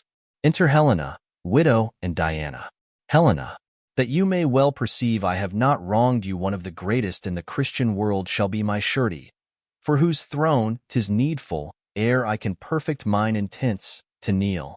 Time was I did him a desired office, dear almost as his life, which gratitude through flinty Tartar's bosom would peep forth, and answer thanks I duly am informed his grace is at Marseilles, to which place we have convenient convoy. You must know I am supposed dead, the army breaking. My husband hies him home, where, heaven aiding, and by the leave of my good lord the king, we'll be before our welcome. Widow. Gentle madam, you never had a servant to whose trust your business was more welcome. Helena. Nor you, mistress, ever a friend whose thoughts more truly labor to recompense your love. Doubt not but heaven hath brought me up to be your daughter's dower. as it hath fated her to be my motive and helper to a husband. But, O strange men, that can such sweet use make of what they hate, when saucy trusting of the cousin thoughts defiles the pitchy night. So lust doth play with what it loathes, for that which is away. But more of this hereafter you, Diana, under my poor instructions yet must suffer something in my behalf. Diana, let death and honesty go with your impositions. I am yours upon your will to suffer. Helena, yet I pray you, but with the word the time will bring on summer, when briars shall have leaves as well as thorns, and be as sweet as sharp, we must away. Our wagon is prepared, and time revives us. All's well that ends well, still the fine's the crown. Whatever the course, the end is the renown. Exeunt. Scene V. Rosalind. A room in the Countess's palace. Enter Clown, Countess, and Lafeu. Lafeu. No, no, no. Your son was misled with a snipped taffeta fellow there, whose villainous saffron would have made all the unbacked and doughy youth of a nation in his color. Your daughter-in-law had been alive at this hour, and your son here at home, more advanced by the king than by that red-tailed humblebee I speak of. Countess, I would I had not known him. It was the death of the most virtuous gentlewoman that ever nature had praised for creating. If she had partaken of my flesh and cost me the dearest groans of a mother, I could not have owed her a more rooted love. Lafeu, 'twas a good lady, 'twas a good lady. We may pick 1,000 salads ere we light on such another herb. Clown. Indeed, sir, she was the sweet marjoram of the salad, or rather, the herb of grace. Lafeu. They are not herbs, you knave, they are nose herbs. Clown. I am no great Nebuchadnezzar, sir. I have not much skill in grass. Lafeu. Whether dost thou profess thyself, a knave or a fool? Clown. A fool, sir, at a woman's service, and a knave at a man's. Lafeu. Your distinction? Clown. I would cozen the man of his wife, and do his service. Lafeu. So you were a knave at his service indeed. Clown. And I would give his wife my bauble, sir, to do her service. Lafeu. I will subscribe for thee. Thou art both knave and fool. Clown. At your service. Lafeu. No, no, no. Clown. Why, sir, if I cannot serve you, I can serve as great a prince as you are. Lafeu. Who's that? A Frenchman? Clown. Faith, sir, a has an English name, but his physiognomy is more hotter in France than there. Lafeu. What prince is that? Clown.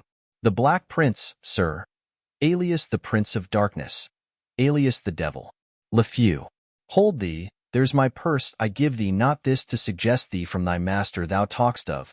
Serve him still. Clown. I am a woodland fellow, sir, that always loved a great fire, and the master I speak of ever keeps a good fire, but sure he is the prince of the world. Let his nobility remain in's court. I am for the house with the narrow gate, which I take to be too little for pomp to enter. Some that humble themselves may, but the many will be too chill and tender, and they'll be for the flowery way that leads to the broad gate and the great fire. Lafeu.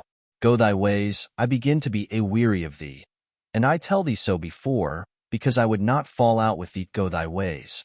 Let my horses be well looked to, without any tricks. Clown. If I put any tricks upon 'em, sir, they shall be jades' tricks, which are their own right by the law of nature. Exit. Lafeu. A shrewd knave, and an unhappy countess. So he is dumb. Why, lord that's gone made himself much sport out of him. By his authority he remains here, which he thinks is a patent for his sauciness. And indeed he has no pace, but runs where he will. Lafeu. I like him well. 'Tis not amiss, and I was about to tell you, since I heard of the good lady's death, and that my lord your son was upon his return home, I moved the king my master to speak in the behalf of my daughter, which, in the minority of them both, his majesty out of a self-gracious remembrance did first propose. His highness hath promised me to do it, and, to stop up the displeasure he hath conceived against your son, there is no fitter matter. How does your ladyship like it? Countess. With very much content, my lord, and I wish it happily effected. Lafeu. His highness comes post from Marseilles, of as able body as when he numbered 30. He will be here tomorrow, or I am deceived by him that in such intelligence hath seldom failed. Countess. It rejoices me that I hope I shall see him ere I die. I have letters that my son will be here tonight. I shall beseech your lordship to remain with me till they meet together. Lafeu. Madam, I was thinking with what manners I might safely be admitted. Countess. You need but plead your honorable privilege. Lafeu. Lady, of that I have made a bold charter. But, I thank my God, it holds yet. Enter Clown. Clown. O madam, yonder's my lord your son with a patch of velvet on's face. Whether there be a scar under't or no, the velvet knows. But 'tis a goodly patch of velvet. His left cheek is a cheek of 2.5 but his right cheek is worn bare. Lafeu. A scar nobly got, or a noble scar, is a good livery of honor. So belike is that. Clown. But it is your carbonadoed face. Lafeu. Let us go see your son. I pray you. I long to talk with the young noble soldier. Clown. Faith, there's a dozen of 'em, with delicate fine hats, and most courteous feathers, which bow the head and nod at every man. Exeunt. Act V. Scene I. Marseilles. A street. Enter Helena, widow, and Diana with 2 attendants. Helena. But this exceeding posting day and night must wear your spirits low. We cannot help it. But since you have made the days and nights as one, to wear your gentle limbs in my affairs, be bold you do so grow in my requital, as nothing can unroot you in happy time. Enter a gentleman. This man may help me to his majesty's ear. If he would spend his power, God save you, sir. Gentleman. And you. Helena. Sir, I have seen you in the court of France. Gentleman. I have been sometimes there. Helena. I do presume, sir, that you are not fallen from the report that goes upon your goodness, and therefore, goaded with most sharp occasions, which lay nice manners by, I put you to the use of your own virtues, for the which I shall continue thankful. Gentlemen. What's your will? Helena. That it will please you to give this poor petition to the king, and aid me with that store of power you have to come into his presence. Gentlemen. The king's not here. Helena. Not here, sir. Gentlemen. Not indeed. He hence removed last night, and with more haste than is his use. Widow. Lord, how we lose our pains. Helena. All's well that ends well yet, though time seems so adverse and means unfit. I do beseech you, whither is he gone? Gentlemen. Marry, as I take it, to Rosalind. Whither I am going. Helena. I do beseech you, sir, since you are like to see the king before me, commend the paper to his gracious hand, which I presume shall render you no blame, but rather make you thank your pains for it. I will come after you with what good speed our means will make us means. Gentlemen. This I'll do for you. Helena. And you shall find yourself to be well thanked. Whatever falls more, we must to horse again. Go, go, provide. Exeunt. Scene 2. Rosalind, the inner court of the Countess's palace. Enter Clown and Paroles. Paroles. Good Monsieur Lavache, give my Lord Lafeu this letter. I have ere now, sir, been better known to you, when I have held familiarity with fresher clothes. But I am now, sir, muddied in fortune's mood, and smell somewhat strong of her strong displeasure. Clown. Truly, fortune's displeasure is but sluttish. If it smells so strongly as thou speak'st of, I will henceforth eat no fish of fortune's, buttering, thee. Allow the wind. Paroles. Nay, you need not to stop your nose, sir, that I spake but by a metaphor. Clown. Indeed, sir, if your metaphor stink, I will stop my nose, or against any man's metaphor, or thee. Get thee further. Paroles. Pray you, sir, deliver me this paper. Clown. Faugh. Parithee, stand away. A paper from Fortune's close-stool to give to a nobleman. Look, here he comes himself. Enter Lafeu. Here is a purr of Fortune's, sir, or of Fortune's cat, but not a musk-cat, that has fallen into the unclean fish-pond of her displeasure, and, as he says, is muddied withal. Pray you, sir, use the carp as you may, for he looks like a poor, decayed, ingenious, foolish, rascally knave. I do pity his distress in my similes of comfort, and leave him to your lordship. Exit. Paroles. My lord, I am a man whom fortune hath cruelly scratched. Lafeu. And what would you have me to do? 'Tis too late to pare her nails now. Wherein have you played the knave with fortune that she should scratch you? Who of herself is a good lady, and would not have knaves thrive long under her? There's a court DCU for you. Let the justices make you and fortune friends. I am for other business.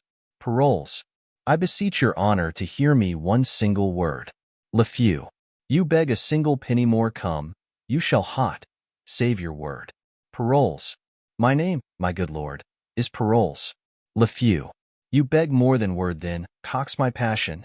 Give me your hand, how does your drum? Paroles. O my good lord, you were the first that found me. Lefew. Was I, in sooth? And I was the first that lost thee. Paroles. It lies in you, my lord, to bring me in some grace, for you did bring me out. Lefew. Out upon thee, knave! Dost thou put upon me at once both the office of God and the devil? One brings thee in grace, and the other brings thee out. Trumpet sound. The king's coming. I know by his trumpet, sirrah. Inquire further after me. I had talk of you last night. Though you are a fool and a knave, you shall eat. Go to. Follow. Paroles. I praise God for you. Exeunt. Scene 3, the same room in the Countess's palace. Flourish, enter King, Countess, Lefew, lords, gentlemen, guards, and see. King. We lost a jewel of her, and our esteem was made much poorer by it. But your son, as mad in folly, lacked the sense to know her estimation home. Countess. 'Tis past, my liege, and I beseech your majesty to make it natural rebellion. Done I, the blaze of youth, when oil and fire, too strong for reason's force, bears it and burns on. King. My honored lady, I have forgiven and forgotten all, though my revenges were high bent upon him, and watched the time to shoot. Lefew. This I must say, but first I beg my pardon. The young lord did to his majesty, his mother, and his lady, offense of mighty note. But to himself the greatest wrong of all, he lost a wife whose beauty did astonish the survey of richest eyes, whose words all ears took captive, whose dear perfection hearts that scorned to serve humbly called mistress. King. Praising what is lost, makes the remembrance dear well, call him hither. We are reconciled, and the first view shall kill all repetition, let him not ask our pardon. The nature of his great offense is dead, and deeper than oblivion do we bury incensing relics of it. Let him approach a stranger, no offender, and inform him so, 'tis our will he should. Gentlemen. I shall, my liege. Exit, gentlemen. King. What says he to your daughter? Have you spoke? Lefew. All that he is hath reference to your highness. King. Then shall we have a match. I have letters sent me that sets him high in fame. Enter Bertram. Lefew. He looks well on tea. King. I am not a day of season, for thou mayst see a sunshine and a hail in me at once, but to the brightest beams distracted clouds give way. So stand thou forth. The time is fair again. Bertram. My high repented blames. Dear sovereign, pardon to me. King. All is whole. Not one word more of the consumed time. Let's take the instant by the forward top. For we are old, and on our quickst decrees the inaudible and noiseless foot of time steals ere we can effect them. You remember the daughter of this lord? Bertram. Admiringly. My liege. At first. I stuck my choice upon her, ere my heart durst make too bold herald of my tongue. Where the impression of mine eye in fixing, contempt his scornful perspective did lend me, which warped the line of every other favor, scorned a fair color, or expressed it stolen, extended or contracted all proportions to a most hideous object. Thence it came that she whom all men praised, and whom myself, since I have lost, have loved, was in mine eye the dust that did offend it. King. Well excused, that thou didst love her, strikes some scores away from the great Comte. But love that comes too late, like a remorseful pardon slowly carried, to the great sender turns a sour offense, crying, that's good that's gone. Our rash faults make trivial price of serious things we have, not knowing them until we know their grave. Oft our displeasures, to ourselves unjust, destroy our friends, and after weep their dust. Our own love waking cries to see what's done, while shameful hate sleeps out the afternoon. Be this sweet Helen's knell, and now forget her. Send forth your amorous token for fair Maudlin. The main consents are had, and here we'll stay to see our widower's second marriage day. Countess, which better than the first, O dear heaven, bless, or, ere they meet, in me, O nature, cess. Lafeu, come on, my son, in whom my house's name must be digested. Give a favor from you, to sparkle in the spirits of my daughter, that she may quickly come. Bertram gives a ring to Lafeu. By my old beard, and every hair that's on t, Helen that's dead was a sweet creature. Such a ring as this, the last that ere I took her leave at court, I saw upon her finger. Bertram, hers it was not. King, now, pray you, let me see it. For mine eye, while I was speaking, oft was fastened to it. This ring was mine, and when I gave it Helen I bade her, if her fortunes ever stood necessity to help, that by this token I would relieve her, had you that craft to reave her of what should stead her most? Bertram, my gracious sovereign, howe'er it pleases you to take it so, the ring was never hers. Countess, son, on my life, I have seen her wear it, and she reckoned it at her life's rate. Lafeu, I am sure I saw her wear it. Bertram, you are deceived, my lord. She never saw it. In Florence was it from a casement thrown me, wrapped in a paper, which contained the name of her that through it noble she was, and thought I stood gagged. But when I had subscribed to mine own fortune, and informed her fully I could not answer in that course of honor as she had made the overture, she gazed in heavy satisfaction, and would never receive the ring again. King, Plutus himself, that knows the tinct and multiplying medicine, hath not in nature's mystery more science than I have in this ring. 'Twas mine, 'twas Helen's, whoever gave it you, then if you know that you are well acquainted with yourself, confess 'twas hers, and by what rough enforcement you got it from her. She called the saints to surety that she would never put it from her finger unless she gave it to yourself in bed, where you have never come, or sent it us upon her great disaster.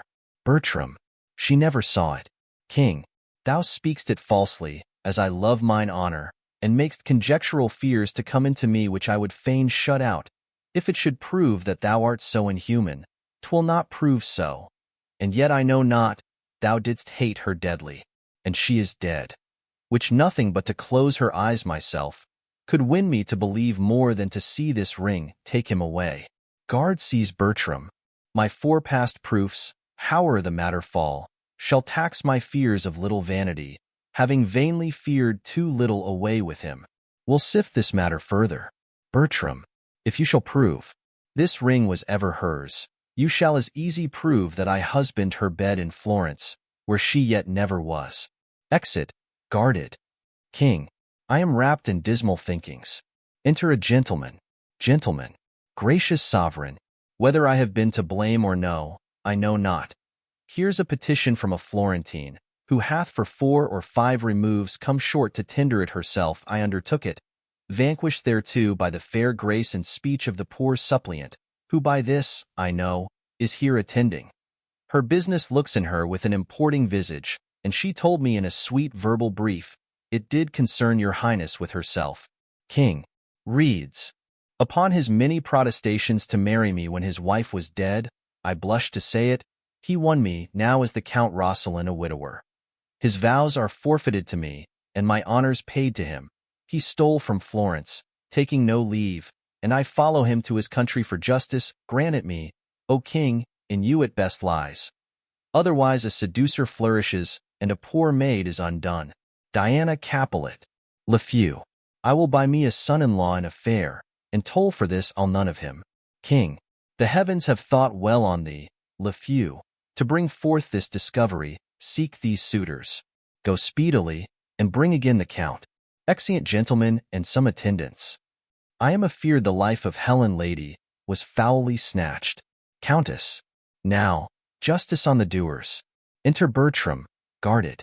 King, I wonder, sir, since wives are monsters to you, and that you fly them as you swear them lordship, yet you desire to marry what woman's that?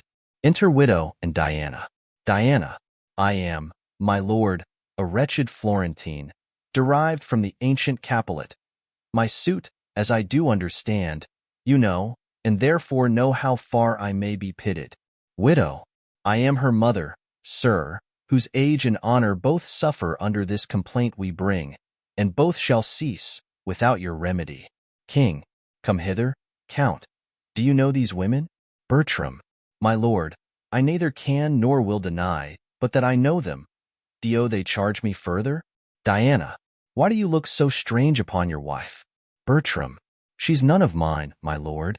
Diana, if you shall marry, you give away this hand, and that is mine. You give away heaven's vows, and those are mine. You give away myself, which is known mine. For I by vow am so embodied yours that she which marries you must marry me, either both or none. Lafeu. To Bertram, your reputation comes too short for my daughter. You are no husband for her. Bertram, my lord, this is a fond and desperate creature, whom sometime I have laughed with. Let your highness lay a more noble thought upon mine honor, than for to think that I would sink it here.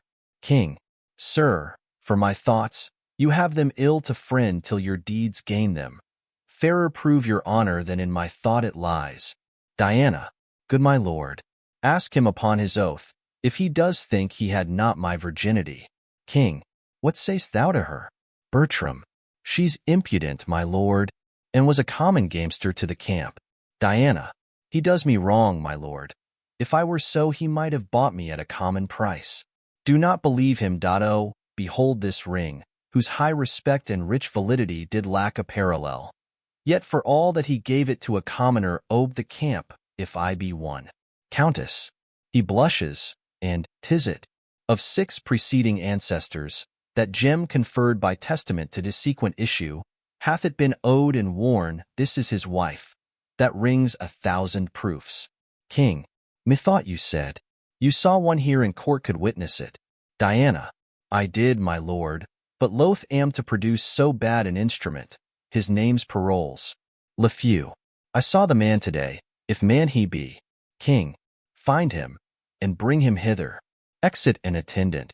Bertram, what of him? He's quoted for a most perfidious slave, with all the spots, the world taxed and debauched, whose nature sickens but to speak a truth. Am I or that or this for what he'll utter, that will speak anything? King, she hath that ring of yours. Bertram, I think she has, certain it is I licked her and boarded her eye, the wanton way of youth. She knew her distance and did angle for me, matting my eagerness with her restraint, as all impediments in fancy's course are motives of more fancy, and in fine, her infinite cunning with her modern grace subdued me to her rate.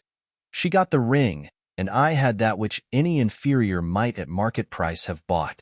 Diana, I must be patient. You that have turned off a first so noble wife may justly die at me. I pray you yet. Since you lack virtue, I will lose a husband. Send for your ring, I will return it home, and give me mine again. Bertram, I have it not. King, what ring was yours, I pray you? Diana, sir, much like the same upon your finger. King, know you this ring? This ring was his of late. Diana, and this was it I gave him, being Abed.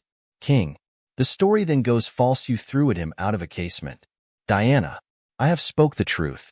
Enter attendant with Paroles.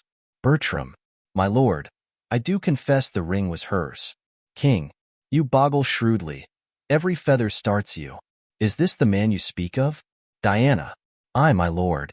King, tell me, sirrah, but tell me true I charge you, not fearing the displeasure of your master, which on your just proceeding, I'll keep off. By him and by this woman here what know you? Paroles, so please your majesty, my master hath been an honorable gentleman, tricks he hath had in him, which gentlemen have. King, come, to the purpose, did he love this woman? Paroles, faith, sir, he did love her. But how? King, how, I pray you? Paroles, he did love her, sir, as a gentleman loves a woman. King, how is that? Paroles, he loved her, sir, and loved her not. King, as thou art a knave, and no knave. What an equivocal companion is this? Paroles, I am a poor man, and at your majesty's command. Lafeu, he's a good drum, my lord, but a naughty orator. Diana, do you know he promised me marriage? Paroles. Faith, I know more than I'll speak. King. But wilt thou not speak all thou knowst? Paroles. Yes, so please your majesty I did go between them as I said. But more than that, he loved her. For indeed he was mad for her, and talked of Satan, and of limbo, and of furies, and I know not what.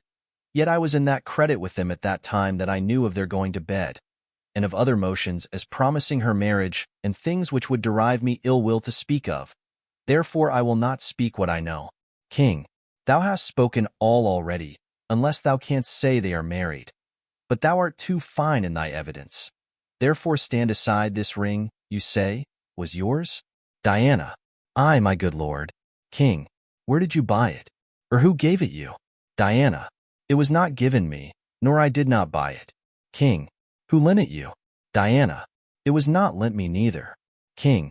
Where did you find it then? Diana. I found it not. King. If it were yours by none of all these ways, how could you give it him? Diana. I never gave it him. Lefeu. This woman's an easy glove, my lord. She goes off and on at pleasure. King. This ring was mine. I gave it his first wife. Diana. It might be yours, or hers for aught I know. King. Take her away. I do not like her now. To prison with her, and away with him. Unless thou tell'st me where thou hadst this ring, thou deest within this hour. Diana. I'll never tell you. King. Take her away. Diana. I'll put in bail, my liege. King. I think thee now some common customer. Diana. By Jove, if ever I knew man, 'twas you. King. Wherefore hast thou accused him all this while? Diana. Because he's guilty, and he is not guilty. He knows I am no maid, and he'll swear to't. I'll swear I am a maid, and he knows not. Great king, I am no strumpet by my life. I am either maid, or else this old man's wife. Pointing to Lefeu. King. She does abuse our ears. To prison with her. Diana. Good mother, fetch my bail. Stay, royal sir. Exit widow. The jeweler that owes the ring is sent for, and he shall surety me, but for this lord who hath abused me as he knows himself, though yet he never harmed me, here I quit him. He knows himself my bed he hath defilled, and at that time he got his wife with child. Dead though she be, she feels her young one kick. So there's my riddle. One that's dead is quick, and now behold the meaning. Enter widow with Helena. King. Is there no exorcist? Beguiles the truer office of mine eyes? Is't real that I see? Helena. No, my good lord. 'Tis but the shadow of a wife you see, the name, and not the thing. Bertram. Both. Oh, pardon. Helena. Oh, my good lord, when I was like this maid, I found you wondrous kind. There is your ring, and look you, here's your letter. This it says, when from my finger you can get this ring, and is by me with child, and see, this is done. Will you be mine now you are doubly one? Bertram. If she, my liege, can make me know this clearly, I'll love her dearly, ever, ever dearly. Helena. If it appear not plain, and prove untrue, deadly divorce step between me and you. Oh, my dear mother, do I see you living? Lefeu. Mine eyes smell onions. I shall weep anon. To Paroles, good Tom Drum, lend me a handkercher. So, I thank thee. Wait on me home. I'll make sport with thee. Let thy courtesies alone. They are scurvy ones. King. Let us from point to point this story know, to make the even truth and pleasure flow. To Diana. If thou beest yet a fresh, uncropped flower, choose thou thy husband, and I'll pay thy dower. For I can guess that by thy honest aid, thou kept'st a wife herself, thyself a maid. Of that, and all the progress more and less, resolvedly more leisure shall express. All yet seems well, and if it ends so meet, the bitter past, more welcome is the sweet. Flourish. Epilogue. The king's a beggar, now the play is done. All is well ended if this suit be won, that you express content, which we will pay with strife to please you, day exceeding day. Ours be your patience then, and yours our parts. Your gentle hands lend us, and take our hearts. Exeon omnes. The tragedy of Antony and Cleopatra. Contents. Act I. Scene I. Alexandria. A room in Cleopatra's palace. Scene 2. Alexandria. Another room in Cleopatra's palace. Scene 3 Alexandria. A room in Cleopatra's palace. Scene IV. Rome. An apartment in Caesar's house. Scene V. Alexandria. A room in the palace. Act 2. Scene I. Messina. A room in Pompey's house. Scene 2. Rome. A room in the house of Lepidus. Scene 3 Rome. A room in Caesar's house. Scene 4. Rome. A street. Scene V. Alexandria. A room in the palace. Scene 6. Near Misenum. Scene 7. On board Pompey's galley, lying near Misenum. Act 3. Scene I. A plain in Syria. Scene II. Rome. An antechamber in Caesar's house. Scene 3 Alexandria. A room in the palace. Scene 4. Athens. A room in Antony's house. Scene V. Athens. Another room in Antony's house. Scene 6. Rome. A room in Caesar's house. Scene 7. Antony's camp near the promontory of Actium. Scene 8. A plain near Actium. Scene 9. Another part of the plain. Scene X. Another part of the plain. Scene 11. Alexandria. A room in the palace. Scene 12. Caesar's camp in Egypt.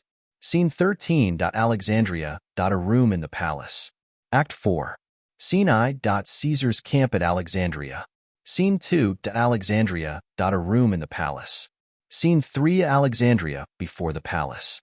Scene 4. Alexandria. A room in the palace. Scene V. Antony's camp near Alexandria. Scene 6. Alexandria. Caesar's camp. Scene 7. Field of battle between the camps. Scene 8. Under the walls of Alexandria. Scene 9. Caesar's camp. Scene X. Ground between the two camps. Scene 11. Another part of the ground. Scene 12. Another part of the ground. Scene 13. Alexandria. A room in the palace. Scene 14. Alexandria. Another room. Scene 15. Alexandria. A monument. Act V. Scene I. Caesar's camp before Alexandria. Scene 2. Alexandria. A room in the monument. Dramatis Personae. Mark Antony. Triumvir. Octavius Caesar. Triumvir. Lepidus. Triumvir. Sextus Pompeius. Domitius Ennobarbus. Friend to Antony Ventidius. Friend to Antony. Eros. Friend to Antony. Scarus. Friend to Antony. Dercetus. Friend to Antony. Demetrius. Friend to Antony. Philo. Friend to Antony. Maecenas. Friend to Caesar. Agrippa. Friend to Caesar. Dolabella. Friend to Caesar. Perculius. Friend to Caesar. Phidias. Friend to Caesar. Gallus. Friend to Caesar. Menas. Friend to Pompey. Menecrates. Friend to Pompey. Varius. Friend to Pompey. Taurus. Lieutenant General to Caesar Canidius. Lieutenant General to Antony Silius. An officer in Ventidius's army EUPHRONIUS. An ambassador from Antony to Caesar Alexis. Attendant on Cleopatra Mardian. Attendant on Cleopatra Seleucus. Attendant on Cleopatra Diomedes. Attendant on Cleopatra Asothsayer. A clown. Cleopatra, Queen of Egypt. Octavia, sister to Caesar and wife to Antony Charmian. Attendant on Cleopatra Iras. Attendant on Cleopatra. Officers, soldiers, messengers, and other attendants. Scene, dispersed, in several parts of the Roman Empire. Act I. Scene I. Alexandria. A room in Cleopatra's palace. Enter Demetrius and Philo. Philo. Nay, but this dotage of our general's o'erflows the measure, those his goodly eyes, that o'er the files and musters of the war have glowed like plated Mars, now bend. Now turn the office and devotion of their view upon a tawny front, his captain's heart, which in the scuffles of great fights hath burst the buckles on his breast, reneges all temper, and is become the bellows and the fan to cool a gypsy's lust. Flourish, enter Antony and Cleopatra, her ladies, the train, with eunuchs fanning her. Look where they come. Take but good note, and you shall see in him the triple pillar of the world transformed into a strumpet's fool. Behold and see. Cleopatra, if it be love indeed, tell me how much. Antony, there's beggary in the love that can be reckoned. Cleopatra, I'll set a-born how far to be beloved. Antony, then must thou needs find out new heaven, new earth. Enter a messenger. Messenger. News, my good lord, from Rome. Antony, grates me, the sum. Cleopatra. Nay, hear them. Antony. Fulvia perchance is angry. Or who knows if the scarce-bearded Caesar have not sent his powerful mandate to you. Do this or this. Take in that kingdom and enfranchise that. Performed, or else we damn thee. Antony. How my love. Cleopatra. Perchance. Nay, and most like. You must not stay here longer. Your dismission is come from Caesar. Therefore hear it, Antony. Where's Fulvia's process? Caesar's, I would say. Both? Call in the messengers, Siam, Egypt's queen. Thou blushest, Antony, and that blood of thine is Caesar's homager. Else so thy cheek pays shame when shrill-tongued Fulvia scolds the messengers. Antony. Let Rome and Tiber melt, and the wide arch of the ranged empire fall. Here is my space. Kingdoms are clay, our dungy earth alike feeds beast as man. The nobleness of life is to do thus, embracing. When such a mutual pair and such a twain can do't, in which I bind, on pain of punishment, the world to weet we stand up peerless. Cleopatra.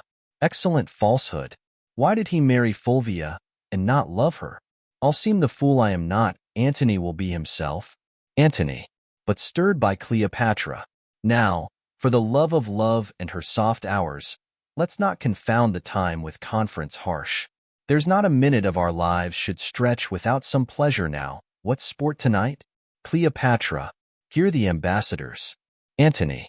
Fie, wrangling queen, whom everything becomes, to chide, to laugh, to weep, whose every passion fully strives to make itself in thee fair and admired. No messenger but thine, and all alone tonight will wander through the streets and note the qualities of people. Come, my queen, last night you did desire it, speak not to us. Exeunt Antony and Cleopatra with the train. Demetrius. Is Caesar with Antonius prized so slight? Philo. Sir, sometimes when he is not Antony, he comes too short of that great property which still should go with Antony. Demetrius. I am full sorry that he approves the common liar who thus speaks of him at Rome, but I will hope of better deeds tomorrow. Rest you happy. Exeunt. Scene 2, Alexandria, another room in Cleopatra's palace. Enter Enobarbus, a soothsayer, Charmian, IRAs, Mardian and Alexis. Charmian. Lord Alexis, sweet Alexis, most anything Alexis, almost most absolute Alexis, where's the soothsayer that you praised so to the queen? Oh, that I knew this husband which you say must charge his horns with garlands. Alexis. Soothsayer. Soothsayer. Your will? Charmian. Is this the man? Is't you, sir, that know things? Soothsayer. In nature's infinite book of secrecy a little I can read. Alexis. Show him your hand. Enobarbus. Bring in the banquet quickly. Wine enough Cleopatra's health to drink. Charmian. Good sir, give me good fortune. Soothsayer. I make not, but foresee. Charmian. Pray, then, foresee me one. Soothsayer. You shall be yet far fairer than you are. Charmian. He means in flesh. IRAs. No, you shall paint when you are old. Charmian. Wrinkles forbid. Alexis. Vex not his prescience, be ye attentive. Charmian. Hush. Soothsayer. You shall be more beloving than beloved. Charmian. I had rather heat my liver with drinking. Alexis. Nay, hear him. Charmian. Good now, some excellent fortune. Let me be married to 3 kings in a forenoon and widow them all. Let me have a child at 50, to whom Herod of Jewry may do homage. Find me to marry me with Octavius Caesar, and companion me with my mistress. Soothsayer. You shall outlive the lady whom you serve. Charmian. Oh, excellent. I love long life better than figs. Soothsayer. You have seen and proved a fairer former fortune than that which is to approach. Charmian. Then belike my children shall have no names. Prithee, how many boys and wenches must I have? Soothsayer. If every of your wishes had a womb, and fertile every wish, 1,000,000. Charmian. Out, fool. I forgive thee for a witch. Alexis. You think none but your sheets are privy to your wishes. Charmian. Nay, come, tell Iris hers. Alexis. We'll know all our fortunes. Enobarbus. Mine, and most of our fortunes tonight, shall be drunk to bed. IRAs. There's a palm presages chastity, if nothing else. Charmian. Ian as the o'erflowing Nilu's presageth famine. IRAs. Go. You wild bedfellow, you cannot soothsay. Charmian. Nay. If an oily palm be not a fruitful prognostication, I cannot scratch mine ear, prithee. Tell her but workaday fortune. Soothsayer.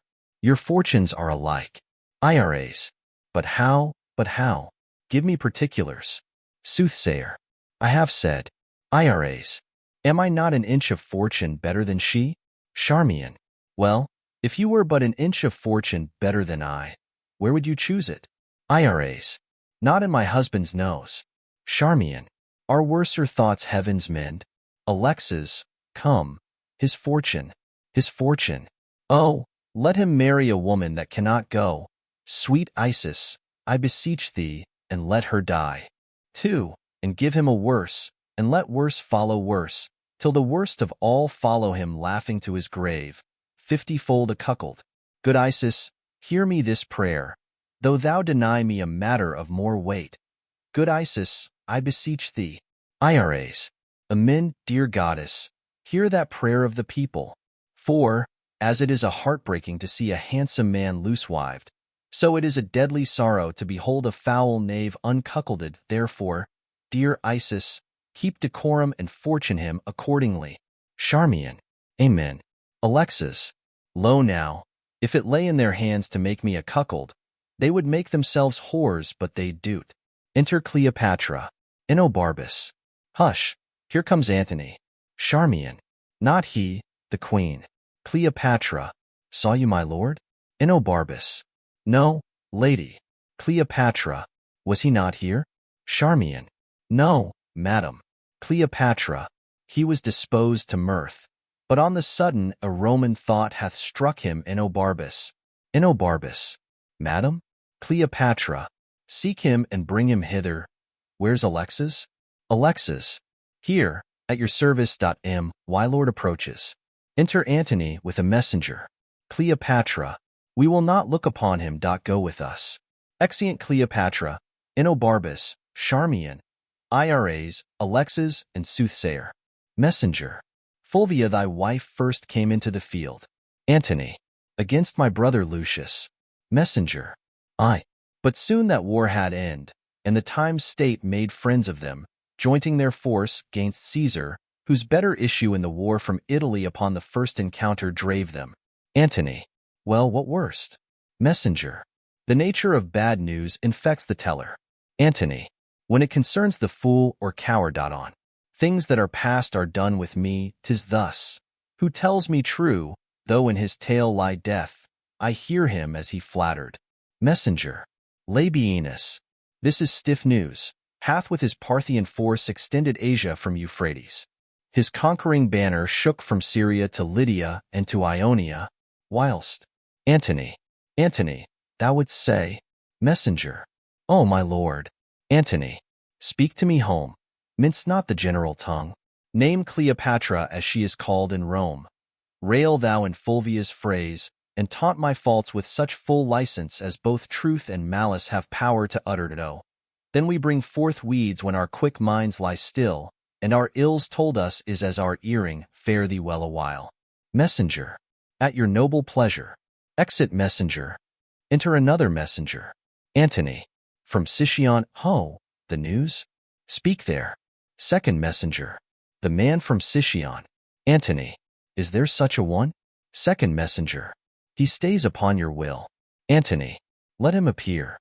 Exit second messenger. These strong Egyptian fetters I must break, or lose myself in dotage. Enter another messenger with a letter. What are you? Third messenger. Fulvia thy wife is dead. Antony. Where died she?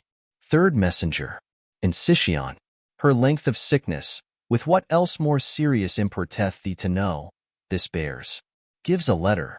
Antony. Forbear me. Exit third messenger. There's a great spirit gone. Thus did I desire it. What our contempts doth often hurl from us, we wish it ours again. The present pleasure, by revolution lowering, does become the opposite of itself. She's good, being gone.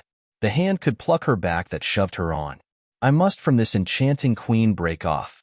10,000 harms, more than the ills I know, my idleness doth hatch. How now, Enobarbus? Enter Enobarbus. Enobarbus. What's your pleasure, sir? Antony.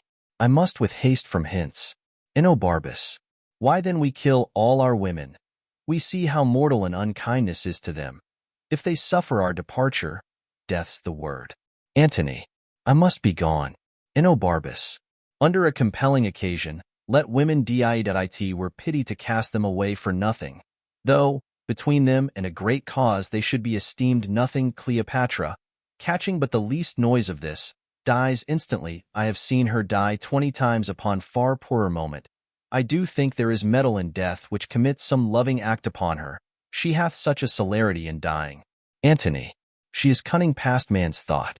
Enobarbus. Alack, sir, no. Her passions are made of nothing but the finest part of pure love. We cannot call her winds and waters, sighs and tears. They are greater storms and tempests than almanacs can report. This cannot be cunning in her. If it be, she makes a shower of rain as well as Jove. Antony. Would I had never seen her. Enobarbus.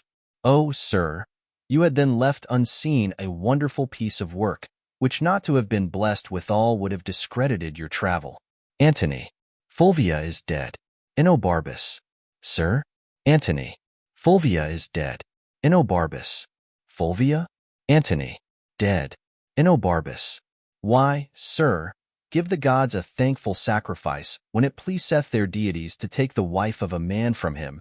It shows to man the tailors of the earth, comforting therein that when old robes are worn out, there are members to make new. If there were no more women but Fulvia, then had you indeed a cut, and the case to be lamented. This grief is crowned with consolation. Your old smock brings forth a new petticoat, and indeed the tears live in an onion that should water this sorrow. Antony. The business she hath broached in the state cannot endure my absence. Enobarbus. And the business you have broached here cannot be without you, especially that of Cleopatra's, which wholly depends on your abode. Antony. No more light answers. Let our officers have notice what we purpose. I shall break the cause of our expedients to the queen, and get her leave to part, for not alone the death of Fulvia, with more urgent touches, do strongly speak to us, but the letters too of many our contriving friends in Rome petition us at home. Sextus Pompeius hath given the dare to Caesar, and commands the empire of the sea. Our slippery people, whose love is never linked to the deserver till his deserts are past, begin to throw Pompey the Great and all his dignities upon his son, who, high in name and power, higher than both in blood and life, stands up for the main soldier, whose quality, going on, the sides o' world may danger much his breeding, which, like the courser's hair, hath yet but life and not a serpent's poison. Say our pleasure to such whose place is under us, requires our quick remove from hence. Enobarbus. I shall do't. Exeunt. Scene 3. Alexandria. A room in Cleopatra's palace. Enter Cleopatra, Charmian, Alexis, and Iras. Cleopatra. Where is he? Charmian. I did not see him since. Cleopatra. See where he is, who's with him, what he does. I did not send you. If you find him sad, say I am dancing. If in mirth, report that I am sudden sick quick, and return. Exit Alexis. Charmian. Madam, methinks, if you did love him dearly, you do not hold the method to enforce the like from him. Cleopatra. What should I do? I do not. Charmian. In each thing give him way. Cross him in nothing. Cleopatra. Thou teachest like a fool the way to lose him. Charmian. Tempt him not so too far. I wish forbear. In time we hate that which we often fear. But here comes Antony. Enter Antony. Cleopatra. I am sick and sullen. Antony. I am sorry to give breathing to my purpose. Cleopatra. Help me away, dear Charmian. I shall fall. It cannot be thus long. The sides of nature will not sustain it. Antony. Now, my dearest queen. Cleopatra. Pray you, stand farther from me. Antony. What's the matter? Cleopatra. I know by that same eye there's some good news. What?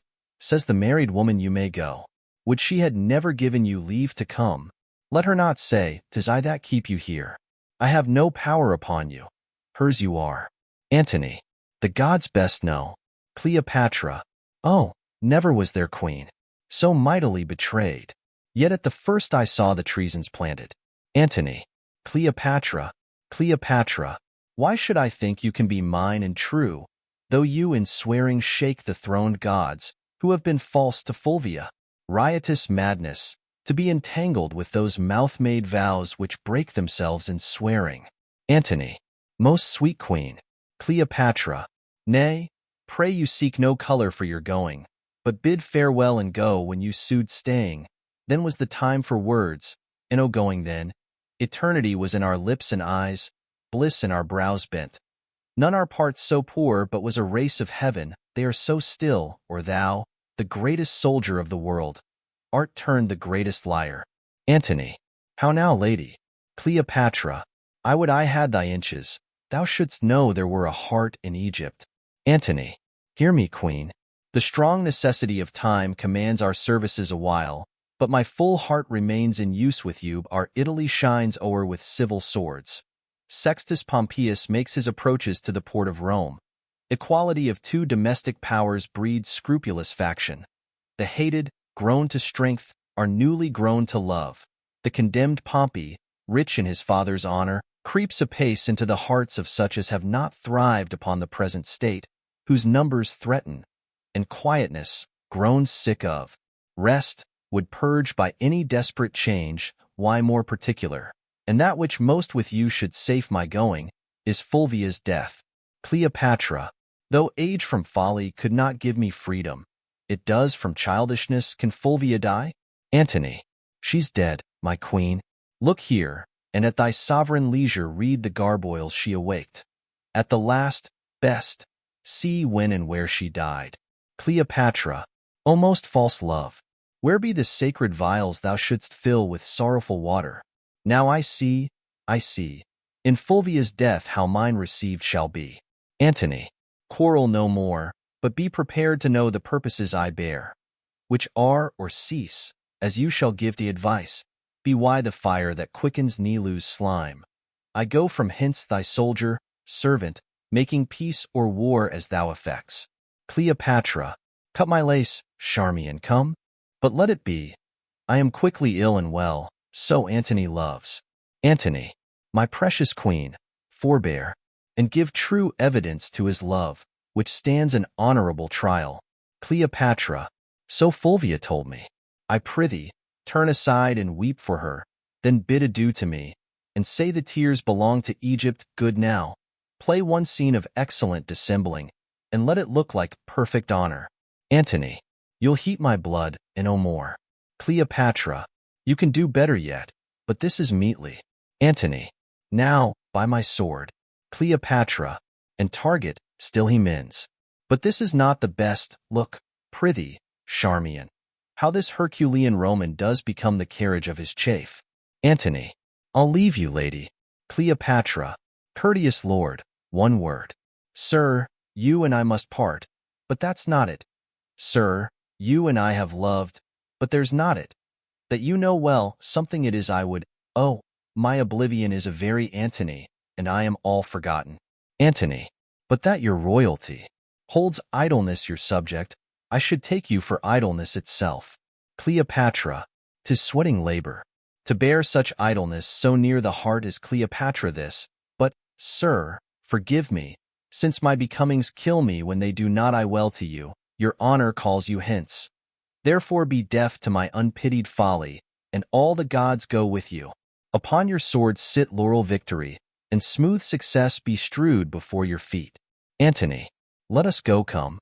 Our separation so abides and flies that thou, residing here, goes yet with me, and I, hence fleeting, here remain with thee. Away. Exeunt. Scene IV.Rome.An apartment in Caesar's house. Enter Octavius, Caesar, Lepidus, and their train. Caesar. You may see, Lepidus, and henceforth know, it is not Caesar's natural vice to hate our great competitor from Alexandria. This is the news. He fishes, drinks, and wastes the lamps of night in revel. Is not more manlike than Cleopatra, nor the queen of Ptolemy more womanly than he. hardly gave audience, or vouchsafed to think he had partners, you shall find there a man who is the abstract of all faults that all men follow. Lepidus. I must not think there are evils enough to darken all his goodness. His faults in him seem as the spots of heaven, more fiery by night's blackness, hereditary rather than purchased, what he cannot change than what he chooses. Caesar. You are too indulgent. Let's grant it is not amiss to tumble on the bed of Ptolemy, to give a kingdom for a mirth, to sit and keep the turn of tippling with a slave, to reel the streets at noon, and stand the buffet with knaves that smell of sweat. Say this becomes him. As his composure must be rare indeed whom these things cannot blemish. Yet must Antony no way excuse his foils when we do bear so great weight in his lightness. If he filled his vacancy with his voluptuousness, full surfeits, and the dryness of his bones call on him for't, but to confound such time that drums him from his sport, and speaks as loud as his own state and ours, 'tis to be chid as we rate boys who, being mature in knowledge, pawn their experience to their present pleasure and so rebel to judgment. Enter a messenger. Lepidus. Here's more news. Messenger. Thy biddings have been done, and every hour, most noble Caesar, shalt thou have report how 'tis abroad Pompey is strong at sea, and it appears he is beloved of those that only have feared Caesar. O the ports the discontents repair, and men's reports give him much wronged. Caesar. I should have known no less. It hath been taught us from the primal state that he which is was wished until he were, and the ebbed man, ne'er loved till ne'er worth love, comes deared by being lacked. This common body, like to a vagabond flag upon the stream, goes to and back, lackeying the varying tide, to rot itself with motion. Enter a second messenger. Second messenger. Caesar, I bring thee word. Menecrates and Minos, famous pirates, make the sea serve them, which they ear and wound with keels of every kind. Many hot inroads they make in Italy. The borders maritime lack blood to think on't, and flush youth revolt. No vessel can peep forth but 'tis as soon taken as seen. For Pompey's name strikes more than could his war resisted. Caesar. Antony.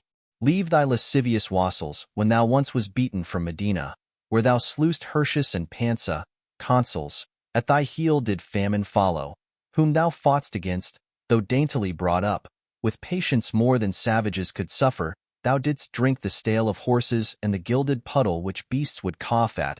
Thy palate then did deign the roughest berry on the rudest hedge. Yea, like the stag when snow the pasture sheets, the barks of trees thou browsed. On the Alps it is reported thou didst eat strange flesh which some did die to look on, and all this, it wounds thine honor that I speak it now, was born so like a soldier that thy cheek so much as lanked not. Lepidus. 'Tis pity of him. Caesar. Let his shames quickly drive him to Rome.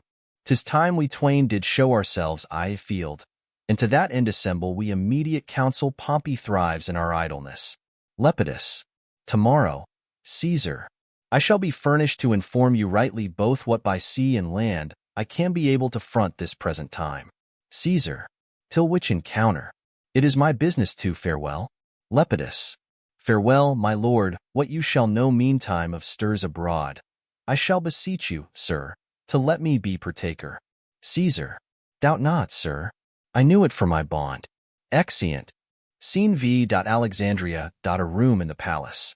Enter Cleopatra, Charmian, Iras, and Mardian.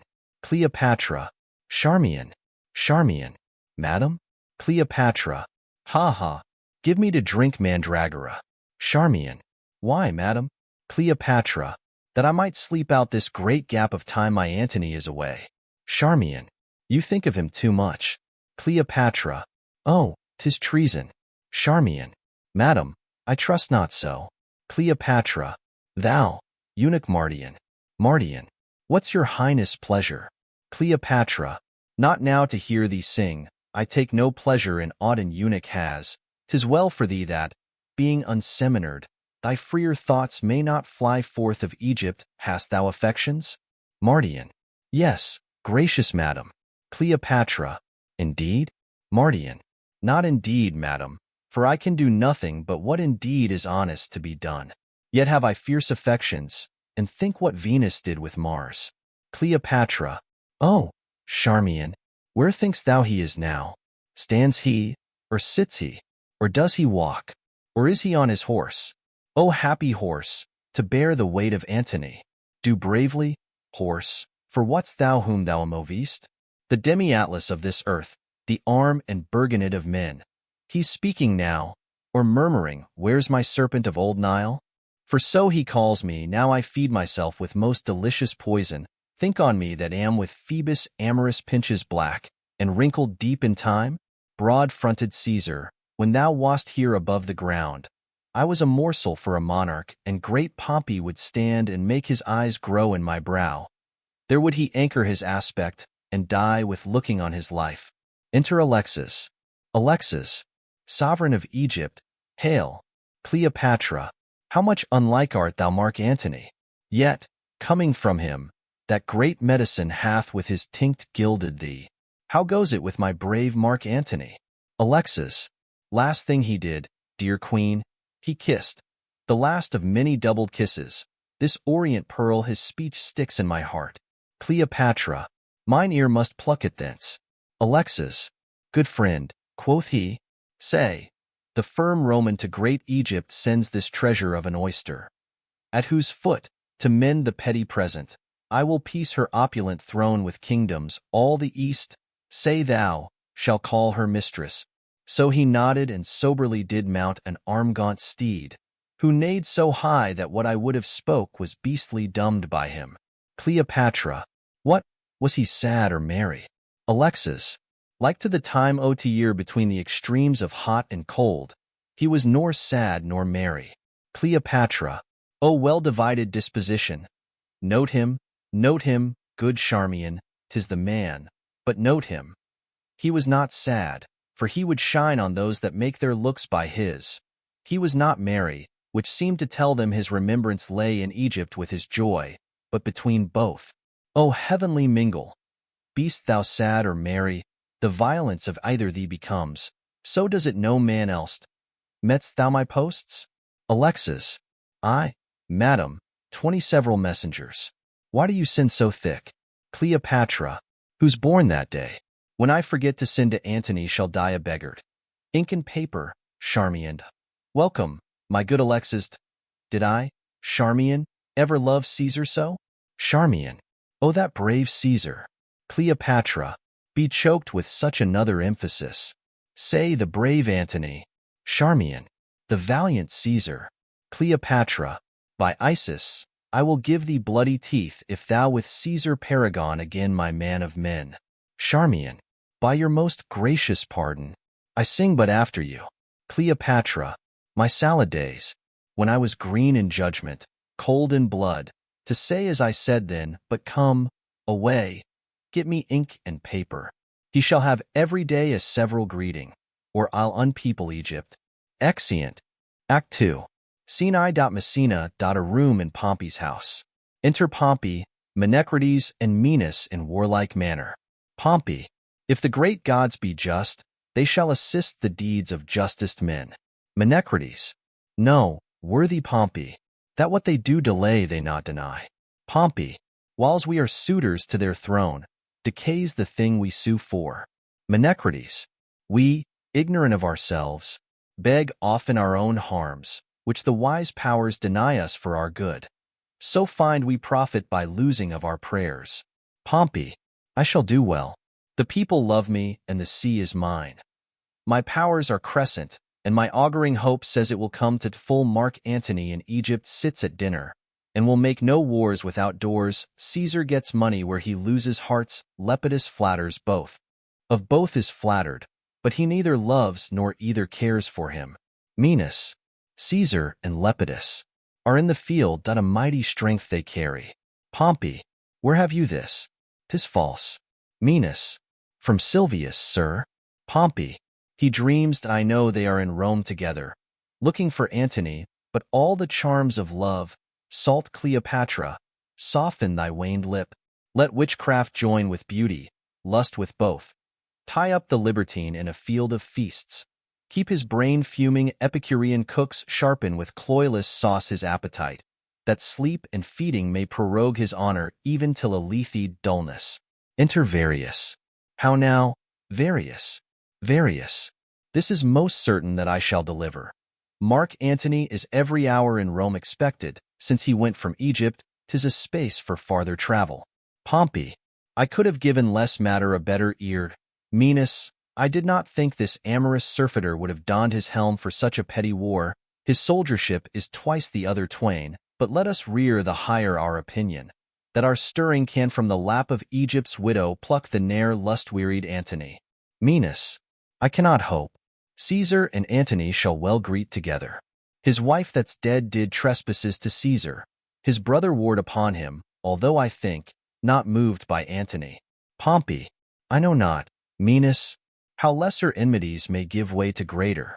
Were't not that we stand up against them all, 'twere pregnant they should square between themselves, for they have entertained cause enough to draw their swords, but how the fear of us may cement their divisions, and bind up the petty difference, we yet not know. Beat as our gods will haft. It only stands our lives upon to use our strongest hands. Come, Menas. Exeunt. Scene 2. Rome. A room in the house of Lepidus. Enter Enobarbus and Lepidus. Lepidus. Good Enobarbus, 'tis a worthy deed, and shall become you well, to entreat your captain to soft and gentle speech. Enobarbus. I shall entreat him to answer like himself. If Caesar move him, let Antony look over Caesar's head and speak as loud as Mars. By Jupiter, were I the wearer of Antonius' beard, I would not shave today. Lepidus. 'Tis not a time for private stomaching. Enobarbus. Every time serves for the matter that is then born in't. Lepidus. But small to greater matters must give way. Enobarbus. Not if the small come first. Lepidus.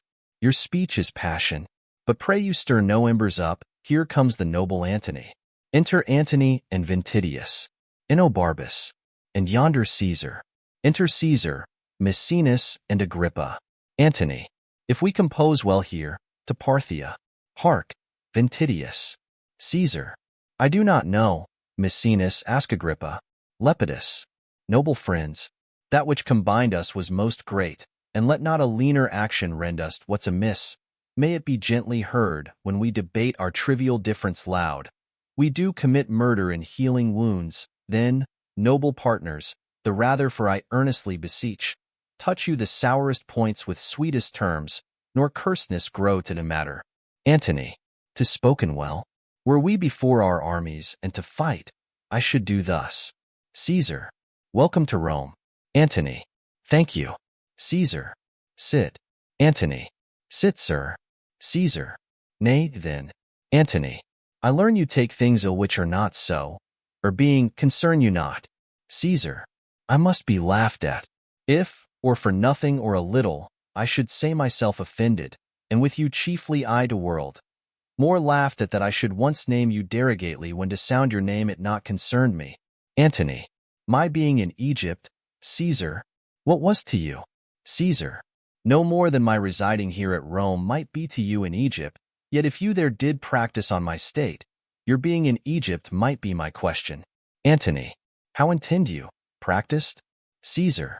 You may be pleased to catch at mine intent by what did here befall me. Your wife and brother made wars upon me, and their contestation was theme for you. You were the word of war. Antony. You do mistake your business. Why brother never did urge me in his act, I did inquire it, and have my learning from some true reports that drew their swords with you. Did he not rather discredit my authority with yours, and make the wars alike against my stomach, having alike your cause? Of this my letters before did satisfy you. If you'll patch a quarrel, as matter whole you have not to make it with, it must not be with this. Caesar.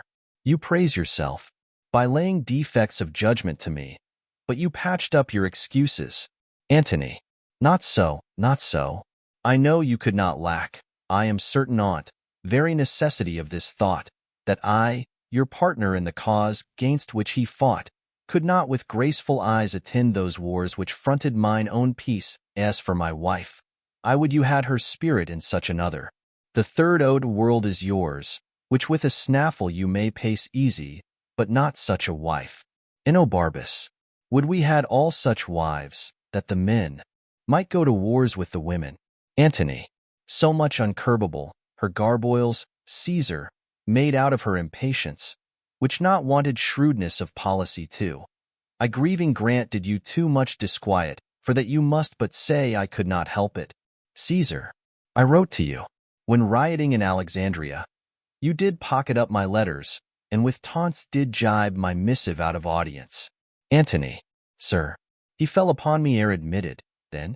3 kings I had newly feasted, and did one of what I was I in morning, but next day I told him of myself, which was as much as to have asked him pardon. Let this fellow be nothing of our strife. If we contend, out of our question wipe him. Caesar, you have broken the article of your oath, which you shall never have tongue to charge me with. Lepidus, soft. Caesar, Antony, no, Lepidus, let him speak. The honor is sacred which he talks on now, supposing that I lacked it, but on. Caesar, the article of my oath? Caesar, to lend me arms and aid when I required them, the which you both denied. Antony, neglected, rather, and then when poisoned hours had bound me up from mine own knowledge, nearly as I may I'll play the penitent to you, but mine honesty shall not make poor my greatness, nor my power work without it. Truth is that Fulvia, to have me out of Egypt, made wars here, for which myself, the ignorant motive, do so far ask pardon as befits mine honor to stoop in such a case. Lepidus, 'tis noble spoken. Maecenas, if it might please you to enforce no further the griefs between ye, to forget them quite were to remember that the present need speaks to atone you. Lepidus, worthily spoken. Maecenas, Enobarbus, or, if you borrow one another's love for the instant, you may, when you hear no more words of Pompey, return it again. You shall have time to wrangle in when you have nothing else to do. Antony, thou art a soldier only, speak no more. Enobarbus, that truth should be silent I had almost forgot. Antony, you wrong this presence, therefore speak no more. Enobarbus, go to, then, your considerate stone. Caesar, I do not much dislike the matter, but the manner of his speech. For it cannot be we shall remain in friendship, our conditions so differing in their act, yet if I knew what hoop should hold us staunch, from edge to edge, O world, I would pursue it. Agrippa, give me leave. Caesar, Caesar, speak. Agrippa, Agrippa, thou hast a sister by the mother's side. Admired Octavia, great Mark Antony is now a widower. Caesar, say not so. Agrippa, if Cleopatra heard you, your reproof were well deserved of rashness. Antony, I am not married. Caesar, let me hear Agrippa further speak.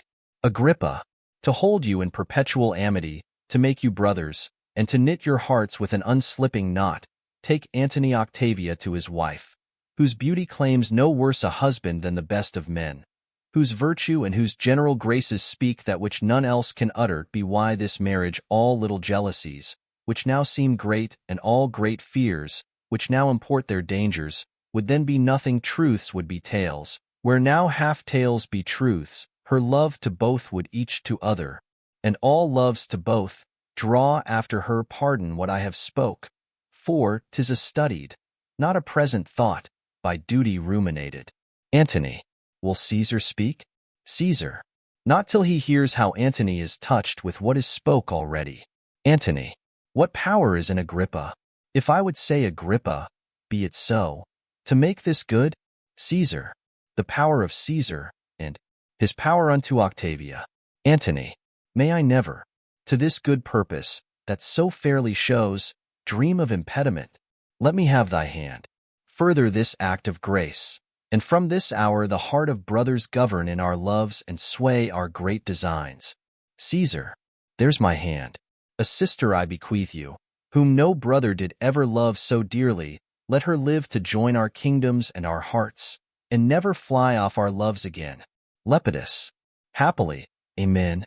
Antony, I did not think to draw my sword gainst Pompey, for he hath laid strange courtesies and great of late upon me. I must thank him only, lest my remembrance suffer ill report. At heel of that, defy him. Lepidus, time calls upon us. Of us must Pompey presently be sought, or else he seeks out us. Antony, where lies he? Caesar. About the Mount Messina. Antony. What is his strength by land? Caesar. Great and increasing. But by sea he is an absolute master. Antony. So is the fame. Would we had spoke together. Haste we for it.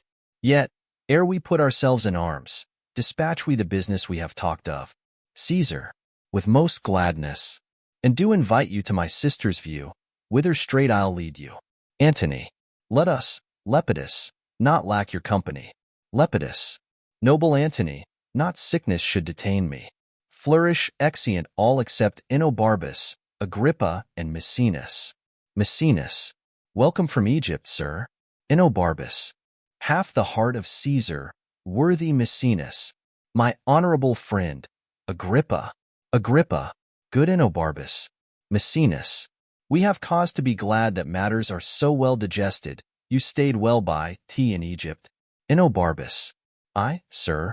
We did sleep day out of countenance and made the night light with drinking. Maecenas. 8 wild boars roasted whole at a breakfast, and but 12 persons there. I ask this true? Enobarbus. This was but as a fly by an eagle. We had much more monstrous matter of feast, which worthily deserved noting. Maecenas. She's a most triumphant lady, if report be square to her. Enobarbus.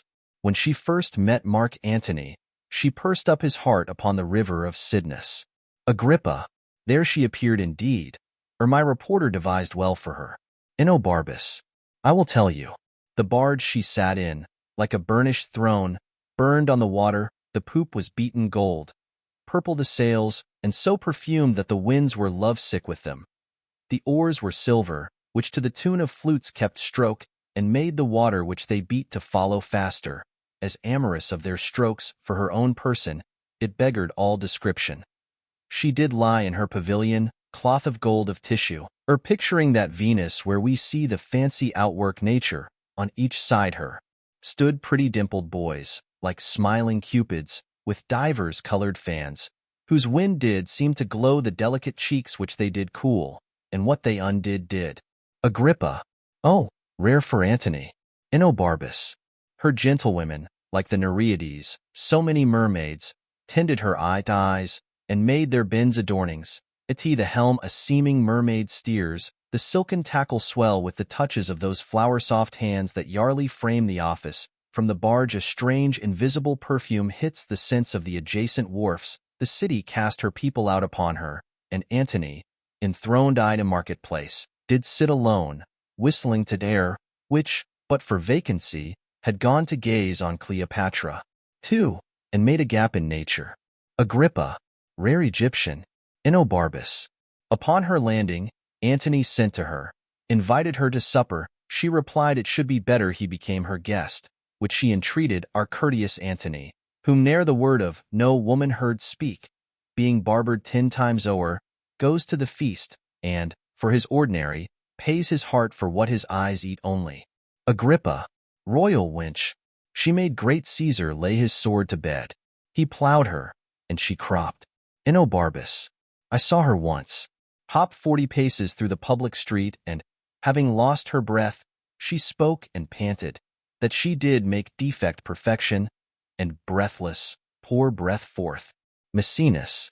Now Antony must leave her utterly. Enobarbus. Never. He will not. Age cannot wither her, nor custom stale her infinite variety. Other women cloy the appetites they feed, but she makes hungry where most she satisfies, for vilest things become themselves in her, that the holy priests bless her when she is riggish. Maecenas. If beauty, wisdom, modesty can settle the heart of Antony, Octavia is a blessed lottery to him. Agrippa. Let us go. Good Enobarbus, make yourself my guest whilst you abide here. Enobarbus. Humbly, sir, I thank you. Exeunt. Scene 3. Rome. A room in Caesar's house. Enter Antony, Caesar, Octavia between them. Antony.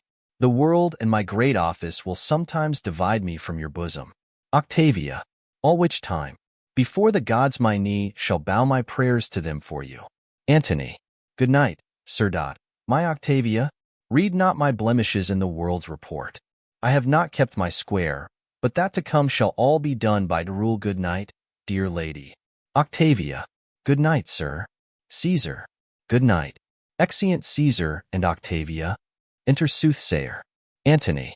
Now, sirrah, you do wish yourself in Egypt? Soothsayer. Would I had never come from thence, nor you thither. Antony. If you can, your reason. Soothsayer. I see it in my motion, have it not in my tongue. But yet hie you to Egypt again. Antony. Say to me, whose fortunes shall rise higher, Caesar's or mine? Soothsayer. Caesar's. Therefore, O Antony, stay not by his side. Thy demon, that thy spirit which keeps thee, is noble, courageous, high, unmatchable. Where Caesar's is not, but near him, thy angel becomes afeared, as being o'erpowered, therefore make space enough between you. Antony. Speak this no more. Soothsayer. To none but thee, no more but when to thee. If thou dost play with him at any game, thou art sure to lose. And of that natural luck he beats thee 'gainst the odds, thy lustre thickens when he shines by that I say again. Thy spirit is all afraid to govern thee near him. But, he away, 'tis noble. Antony. Get thee gone. Say to Ventidius I would speak with him. Exit Soothsayer. He shall to Parthia, be it art or hap. He hath spoken true, the very dice obey him, and in our sports my better cunning faints under his chance. If we draw lots, he speeds. His cocks do win the battle still of mine when it is all to naught, and his quails ever beat mine. Inhooped, at odds I will to Egypt. And though I make this marriage for my peace, I'd east my pleasure lies. Enter Ventidius. Oh, come, Ventidius. You must to Parthia, your commission's ready. Follow me and receive tea. Exeunt. Scene 4. Rome. A street. Enter Lepidus, Maecenas, and Agrippa. Lepidus. Trouble yourselves no further, pray you hasten your generals after. Agrippa. Sir, Mark Antony. Will e'en but kiss Octavia, and will follow. Lepidus. Till I shall see you in your soldier's dress, which will become you both, farewell. Maecenas. We shall, as I conceive the journey, be at the mount before you. Lepidus. Lepidus. Your way is shorter. My purposes do draw me much about. You'll win 2 days upon me. Both. Sir, good success. Lepidus. Farewell. Exeunt. Scene V. Alexandria. A room in the palace. Enter Cleopatra, Charmian, Iras, Alexis. Cleopatra. Give me some music. Music, moody food of us that trade in love. All. The music. Ho. Enter Mardian, the eunuch. Cleopatra. Let it alone. Let's to billiards come. Charmian. Charmian. My arm is sore, best play with Mardian. Cleopatra. As well a woman with an eunuch played as with a woman come. You'll play with me, sir? Mardian. As well as I can, madam. Cleopatra. And when goodwill is showed, though come too short, the actor may plead pardon. I'll none now. Give me mine angle. Wheel to the river there, my music playing far off. I will betray tawny-finned fishes, my bended hook shall pierce their slimy jaws, and as I draw them up I'll think them every one an Antony, and say, ah, ha, you're caught. Charmian. 'Twas merry when you wagered on your angling, when your diver did hang a salt fish on his hook, which he with fervency drew up. Cleopatra. That time, oh times, I laughed him out of patience, and that night I laughed him into patience, and next morn, ere the 9th hour, I drunk him to his bed, then put my tires and mantles on him, whilst I wore his sword Philippan. Enter messenger. Oh, from Italy, ram thou thy fruitful tidings in mine ears, that long time have been barren. Messenger. Madam, madam. Cleopatra. Antony's dead. If thou say so, villain, thou kill'st thy mistress, but well and free. If thou so yield him, there is gold, and here my bluest veins to kiss, a hand that kings have lipped and trembled kissing. Messenger. First, madam. He's well? Cleopatra. Why, there's more gold. But sirrah, mark, we use. To say the dead are well, bring it to that. The gold I give thee will I melt and pour down thy ill-uttering throat. Messenger. Good madam, hear me. Cleopatra. Well, go to, I will. But there's no goodness in thy face if Antony be free and healthful, so tart a favor to trumpet such good tidings. If not, well, thou shouldst come like a fury crowned with snakes, not like a formal man. Messenger, wilt please you hear me? Cleopatra, I have a mind to strike the air thou speak'st. Yet if thou say Antony lives, is well, or friends with Caesar, or not captive to him, I'll set thee in a shower of gold and hail rich pearls upon thee. Messenger, madam, he's well. Cleopatra, well said. Messenger, and friends with Caesar. Cleopatra, art an honest man. Messenger, Caesar and he are greater friends than ever. Cleopatra, make thee a fortune from me. Messenger, but yet, madam. Cleopatra, I do not like, but yet, it does allay the good precedents, fie upon, but yet. But yet is as a jailer to bring forth some monstrous malefactor. Prithee, friend, pour out the pack of matter to mine ear, the good and bad together. He's friends with Caesar, in state of health, thou say'st, and thou say'st, free. Messenger, free, madam? No, I made no such report. He's bound unto Octavia. Cleopatra, for what good turn? Messenger, for the best turn I teat bed. Cleopatra, I am pale, Charmian. Messenger, madam, he's married to Octavia. Cleopatra, the most infectious pestilence upon thee, strikes him down. Messenger, good madam, patience. Cleopatra, what say you? Strikes him again. Hence, horrible villain, or I'll spurn thine eyes like balls before me. I'll unhair thy head. She hails him up and down. Thou shalt be whipped with wire and stewed in brine, smarting in lingering pickle. Messenger, gracious madam, I that do bring the news made not the match. Cleopatra, say 'tis not so.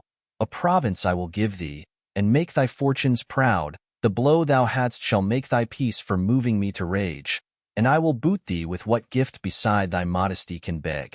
Messenger, he's married, madam. Cleopatra, rogue, thou hast lived too long. Draws a knife.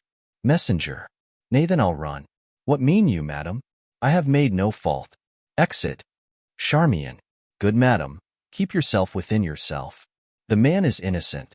Cleopatra, some innocents 'scape not the thunderbolt. Melt Egypt into Nile, and kindly creatures turn all to serpents. Call the slave again. Though I am mad, I will not bite him. Call. Charmian, he is afeard to come. Cleopatra, I will not hurt him. Exit Charmian. These hands do lack nobility that they strike a meaner than myself, since I myself have given myself the cause. Enter the messenger again with Charmian. Come hither, sir. Though it be honest, it is never good to bring bad news. Give to a gracious message an host of tongues, but let ill tidings tell themselves when they be felt. Messenger, I have done my duty. Cleopatra, is he married? I cannot hate thee worser than I do if thou again say yes. Messenger, he's married, madam. Cleopatra, the gods confound thee. Dost thou hold there still? Messenger, should I lie, madam? Cleopatra, oh, I would thou didst. So half my Egypt were submerged and made a cistern for scaled snakes. Go, get thee hence. Hadst thou Narcissus in thy face, to me thou wouldst appear most ugly. He is married? Messenger, I crave your highness pardon. Cleopatra, he is married? Messenger, take no offense that I would not offend you. To punish me for what you make me do seems much unequal. He's married to Octavia. Cleopatra, oh, that his fault should make a knave of thee that art not what thou art sure of. Get thee hence. The merchandise which thou hast brought from Rome are all too dear for me. Lie they upon thy hand, and be undone by him. Exit messenger. Charmian, good your highness, patience. Cleopatra, in praising Antony I have dispraised Caesar. Charmian, many times, madam. Cleopatra, I am paid for't now. Led me from hence. I faint. Oiras, Charmian, 'tis no matter. Go to the fellow, good Alexis, bid him report the feature of Octavia, her years, her inclination. Let him not leave out the color of her hair. Bring me word quickly. Exit Alexis. Let him forever go. Let him not, Charmian, though he be painted one way like a Gorgon, the other way as a Mars. To Mardian, bid you Alexis bring me word how tall she is. Pity me, Charmian, But do not speak to me, lead me to my chamber. Exeunt. Scene 6. Near Misenum. Flourish, enter Pompey and Menas at one door, with drum and trumpet. At another, Caesar, Lepidus, Antony, Enobarbus, Maecenas, Agrippa, with soldiers marching. Pompey, your hostages I have, so have you mine, and we shall talk before we fight. Caesar, most meet, that first we come to words, and therefore have we our written purposes before us sent, which if thou hast considered, let us know if 'twill tie up thy discontented sword, and carry back to Sicily much tall youth that else must perish here. Pompey, to you all three, the senators alone of this great world, chief factors for the gods. I do not know wherefore my father should revengers want, having a son and friends, since Julius Caesar, who at Philippi the good Brutus ghosted, there saw you laboring for him. What was that moved pale Cassius to conspire? And what made the all-honored, honest Roman, Brutus, with the armed rest, courtiers of beauteous freedom, to drench the Capitol, but that they would have one man but a man, and that is it hath made me rig my navy, at whose burden the angered ocean foams, with which I meant to scourge the ingratitude that despiteful Rome cast on my noble father. Caesar, take your time. Antony, thou canst not fear us, Pompey, with thy sails. We'll speak with thee at land. Thou know'st how much we do o'ercount thee. Pompey, at land indeed. Thou dost o'ercount me of my father's house. But since the cuckoo builds not for himself, remain in't as thou mayst. Lepidus, be pleased to tell us, for this is from the present, how you take the offers we have sent you. Caesar, there's the point. Antony, which do not be entreated to, but weigh what it is worth embraced. Caesar, and what may follow? To try a larger fortune. Pompey, you have made me offer of Sicily, Sardinia, and I must rid all the sea of pirates. Then to send measures of wheat to Rome, this agreed upon, to part with unhacked edges and bear back our targes undinted. Caesar, Antony, and Lepidus, that's our offer. Pompey, know then, I came before you here a man prepared to take this offer, but Mark Antony put me to some impatience, though I lose the praise of it by telling. You must know when Caesar and your brother were at blows, your mother came to Sicily and did find her welcome friendly. Antony, I have heard it, Pompey, and am well studied for a liberal thanks which I do owe you. Pompey, let me have your hand. I did not think, sir, to have met you here. Antony, the beds east are soft, and thanks to you, that called me timelier than my purpose hither, for I have gained by tea. Caesar, since I saw you last, there is a change upon you. Pompey, well, I know not what counts harsh fortune casts upon my face, but in my bosom shall she never come to make my heart her vassal. Lepidus, well met here. Pompey, I hope so. Lepidus, thus we are agreed. I crave our composition may be written and sealed between us. Caesar, that's the next to do. Pompey, we'll feast each other ere we part, and let's draw lots who shall begin. Antony, that will I. Pompey, no. Antony, take the lot. But, first or last, your fine Egyptian cookery shall have the fame. I have heard that Julius Caesar grew fat with feasting there. Antony, you have heard much. Pompey, I have fair meanings, sir. Antony, and fair words to them. Pompey, then so much have I heard. And I have heard Apollodorus carried.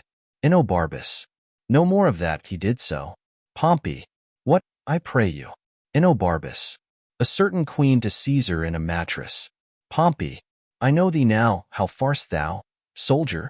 Enobarbus, well, and well am like to do, for I perceive 4 feasts are toward. Pompey, let me shake thy hand. I never hated thee, I have seen thee fight when I have envied thy behavior. Enobarbus, sir, I never loved you much, but I ha praised ye when you have well deserved 10 times as much as I have said you did. Pompey, enjoy thy plainness. It nothing ill becomes thee. Aboard my galley I invite you all. Will you lead, lords? Caesar, Antony, and Lepidus. Shows the way, sir.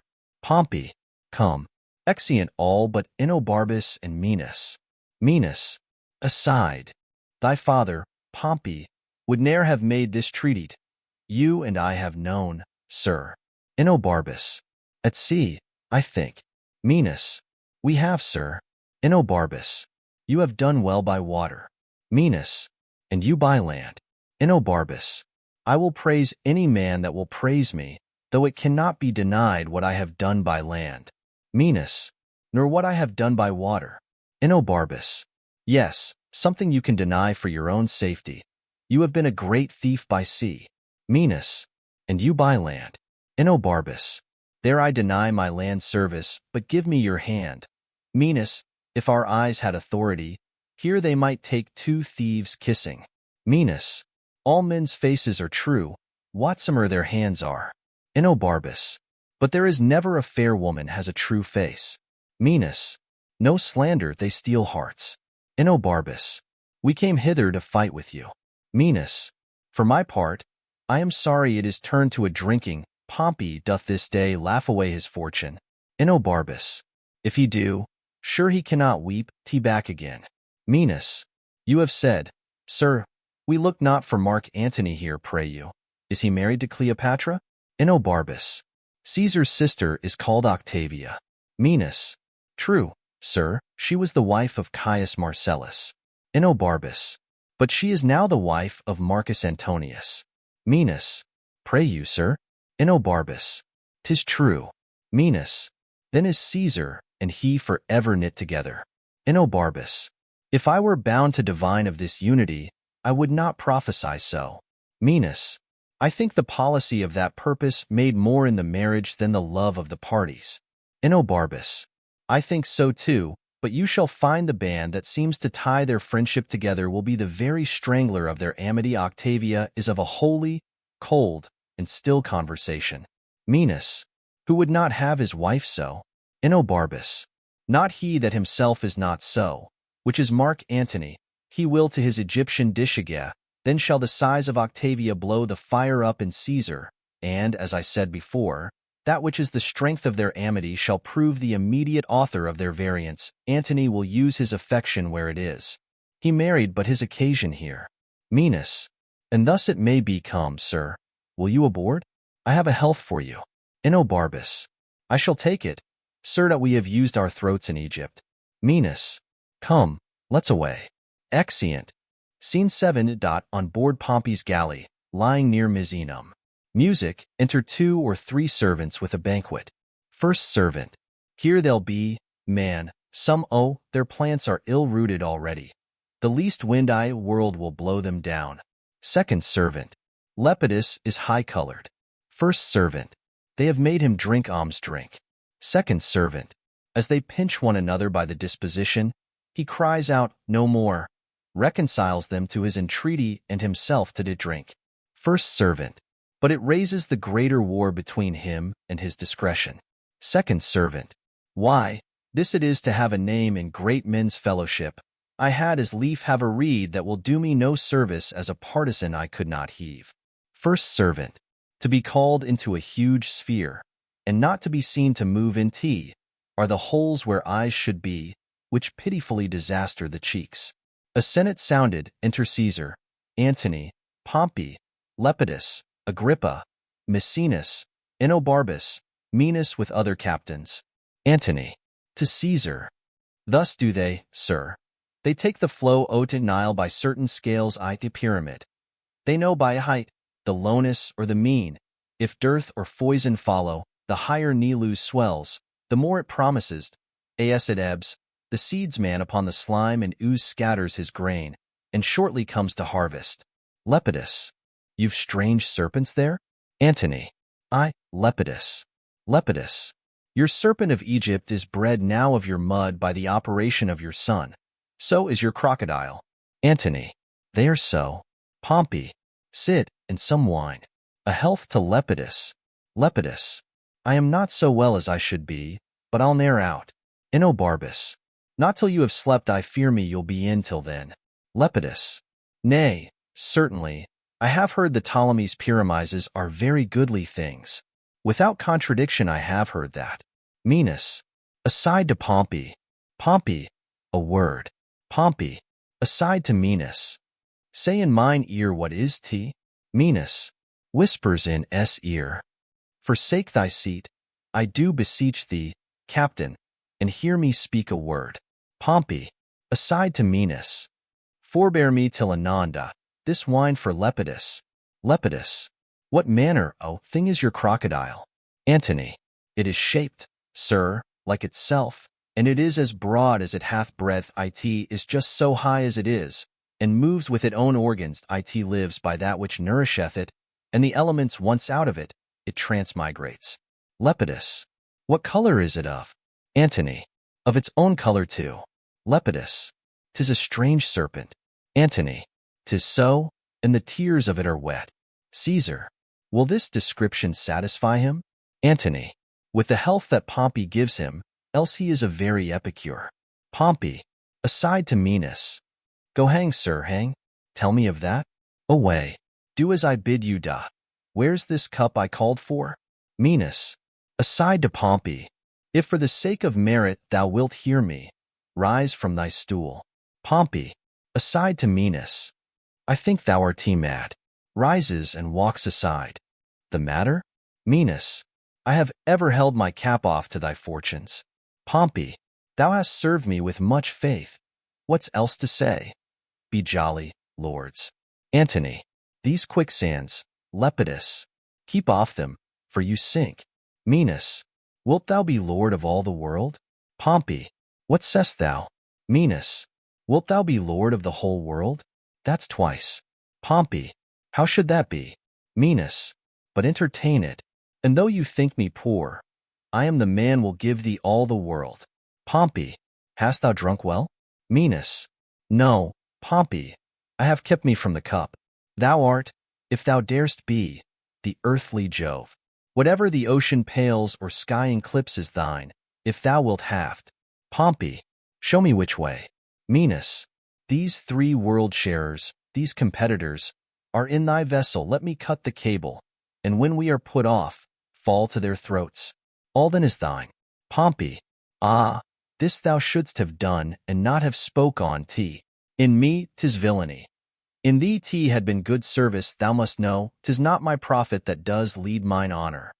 Mine honor it, repent that ere thy tongue hath so betrayed thine act, being done unknown. I should have found it afterwards well done, but must condemn it now, desist and drink. Minos, aside.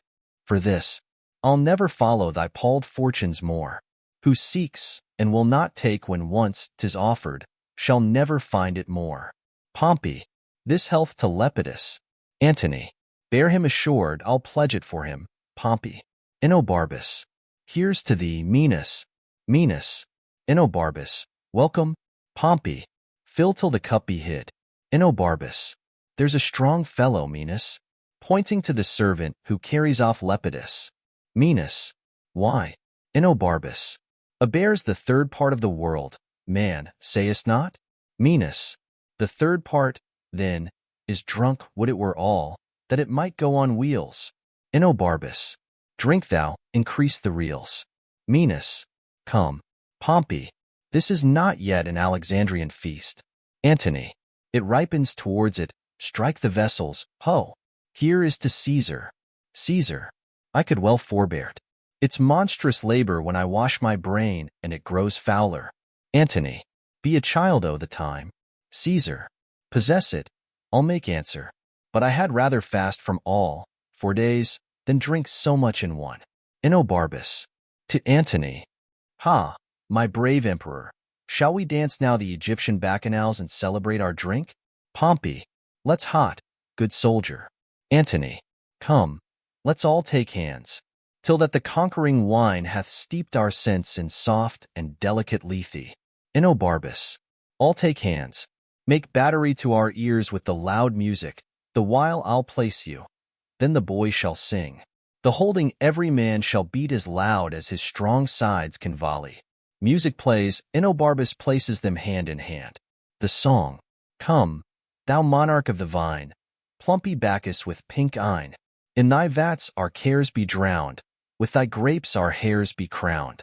Cup us till the world go round, cup us till the world go round. Caesar, what would you more? Pompey, good night, good brother. Let me request you off our graver business frowns at this levity. Gentle lords, let's part. You see we have burnt our cheeks, strong Enobarb is weaker than the wine. And mine own tongue splits what it speaks, the wild disguise hath almost anticked us all, what needs more words, good knight? Good Antony, your hand. Pompey, I'll try you on the shore. Antony, and shall? Sir. Gives your hand. Pompey, O Antony, you have my father's house. But what? We are friends, come, down into the boat. Enobarbus, take heed you fall not. Exeunt Pompey, Caesar, Antony, and attendants. Minos, I'll not on shore. Minos, no, to my cabin these drums, these trumpets, flutes. What? Let Neptune hear we bid a loud farewell to these great fellows. Sound and be hanged. Sound out. Sound a flourish with drums. Enobarbus, who says it?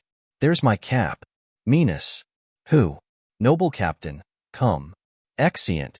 Act 3. Scene I. A plain in Syria.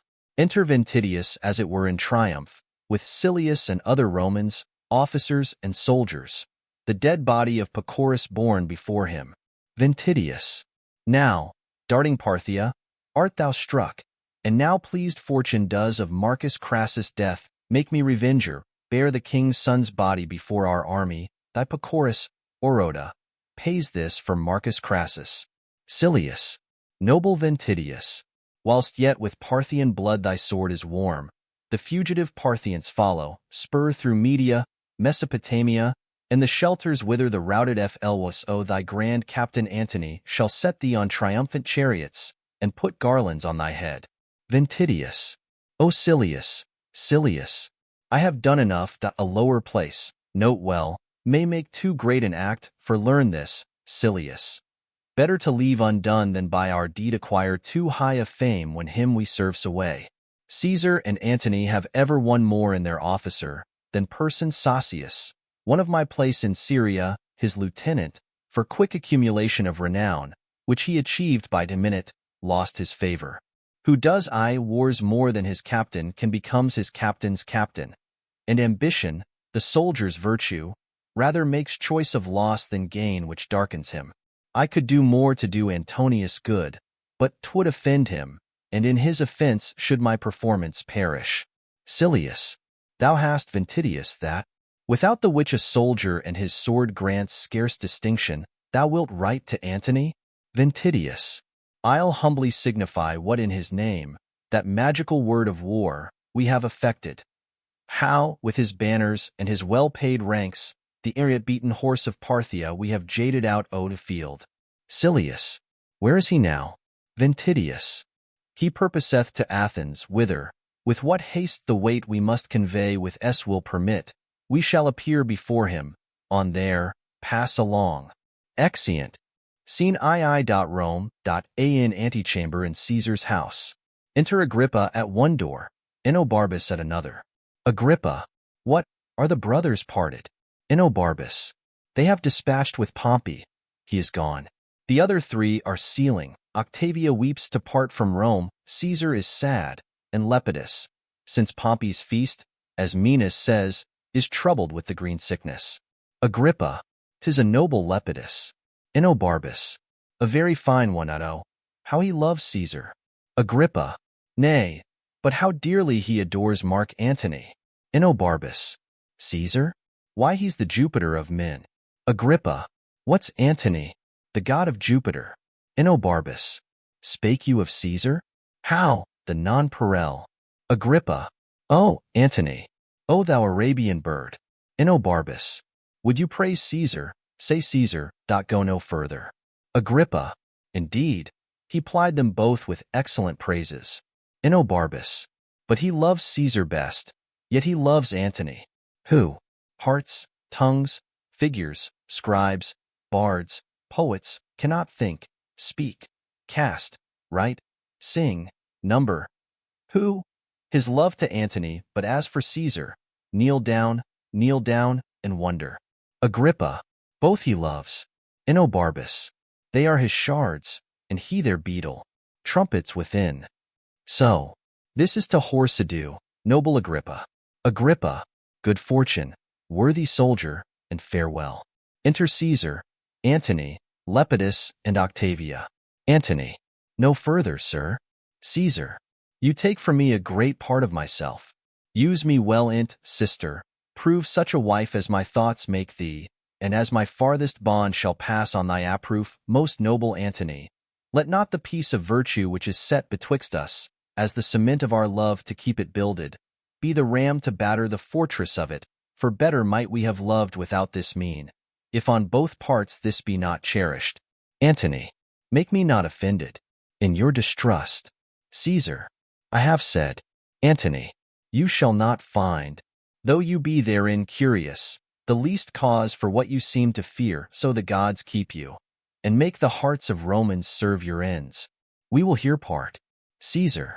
Farewell, my dearest sister, fare thee well. The elements be kind to thee, and make thy spirits all of comfort. Fare thee well. Octavia. My noble brother. Antony. The Aprils in her eyes. It is love's spring, and these the showers to bring it on. Be cheerful. Octavia. Sir, look well to my husband's house, and Caesar. What, Octavia? Octavia. I'll tell you in your ear. Antony. Her tongue will not obey her heart, nor can her heart inform her tongue. The swan's down feather, that stands upon the swell at the full of tide, and neither way inclines. Enobarbus. Aside to Agrippa. Will Caesar weep? Agrippa. Aside to Enobarbus. He has a cloud in his face. Enobarbus. Aside to Agrippa. He were the worse for that were he a horse. So is he, being a man. Agrippa. Aside to Enobarbus. Why, Enobarbus, when Antony found Julius Caesar dead, he cried almost to roaring, and he wept when at Philippi he found Brutus slain. Enobarbus. Aside to Agrippa.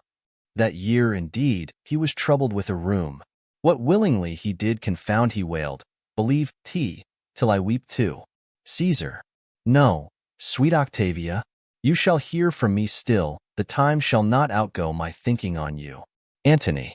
Come, sir, come, I'll wrestle with you in my strength of love. Look, here I have you. Thus I let you go, and give you to the gods. Caesar. Adieu. Be happy. Lepidus. Let all the number of the stars give light to thy fair way. Caesar. Farewell, farewell. Kisses Octavia. Antony. Farewell. Trumpets sound exeunt. Scene 3. Alexandria. A room in the palace. Enter Cleopatra, Charmian, Iras, and Alexis. Cleopatra. Where is the fellow? Alexis. Half afeared to come. Cleopatra. Go to. Enter a messenger as before. Come hither, sir. Alexis. Good majesty. Herod of Jury dare not look upon you, but when you are well pleased. Cleopatra.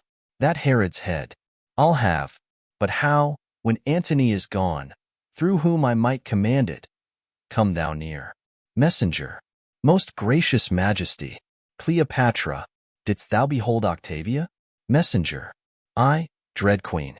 Cleopatra. Where? Messenger. Madam, in Rome. I looked her in the face, and saw her led between her brother and Mark Antony. Cleopatra. Is she as tall as me? Messenger. She is not, madam. Cleopatra. Didst hear her speak? Is she shrill-tongued or low? Messenger. Madam, I heard her speak, she is low-voiced. Cleopatra. That's not so good, he cannot like her long. Charmian. Like her? O Isis. 'Tis impossible. Cleopatra. I think so. Charmian. Dull of tongue and dwarfish. What majesty is in her gait. Remember, if e'er thou look dst on majesty. Messenger. She creeps. Her motion and her station are as one. She shows a body rather than a life, a statue than a breather. Cleopatra.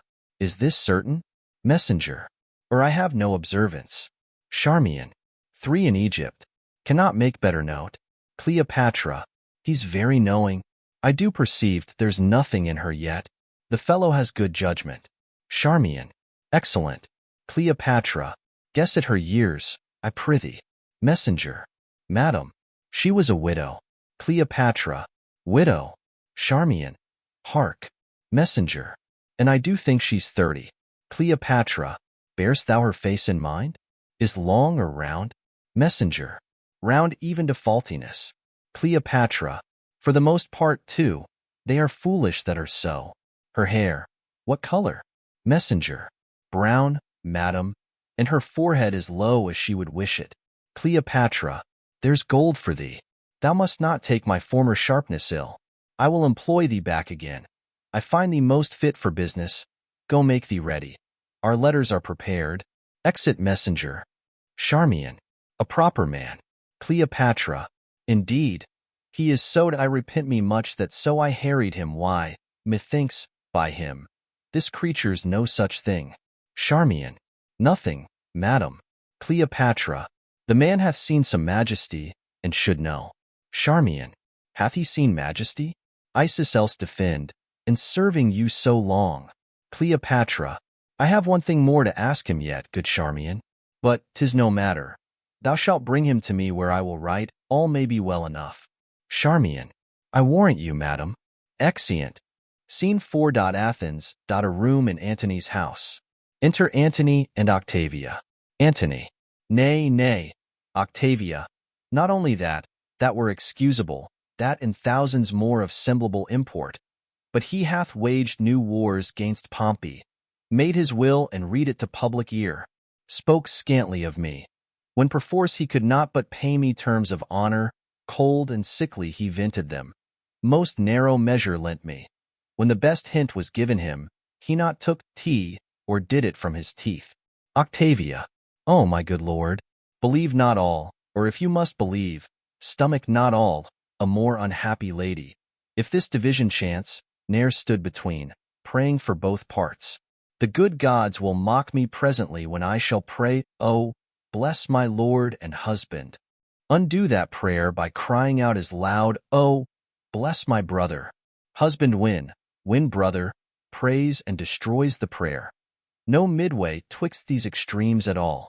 Antony, gentle Octavia, let your best love draw to that point which seeks best to preserve it. If I lose mine honor, I lose myself. Better I were not yours than yours so branchless, but, as you requested, yourself shall go betweenst. The meantime, lady, I'll raise the preparation of a war shall stain your brother, make your soonest haste. So your desires are yours. Octavia, thanks to my lord. The Jove of power make me, most weak, your reconciler. Wars twixt you twain would be as if the world should cleave, and that slain men should solder up the rift. Antony, when it appears to you where this begins, turn your displeasure that way, for our faults can never be so equal that your love can equally move with them, provide you're going. Choose your own company, and command what cost your heart has mind to. Exeunt. Scene V. Athens, another room in Antony's house. Enter Enobarbus and Eros meeting. Enobarbus, how now, friend Eros? Eros, there's strange news come, sir. Enobarbus, what, man? Eros, Caesar and Lepidus have made wars upon Pompey. Enobarbus, this is old. What is the success? Eros, Caesar, having made use of him in the wars gainst Pompey, presently denied him rivality, would not let him partake in the glory of the action, and not resting here, accuses him of letters he had formerly wrote to Pompey. Upon his own appeal, seizes him though the poor third is up, till death enlarge his confine. Enobarbus, then, world, thou hast a pair of chaps, no more, and throw between them all the food thou hast. They'll grind the one the other. Where's Antony? Eros, he's walking in the garden, thus, and spurns the rush that lies before him. Cries fool Lepidus, and threats the throat of that his officer that murdered Pompey. Enobarbus, our great navy's rigged. Eros, for Italy and Caesar more, Domitius. My lord desires you presently. My news I might have told hereafter. Enobarbus, 'twill be naught, but let it be. Bring me to Antony. Eros, come, sir. Exeunt. Scene 6. Rome. A room in Caesar's house. Enter Agrippa, Maecenas, and Caesar. Caesar, contemning Rome, he has done all this and more in Alexandria. Here's the manner of I marketplace, on a tribunal silvered, Cleopatra and himself in chairs of gold were publicly enthroned. He the feet sat Caesarion, whom they call my father's son, and all the unlawful issue that their lust since then hath made between them, unto her he gave the stablishment of Egypt, made her of Lower Syria, Cyprus, Lydia, absolute queen. Maecenas. This in the public eye? Caesar. Ith common showplace where they exercise. His sons he there proclaimed the kings of kings. Great Media, Parthia, and Armenia he gave to Alexander. To Ptolemy he assigned Syria, Cilicia, and Phoenicia, she and habiliments of the goddess Isis that day appeared, and oft before gave audience. As 'tis reported, so. Maecenas. Let Rome be thus informed. Agrippa, who, queasy with his insolence already, will their good thoughts call from him. Caesar. The people knows it, and have now received his accusations. Agrippa. Who does he accuse? Caesar. Caesar, and that, having in Sicily Sextus Pompeius spoiled, we had not rated him his part owed all, then does he say he lent me some shipping, unrestored lastly, he frets that Lepidus of the triumvirate should be deposed and being, that we detain all his revenue. Agrippa. Sir, this should be answered. Caesar. 'Tis done already, and messenger gone. I have told him Lepidus was grown too cruel, that he his high authority abused, and did deserve his change. For what I have conquered I grant him part, but then in his Armenia and other of his conquered kingdoms, I demand the like. Maecenas. He'll never yield to that. Caesar. Nor must not then be yielded to in this. Enter Octavia with her train. Octavia. Hail, Caesar, and my lord. Hail, most dear Caesar. Caesar. That ever I should call thee castaway. Octavia. You have not called me so, nor have you cause. Caesar. Why have you stolen upon us thus? You come not like Caesar's sister, the wife of Antony should have an army for an usher, and the neighs of horse to tell of her approach long ere she did appear, the trees by the way should have borne men, and expectation fainted, longing for what it had not, nay, the dust should have ascended to the roof of heaven, raised by your populous troops, but you are come a market maid to Rome, and have prevented the ostentation of our love, which, left unshown, is often left unloved. We should have met you, by sea and land, supplying every stage with an augmented greeting. Octavia. Good my lord. To come thus was I not constrained, but did it on my free will. My lord, Mark Antony, hearing that you prepared for war, acquainted my grieved ear withal, whereon I begged his pardon for return. Caesar. Which soon he granted, being an abstract, 'tween his lust and him. Octavia. Do not say so, my lord. Caesar. I have eyes upon him, and his affairs come to me on the wind. Where is he now? Octavia. My lord, in Athens. Caesar. No, my most wronged sister Cleopatra hath knotted him to her. He hath given his empire up to a whore, who now are levying the king's owed earth for war. He hath assembled Bacchus, the king of Libya, Archelaus of Cappadocia, Philadelphos, king of Paphlagonia, the Thracian king, Adalas, King Manchus of Arabia, king of Pont, Herod of Juri, Mithridates, king of Commagene, Polmon and Amintas, the kings of Mede and Lycaonia, with a more larger list of scepters. Octavia. I me, most wretched, that have my heart parted betwixt two friends that does afflict each other. Caesar. Welcome hither. Your letters did withhold our breaking forth till we perceived both how you were wrong led, and we in negligent danger. Cheer your heart. Be you not troubled with the time, which drives o'er your content these strong necessities, but let determined things to destiny hold unbewailed their way. Welcome to Rome. Nothing more dear to me, you are abused beyond the mark of thought, and the high gods, to do you justice, make their ministers of us and those that love you best of comfort, and ever welcome to us. Agrippa. Welcome, lady. Maecenas. Welcome, dear madam. Each heart in Rome does love and pity you. Only to adulterous Antony, most large in his abominations, turns you off and gives his potent regiment to a troll that noises it against us. Octavia. Is it so, sir? Caesar. Most certain, sister. Welcome, pray you be ever known to patience, why, dear sister. Exeunt. Scene 7. Antony's camp near the promontory of Actium. Enter Cleopatra and Enobarbus. Cleopatra, I will be even with thee, doubt it not. Enobarbus, but why?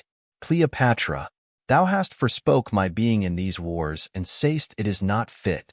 Enobarbus, well, is it? Cleopatra, is he not denounced against us? Why should not we be there in person? Enobarbus, well, I could reply. If we should serve with horse and Mares together, the horse were merely lost. The Mares would bear a soldier and his horse. Cleopatra, what is't you say? Enobarbus, your presence needs must puzzle Antony. Take from his heart, take from his brain, from time. What should not then be spared? He is already traduced for levity. And 'tis said in Rome that Photinus, an eunuch, and your maids manage this war. Cleopatra, sink Rome, and their tongues rot that speak against us. A charge we bear I to war, and as the president of my kingdom, will appear there for a man, speak not against it. I will not stay behind. Enter Antony and Canidius. Enobarbus, nay, I have done. Here comes the emperor. Antony, is it not strange, Canidius, that from Tarentum and Brundusium he could so quickly cut the Ionian Sea and take in Taurine? You have heard on sweet? Cleopatra, celerity is never more admired than by the negligent. Antony, a good rebuke, which might have well become the best of men to taunt at slackness. Canidius, we will fight with him by sea. Cleopatra, by sea what else? Canidius, why will my lord do so? Antony, for that he dares us to Enobarbus, so hath my lord dared him to single fight. Canidius, aye, and to wage this battle at Pharsalia, where Caesar fought with Pompey, but these offers, which serve not for his vantage, he shakes off, and so should you. Enobarbus, your ships are not well manned. Your mariners are muleteers, reapers. People engrossed by swift impress, and Caesar's fleet are those that often have, gainst Pompey fought. Their ships are yours heavy. No disgrace shall fall you for refusing him at sea, being prepared for land. Antony, by sea. Enobarbus, most worthy sir, you therein throw away the absolute soldiership you have by land. Distract your army, which doth most consist of war-marked footmen. Leave unexecuted your own renowned knowledge. Quite forego the way which promises assurance, and give up yourself merely to chance and hazard from firm security. Antony, I'll fight at sea. Cleopatra, I have 60 sails, Caesar none better. Antony, our overplus of shipping will we burn, and with the rest full manned, from head of Actium beat the approaching Caesar, but if we fail, we then can do at land. Enter a messenger. Thy business? Messenger, the news is true, my lord. He is descried. Caesar has taken Taurine. Antony, can he be there in person? 'Tis impossible. Strange that his power should be. Canidius, our 19 legions thou shalt hold by land, and our 12,000 horse wheel to our ship. Away, my Thetis. Enter a soldier. How now, worthy soldier? Soldier, O noble emperor, do not fight by sea. Trust not to rotten planks. You misdoubt this sword and these my wounds? Let the Egyptians and the Phoenicians go a-ducking. We have used to conquer standing on the earth and fighting foot to foot. Antony, well away. Exeunt Antony, Cleopatra, and Enobarbus. Soldier, by Hercules, I think I am right. Canidius, soldier, thou art, but his whole action grows not in the power on so our leaders led, and we are women's men. Soldier, you keep by land, the legions and the horse whole, do you not? Canidius, Marcus Octavius, Marcus Justius, Publicola, and Celius are for sea, but we keep whole by land. This speed of Caesar's carries beyond belief. Soldier, while he was yet in Rome, his power went out in such distractions as beguiled all spies. Canidius, who's his lieutenant? Hear you? Soldier, they say one Taurus. Canidius, well, I know the man. Enter a messenger. Messenger, the emperor calls Canidius. Canidius, with news the times with labor, and throws forth each minute some. Exeunt. Scene 8. A plain near Actium. Enter Caesar with his army and Taurus marching. Caesar. Taurus. Taurus. My lord? Caesar. Strike not by land. Keep whole. Provoke not battle till we have done at sea. Though not exceed the prescript of this scroll, our fortune lies upon this jump. Exeunt. Scene 9, another part of the plain. Enter Antony and Enobarbus. Antony. Set we our squadrons on yon side to hill in eye of Caesar's battle, from which place we may the number of the ships behold, and so proceed accordingly. Exeunt. Scene next, another part of the plain. Canidius marching with his land army one way over the stage, and Taurus, the lieutenant of Caesar, with his army the other way. After their going in, is heard the noise of a sea fight. Alarum, enter Enobarbus. Enobarbus. Naught, all naught. I can behold no longer. Antoniad, the Egyptian admiral, with all their 60, fly and turn the rudder. To see, mine eyes are blasted. Enter Scarus. Scarus. Gods and goddesses, all the whole synod of them. Enobarbus. What's thy passion? Scarus. The greater cantle of the world is lost with very ignorance. We have kissed away kingdoms and provinces. Enobarbus. How appears the fight? Scarus. On our side, like the tokened pestilence, where death is sure, yon ribawdred nag of Egypt, whom leprosy o'ertake, I midst to fight, when vantage like a pair of twins appeared, both as the same, or, rather, ours the elder. The breeze upon her, like a cow in June, hoists sails and flies. Enobarbus. That I beheld. Mine eyes did sicken at the sight, and could not endure a further view. Scarus. She once being loofed, the noble ruin of her magic, Antony, claps on his sea wing, and, like a doting mallard, leaving the fight in height, flies after her. I never saw an action of such shame, experience, manhood, honor, ne'er before did violate so itself. Enobarbus. Alack, alack. Enter Canidius. Canidius. Our fortune on the sea is out of breath and sinks most lamentably. Had our general been what he knew himself, it had gone well. Oh, he has given example for our flight most grossly by his own. Enobarbus. Aye, are you thereabouts? Why then, good night indeed. Canidius. Toward Peloponnesus are they fled. Scarus. 'Tis easy to't, and there I will attend what further comes. Canidius. To Caesar will I render. My legions and my horse-point 6 kings already show me the way of yielding. Enobarbus. I'll yet follow. The wounded chance of Antony, though my reason sits in the wind against me. Exeunt. Scene 11, Alexandria, a room in the palace. Enter Antony with attendants. Antony. Hark, the land bids me tread no more upon't. It is a shame to bear me, friends. Come hither. I am so lated in the world that I have lost my way for ever. I have a ship laden with gold. Take that, divide it, fly, and make your peace with Caesar. All. Fly? Not we. Antony. I have fled myself, and have instructed cowards to run and show their shoulders. Friends, be gone. I have myself resolved upon a course which has no need of you to be gone. My treasures in the harbor, take it. I followed that I blush to look upon.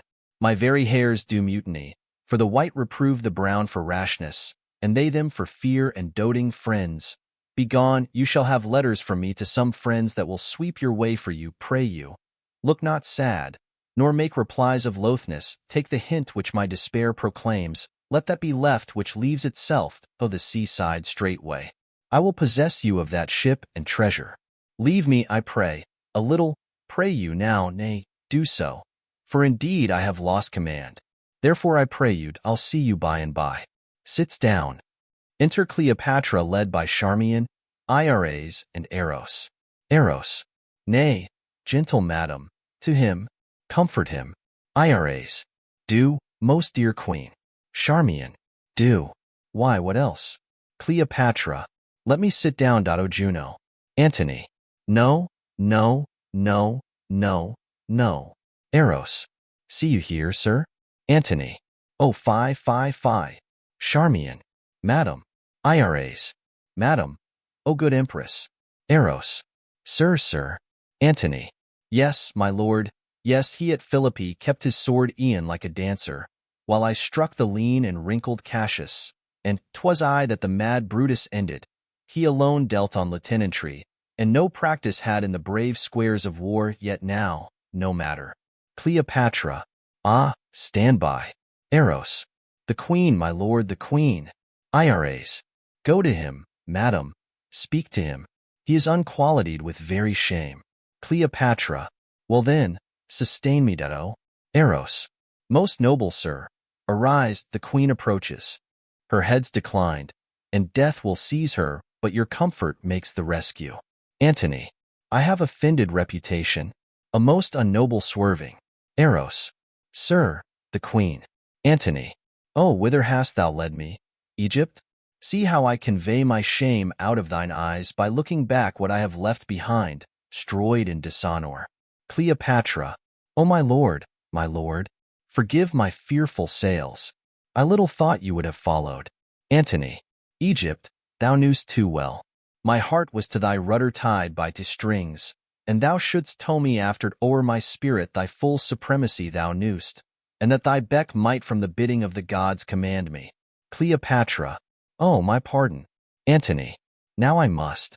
To the young man send humble treaties, dodge and palter in the shifts of Lonus, who with half the bulk o' world played as I pleased, making and marring fortunes. You did know how much you were my conqueror, and that my sword, made weak by my affection, would obey it on all cause.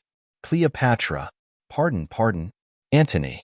Fall not a tear, I say. One of them rates all that is won and lost. Give me a kiss. Even this repays me. We sent our schoolmaster is he come back? Love, I am full of lead, some wine within there, and our viands. Fortune knows we scorn her most when most she offers blows. Exeunt. Scene 12. Caesar's camp in Egypt. Enter Caesar, Agrippa, Dolabella with others. Caesar. Let him appear that's come from Antony. Know you him? Dolabella. Caesar, 'tis his schoolmaster. An argument that he is plucked, when hither he sends so poor opinion of his wing, which had superfluous kings for messengers not many moons gone by. Enter ambassador from Antony. Caesar. Approach, and speak. Ambassador. Such as I am. I come from Antony. I was of late as petty to his ends, as is the morn dew on the myrtle leaf to his grand sea. Caesar. Beat so, declare thine office. Ambassador. Lord of his fortunes, he salutes thee, and requires to live in Egypt, which not granted, he lessens his requests, and to thee sues to let him breathe between the heavens and earth. A private man in Athens, this for him. Next, Cleopatra does confess thy greatness, submits her to thy might, and of thee craves the circle of the Ptolemies for her heirs, now hazarded to thy grace. Caesar. For Antony. I have no ears to his request, the queen of audience nor desire shall fail, so she from Egypt drive her all-disgraced friend, or take his life there. This if she perform, she shall not sue unheard, so to them both. Ambassador. Fortune pursue thee. Caesar. Bring him through the bands. Exit ambassador, attended. To Thydias. To try thy eloquence now, 'tis time dispatch. From Antony win Cleopatra promise, and in our name, what she requires. Add more, from thine invention, offers women are not in their best fortune strong, but want will perjure the inner-touched vestal. Try thy cunning, Thydias. Make thine own edict for thy pains, which we will answer as a law. Thydias. Caesar, I go. Caesar. Observe how Antony becomes his flaw, and what thou thinkst his very action speaks in every power that moves. Thydias. Caesar, I shall. Exeunt. Scene 13. Alexandria. A room in the palace. Enter Cleopatra, Enobarbus, Charmian, and Iras. Cleopatra. What shall we do, Enobarbus? Enobarbus. Think, and die. Cleopatra. Is Antony, are we in fault for this? Enobarbus. Antony only, that would make his will lord of his reason. What though you fled from that great face of war, whose several ranges fright each other? Why should he follow? The itch of his affection should not then have nicked his captainship, at such a point, when half to half the world opposed. He being the mirrored question, 'twas a shame no less than was his loss, to course your flying flags and leave his navy gazing. Cleopatra, prithee, peace. Enter the ambassador with Antony. Antony, is that his answer? Ambassador, aye, my lord. Antony, the queen shall then have courtesy, so she will yield us up. Ambassador, he says so. Antony, let her note, to the boy Caesar send this grizzled head, and he will fill thy wishes to the brim with principalities. Cleopatra, that head, my lord? Antony, to him again, tell him he wears the rose of youth upon him, from which the world should note something particular. His coin, ships, legions may be a coward's, whose ministers would prevail under the service of a child as soon as I at command of Caesar. I dare him therefore to lay his gay comparisons apart, and answer me declined, sword against sword, ourselves alone. I'll write it, follow me. Exeunt Antony and Ambassador. Enobarbus. Yes, like enough high-battled Caesar will unstate his happiness, and be staged to show against a sworder. I see men's judgments are a parcel of their fortunes, and things outward do draw the inward quality after them to suffer all alike that he should dream. Knowing all measures, the full Caesar will answer his emptiness. Caesar, thou hast subdued his judgment too. Enter a servant. Servant, a messenger from Caesar. Cleopatra, what? No more ceremony. See, my women, against the blown rose may they stop their nose that kneeled unto the buds. Admit him, sir. Exit servant. Enobarbus. Aside. Mine honesty and I begin to square. The loyalty well held to fools does make our faith mere folly, yet he that can endure to follow with allegiance a fallen lord does conquer him that did his master conquer, and earns a place I'd story. Enter Phidias. Cleopatra. Caesar's will? Phidias. Hear it apart. Cleopatra. None but friends, say boldly. Phidias. So haply are they friends to Antony. Enobarbus. He needs as many, sir, as Caesar has, or needs not us. If Caesar please, our master will leap to be his friend. For us, you know whose he is we are, and that is Caesar's. Phidias. Soda. Thus then, thou most renowned. Caesar entreats not to consider in what case thou standst further than he is Caesar. Cleopatra. Go on. Right royal. Phidias. He knows that you embrace not Antony as you did love, but as you feared him. Cleopatra. Oh, Phidias, the scars upon your honor, therefore, he does pity as constrained blemishes, not as deserved. Cleopatra. He is a god and knows what is most right. Mine honor was not yielded, but conquered merely. Enobarbus. Aside. To be sure of that, I will ask Antony, sir, thou art so leaky that we must leave thee to thy sinking, for thy dearest quit thee. Exit Enobarbus. Phidias. Shall I say to Caesar what you require of him? For he partly begs to be desired to give to much would please him that of his fortunes you should make a staff to lean upon, but it would warm his spirits to hear from me you had left Antony, and put yourself under his shroud, the universal landlord. Cleopatra. What's your name? Phidias. My name is Phidias. Cleopatra. Most kind messenger, say to great Caesar this in deputation. I kiss his conquering hand, tell him I am prompt to lay my crown at's feet, and there to kneel. Tell him, from his all-obeying breath I hear the doom of Egypt. Phidias. 'Tis your noblest course. Wisdom and fortune combating together. If that the former dare but what it can, no chance may shake it. Give me grace to lay my duty on your hand. Cleopatra. Your Caesar's father oft, when he hath mused of taking kingdoms in, bestowed his lips on that unworthy place as it rained kisses. Enter Antony and Enobarbus. Antony. Favors, by Jove that thunders. What art thou, fellow? Phidias. One that but performs the bidding of the fullest man and worthiest to have command obeyed. Enobarbus. Aside. You will be whipped. Antony. Approach there. Ah, you kite. Now, gods and devils, authority melts from me. Of late when I cried ho, like boys unto a muss, kings would start forth and cry, your will? Have you no ears? I am Antony yet. Enter servants. Take hence this jack and whip him. Enobarbus. 'Tis better playing with a lion's whelp than with an old one dying. Antony. Moon and stars. Whip him. Wert 20 of the greatest tributaries that do acknowledge Caesar. Should I find them so saucy with the hand of she here? What's her name since she was Cleopatra? Whip him, fellows, till like a boy you see him cringe his face and whine aloud for mercy. Take him hence. Phidias. Mark Antony. Antony. Tug him away, being whipped. Bring him again. This Jack of Caesar's shall bear us an errand to him. Exeunt servants with Phidias. You were half blasted ere I knew you. Ha! Have I my pillow left unpressed in Rome, forborne the getting of a lawful race, and by a gem of women, to be abused by one that looks on feeders? Cleopatra. Good my lord. Antony. You have been a boggler ever. But when we in our viciousness grow hard, O misery on't!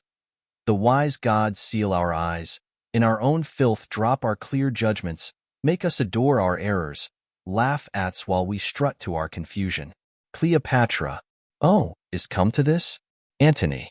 I found you as a morsel cold upon dead Caesar's trencher. Nay, you were a fragment of Gnaeus Pompey's, besides what hotter hours, unregistered in vulgar fame, you have luxuriously picked out, for I am sure, though you can guess what temperance should be, you know not what it is. Cleopatra. Wherefore is this? Antony.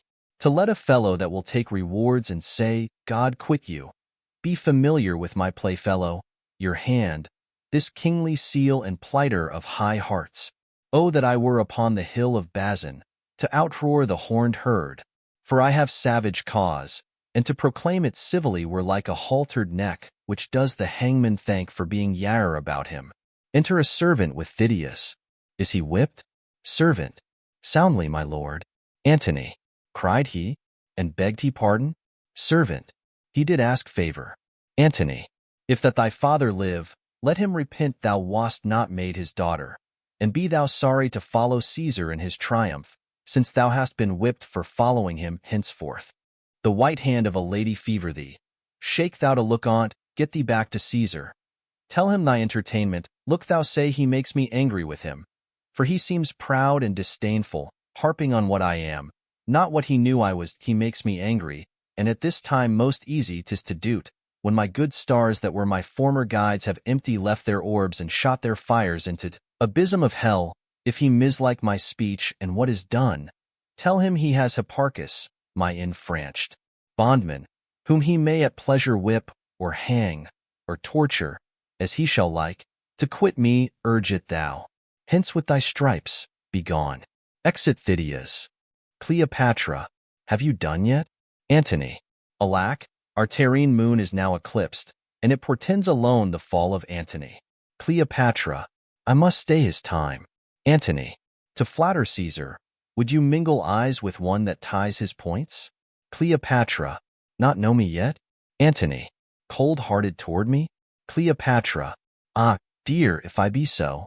From my cold heart let heaven engender hail and poison it in the source, and the first stone drop in my neck. As it determines, so dissolve my life. The next Caesarion smite, till, by degrees the memory of my womb, together with my brave Egyptians all, by the descandying of this pelleted storm, lie graveless, till the flies and gnats of Nile have buried them for prey. Antony. I am satisfied. Caesar sits down in Alexandria, where I will oppose his fate. Our force by land hath nobly held. Our severed navy too have knit again, and fleet, threatening most sea-like. Where hast thou been, my heart? Dost thou hear, lady? If from the field I shall return once more to kiss these lips, I will appear in blood. I and my sword will earn our chronicle. There's hope in't yet. Cleopatra. That's my brave lord. Antony. I will be treble-sinewed, hearted, breathed, and fight maliciously, for when mine hours were nice and lucky, men did ransom lives of me for jests, but now I'll set my teeth and send to darkness all that stop me. Come, let's have one other gaudy night. Call to me all my sad captains, fill our bowls once more, let's mock the midnight bell. Cleopatra. It is my birthday. I had thought to have held it poor, but since my lord is Antony again, I will be Cleopatra. Antony. We will yet do well. Cleopatra. Call all his noble captains to my lord. Antony. Do so. We'll speak to them. And tonight I'll force the wine peep through their scars. Come on, my queen. There's sapient yet. The next time I do fight, I'll make death love me, for I will contend even with his pestilent scythe. Exeunt all but Enobarbus. Enobarbus. Now he'll outstare the lightning. Oh, be furious is to be fright out of fear. And in that mood the dove will peck the estrage. And I see still a diminution in our captain's brain restores his heart when valor preys on reason. It eats the sword it fights with. I will seek some way to leave him. Exit. Act 4. Scene I. Caesar's camp at Alexandria.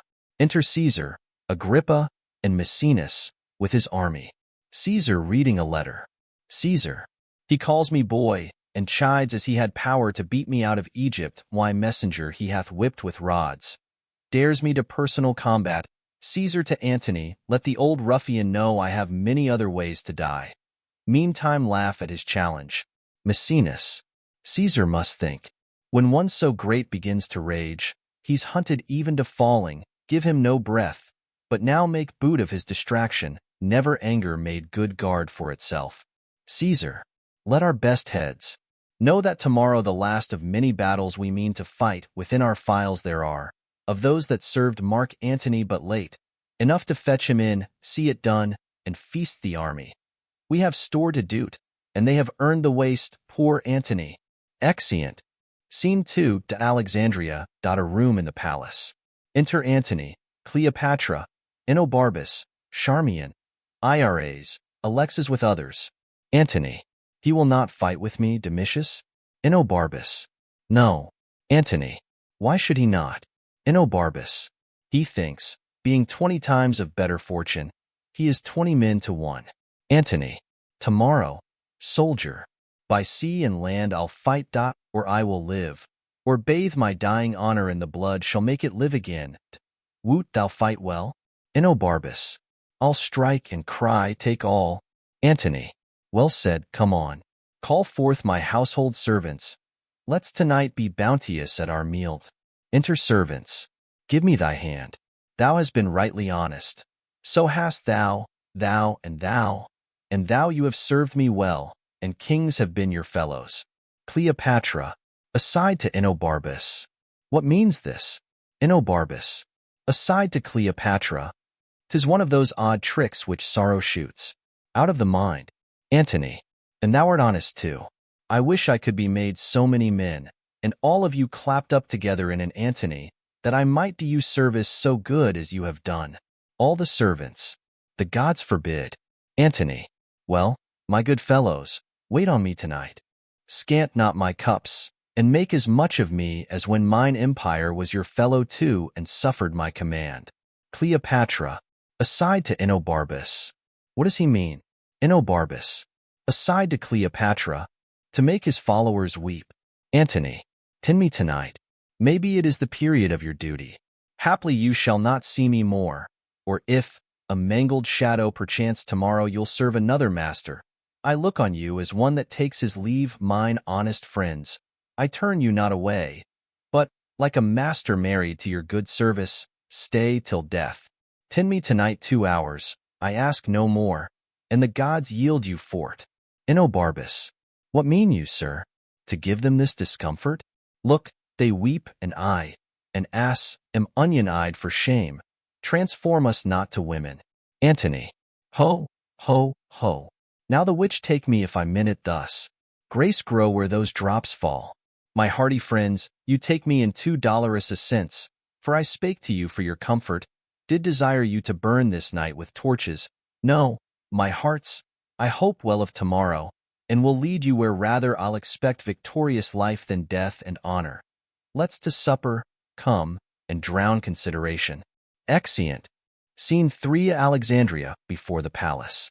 Enter a company of soldiers. First soldier.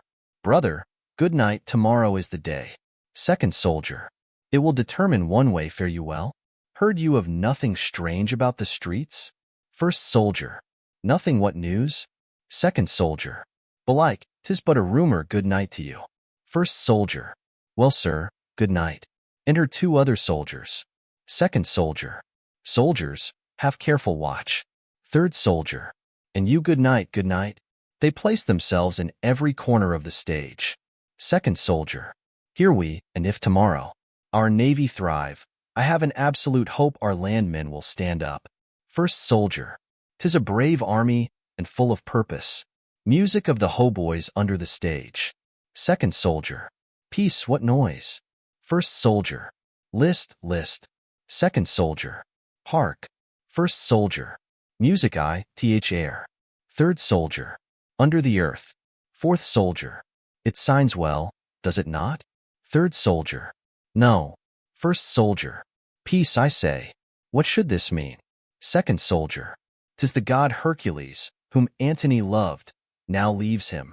First soldier. Walk, let's see if other watchmen do hear what we do. They advance to another post. Second soldier. How now, masters? All. How now?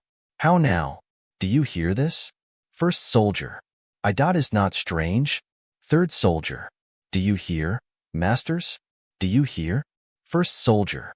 Follow the noise so far as we have quarter. Let's see how it will give off. All. Content, 'tis strange. Exeunt. Scene 4. Alexandria. A room in the palace. Enter Antony and Cleopatra with others. Antony. Eros. Mine armor. Eros. Cleopatra. Sleep a little. Antony. No, my chuck. Eros. Come. Mine armor. Eros. Enter Eros with armor. Come, good fellow, put thine iron on. If fortune be not ours today, it is because we brave her. Come. Cleopatra. Nay, I'll help too. What's this for? Antony. Ah, let be, let be. Thou art the armorer of my heart. False, false this. Cleopatra. Sooth la, I'll help thus it must be. Antony. Well, well, we shall thrive now, sayest thou, my good fellow? Go put on thy defenses. Eros. Briefly, sir. Cleopatra. Is not this buckled well? Antony. Rarely, rarely. He that unbuckles this, till we do please to daft for our repose, shall hear a storm. Thou fumblest, Eros, and my queen's a squire more tight at this than thou dispatched. O love, that thou couldst see my wars today, and knewst the royal occupation, thou shouldst see a workman in't. Enter an officer, armed. Good morrow to thee, welcome. Thou lookst like him that knows a warlike charge. To business that we love we rise betime, and go to't with delight. Officer. 1,000, sir. Early though be, have on their riveted trim, and at the port expect you. Shout, trumpets flourish. Enter other captains and soldiers. Captain. The morn is fair, good morrow, general. All. Good morrow, general. Antony. 'Tis well blown, lads. This morning, like the spirit of a youth that means to be of note, begins betimes. So come, give me that this way. Well said. Fare thee well, dame. Whatever becomes of me, this is a soldier's kiss. Kisses her. Rebukable and worthy shameful check it were, to stand on more mechanic compliment. I'll leave thee now like a man of steel. You that will fight, follow me close. I'll bring you to't. Adieu. Exeunt Antony, Eros, captains and soldiers. Charmian. Please you, retire to your chamber. Cleopatra. Led me. He goes forth gallantly, that he and Caesar might determine this great war in single fight. Then Antony, but now, well on. Exeunt. Scene V. Antony's camp near Alexandria. Trumpets sound, enter Antony and Eros, a soldier meeting them.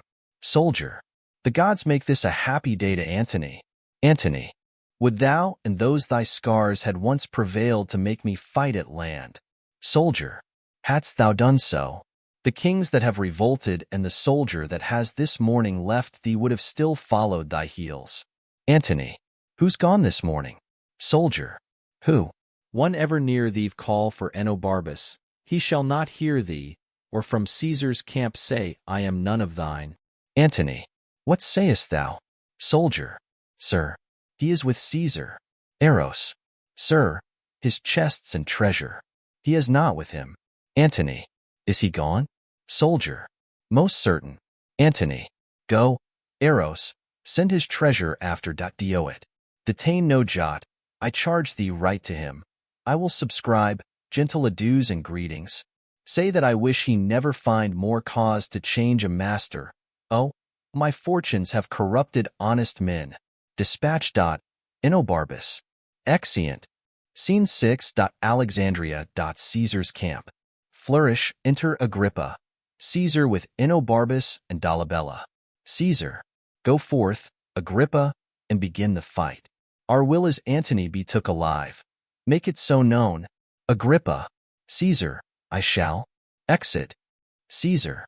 The time of universal peace is near. Prove this a prosperous day. The three-nooked world shall bear the olive freely. Enter a messenger. Messenger. Antony.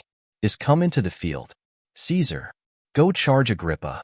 Plant those that have revolted in the van, that Antony may seem to spend his fury upon himself. Exeunt Caesar and his train. Enobarbus. Alexis did revolt and went to Jewry on affairs of Antony. There did dissuade great Herod to incline himself to Caesar and leave his master Antony. For this pains Caesar hath hanged him, Canidius and the rest that fell away have entertainment, but no honorable trust. I have done ill, of which I do accuse myself so sorely that I will joy no more. Enter a soldier of Caesar's. Soldier. Enobarbus. Antony.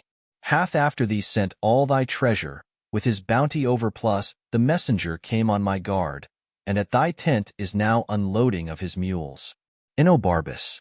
I give it you. Soldier. Mock not. Enobarbus. I tell you true, best you safe the bringer out of the host. I must attend mine office, or would have dumped myself. Your emperor continues still a Jove. Exit. Enobarbus. I am alone the villain of the earth, and feel I am so most. O Antony, thou mine of bounty, how wouldst thou have paid my better service, when my turpitude thou dost so crown with gold? This blows my heart. If swift thought break it not, a swifter mean shall outstrike thought, but thought will do't, I feel. I fight against thee. No, I will go seek some ditch wherein to die. The foulest best fits my latter part of life. Exit. Scene 7. Field of battle between the camps. Alarum, drums, and trumpets. Enter Agrippa and others. Agrippa. Retire. We have engaged ourselves too far. Caesar himself has work, and our oppression exceeds what we expected. Exeunt. Alarums. Enter Antony and Scarus wounded. Scarus. O my brave emperor, this is fought indeed. Had we done so at first, we had driven them home with clouts about their heads. Antony. Thou bleedst apace. Scarus. I had a wound here that was like a T, but now 'tis made an H. Sounds retreat far off. Antony. They do retire. Scarus. We'll beat 'em into bench holes. I have yet room for 6 scotches more. Enter Eros. Eros. They are beaten, sir, and our advantage serves for a fair victory. Scarus. Let us score their backs, and snatch 'em up as we take hares, behind. 'Tis sport to maul a runner. Antony. I will reward thee, once for thy sprightly comfort, and tenfold for thy good valor, come thee on. Scarus. I'll halt after. Exeunt. Scene 8. Under the walls of Alexandria. Alarum. Enter Antony again in a march. Scarus with others. Antony. We have beat him to his camp, run one before, and let the queen know of our jests. Tomorrow, before the sun shall cease, we'll spill the blood that has today escaped. I thank you all, for doughty-handed are you, and have fought not as you served the cause, but as 'had been each man's like mine. You have shown all Hector's. Enter the city, clip your wives, your friends, tell them your feats, whilst they with joyful tears wash the congealment from your wounds and kiss the honored gashes whole. Enter Cleopatra. To Scarus. Give me thy hand. To this great fairy I'll commend thy acts. Make her thanks bless thee, thou Deo to world. Chain mine armed neck, leap thou, attire and all, through proof of harness to my heart, and there ride on the pants triumphing. Cleopatra. Lord of lords. O infinite virtue, comest thou smiling from the world's great snare uncaught? Antony. My nightingale. We have beat them to their beds, what girl? Though gray do something mingle with our younger brown, yet ha we a brain that nourishes our nerves and can get goal for goal of youth. Behold this man. Commend unto his lips thy favoring hand. Kiss it, my warrior. He hath fought today, as if a god, in hate of mankind, had destroyed in such a shape. Cleopatra, I'll give thee, friend, an armor all of gold. It was a king's. Antony, he has deserved it.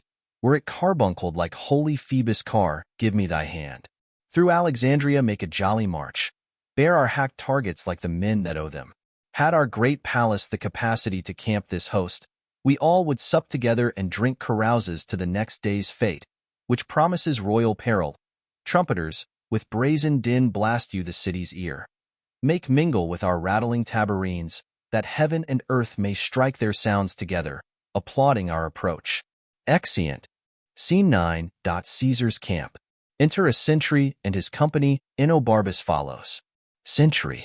If we be not relieved within this hour, we must return to the court of guard. The night is shiny, and they say we shall embattle by second hour. I mourn. First watch. This last day was a shrewd one two's. Enobarbus. Oh, bear me witness, knight. Second watch. What man is this? First watch. Stand close and list him. Enobarbus. Be witness to me, O thou blessed moon. When men revolted shall upon record bear hateful memory. Poor Enobarbus did before thy face repent. Sentry. Enobarbus? Second watch. Peace. Hark further. Enobarbus. O sovereign mistress of true melancholy, the poisonous damp of night desponge upon me, that life, a very rebel to my will, may hang no longer on me. Throw my heart against the flint and hardness of my fault, which, being dried with grief, will break to powder and finish all foul thoughts. O Antony, nobler than my revolt is infamous. Forgive me in thine own particular, but let the world rank me in register a master leaver and a fugitive. O Antony, dies. First watch. Let's speak to him. Sentry. Let's hear him, for the things he speaks may concern Caesar. Second watch. Let's do so, but he sleeps. Sentry. Swoons rather, for so bad a prayer as his was never yet for sleep. First watch. Go we to him. Second watch. Awake, sir, awake. Speak to us. First watch. Hear you, sir? Sentry. The hand of death hath rout him. Drums afar off. Hark, the drums. Demurely wake the sleepers, let us bear him to the court of guard. He is of note, our hour is fully out. Second watch. Come on, then that he may recover yet. Exeunt with the body. Scene X. Ground between the two camps. Enter Antony and Scarus with their army. Antony. Their preparation is today by sea. We please them not by land. Scarus. For both, my lord. Antony. I would they'd fight fire or air. We'd fight there too, but this it is. Our foot upon the hills adjoining to the city shall stay with us. Order for sea is given. They have put forth the haven, where their appointment we may best discover and look on their endeavor. Exeunt. Scene 11. Another part of the ground. Enter Caesar and his army. Caesar. But being charged, we will be still by land, which, as I taked, we shall, for his best force is forth to man his galleys, though the valles, and hold our best advantage. Exeunt. Scene 12. Another part of the ground. Alarum afar off, as at a sea fight, enter Antony and Scarus. Antony. Yet they are not joined. Where yon pine does stand I shall discover all. I'll bring thee word straight how 'tis like to go. Exit. Scarus. Swallows have built in Cleopatra's sails their nests. The augurs say they know not, they cannot tell. Look grimly, and dare not speak their knowledge. Antony is valiant and dejected, and by starts his fretted fortunes give him hope and fear of what he has and has not. Enter Antony. Antony. All is lost. This foul Egyptian hath betrayed me. My fleet hath yielded to the foe, and yonder they cast their caps up and carouse together like friends long lost. Triple-turned whore, 'tis thou hast sold me to this novice, and my heart makes only wars on thee. Bid them all fly. For when I am revenged upon my charm, I have done all. Bid them all fly. Be gone. Exit Scarus. O son, thy apprise shall I see no more. Fortune and Antony part here. Even here do we shake hands. All come to this. The hearts that spanieled me at heels, to whom I gave their wishes, do discandy, melt their sweets on blossoming Caesar, and this pine is barked that overtop them all. Betrayed I am.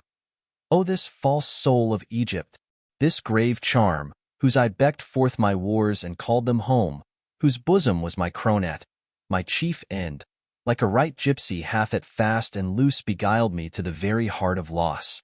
What? Eros, Eros. Enter Cleopatra. Ah, thou spell. Avaunt. Cleopatra. Why is my lord enraged against his love?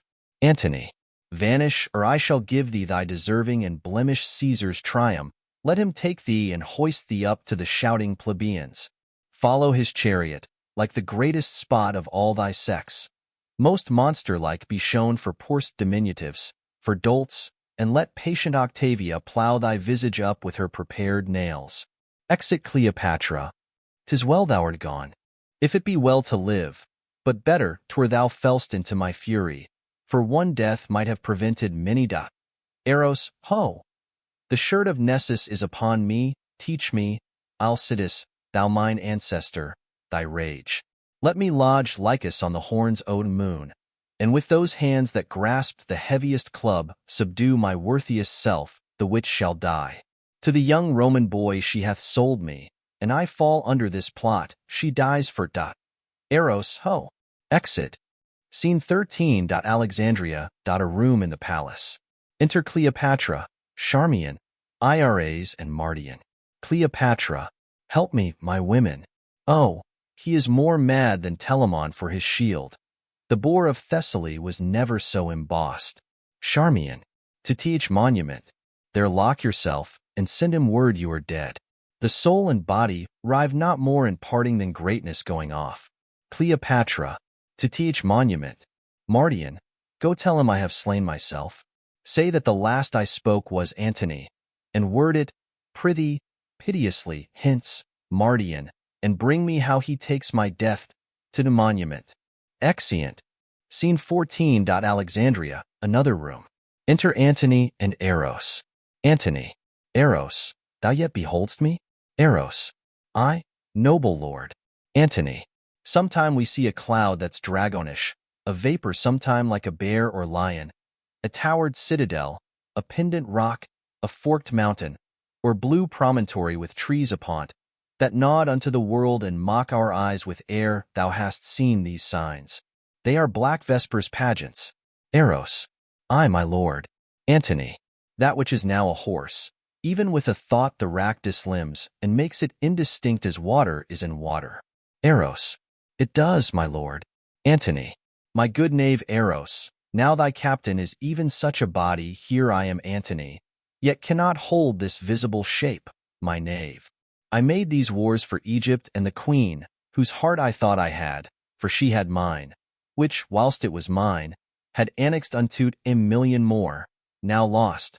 She, Eros, has packed cards with Caesar, and false played my glory unto an enemy's triumph. Nay, weep not, gentle Eros, there is left us ourselves to end ourselves. Enter Mardian.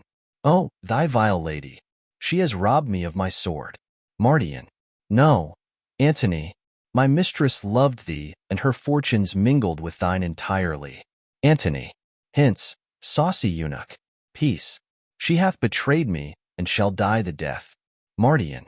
Death of one person can be paid but once, and that she has discharged. What thou wouldst do is done unto thy hand. The last she spake was Antony.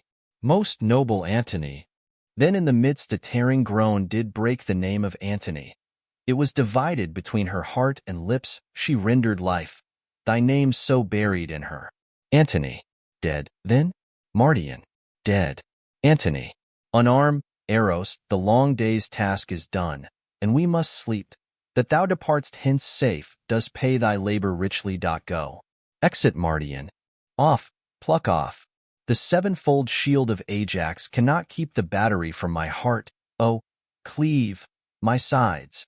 Heart, once be stronger than thy continent. Crack thy frail case. Apace, Eros, apace. No more a soldier bruised pieces. Go. You have been nobly borne from me a while. Exit Eros. I will o'ertake thee, Cleopatra, and weep for my pardon, so it must be. For now all length is torture, since the torch is out. Lie down, and stray no farther, now all labor mars what it does. Yea, very force entangles itself with strength, seal then, and all is done. Eros, I come, my queen. Eros, stay for me. Where souls do couch on flowers, we'll hand in hand, and with our sprightly port make the ghosts gaze. Dido and her Aeneas shall want troops, and all the haunt be ours. Come, Eros, Eros. Enter Eros. Eros, what would my lord? Antony, since Cleopatra died, I have lived in such dishonor that the gods detest my baseness. That with my sword quartered the world, and o'er green Neptune's back with ships made cities, condemn myself to lack the courage of a woman. Less noble mind than she which, by her death, our Caesar tells, I am conqueror of myself. Thou art sworn, Eros, that when the exigent should come, which now is come indeed, when I should see behind me inevitable prosecution of disgrace and horror, that on my command thou then wouldst kill me. Dute, the time is come. Thou strick'st not me, 'tis Caesar thou defeat'st. Put color in thy cheek. Eros, the gods withhold me.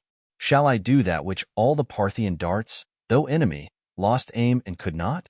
Antony, Eros, wouldst thou be windowed in great Rome and see thy master thus with pleached arms, bending down his corrigible neck, his face subdued to penetrative shame, whilst the wheeled seat of fortunate Caesar, drawn before him, branded his baseness that ensued?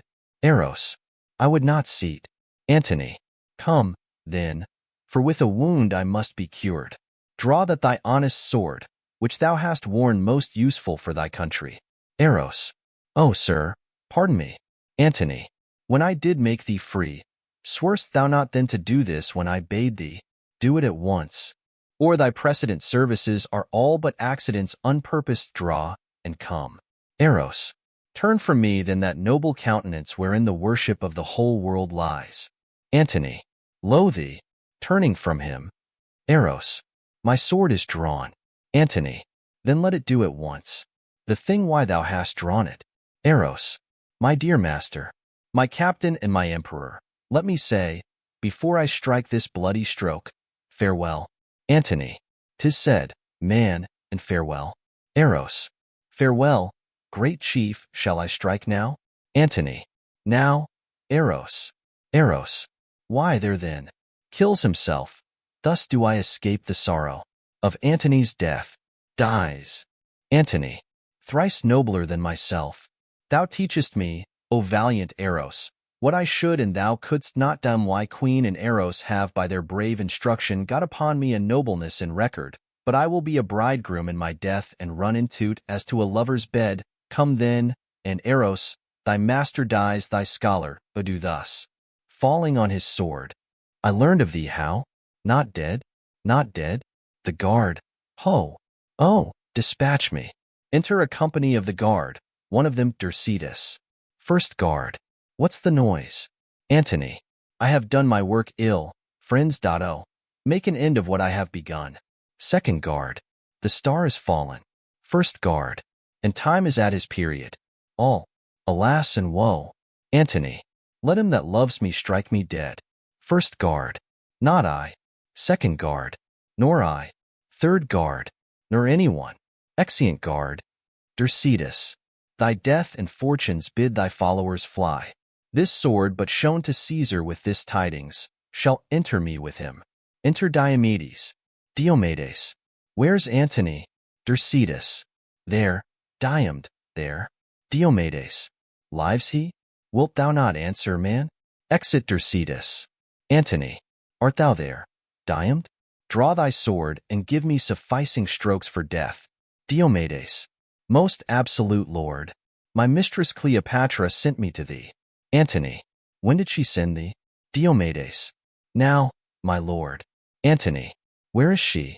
Diomedes, locked in her monument. She had a prophesying fear of what hath come to pass, for when she saw, which never shall be found, you did suspect she had disposed with Caesar, and that your rage would not be purged, she sent you word she was dead. But fearing since how it might work, hath sent me to proclaim the truth, and I am come, I dread, too late. Antony, too late. Good Diomed, call my guard, I prithee. Diomedes.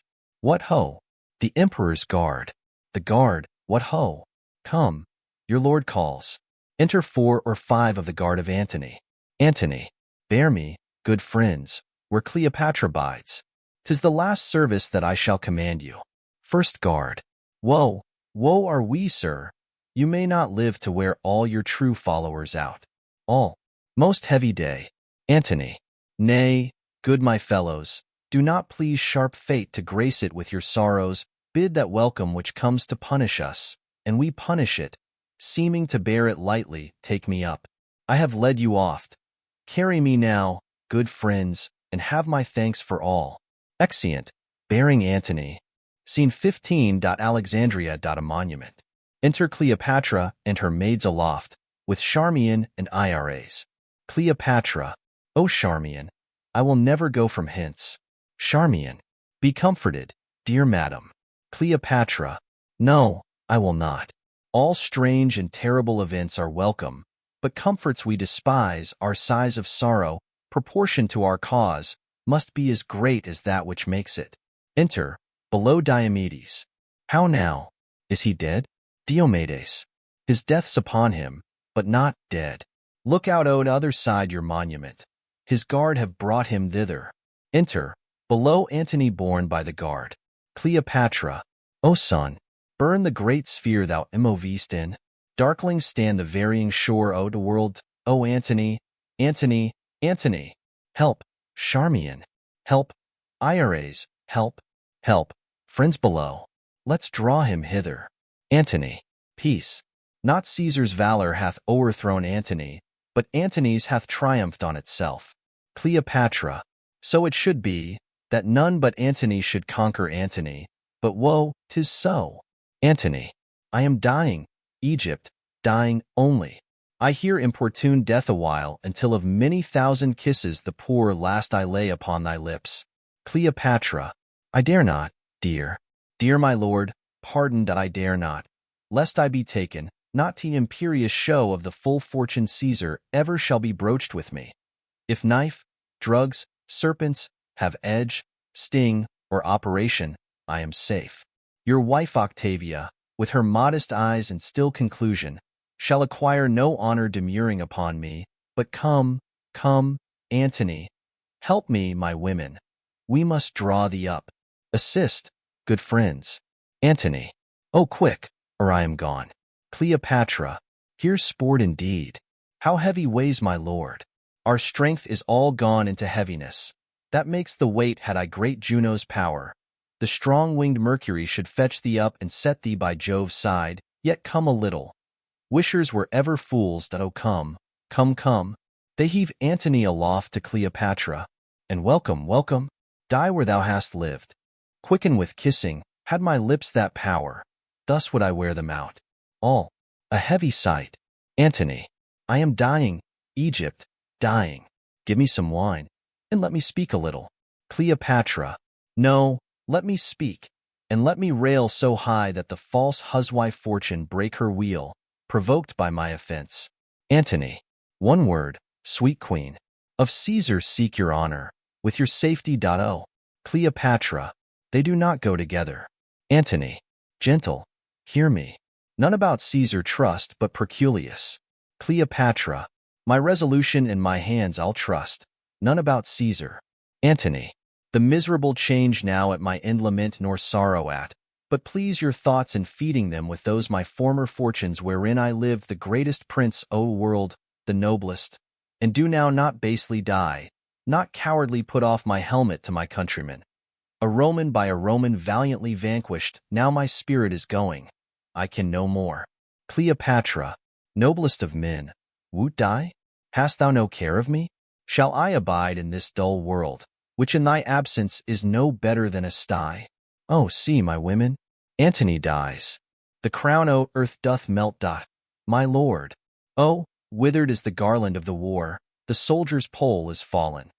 Young boys and girls are level now with men, the odds is gone, and there is nothing left remarkable beneath the visiting moon. Faints. Charmian. Oh, quietness, lady. Iras.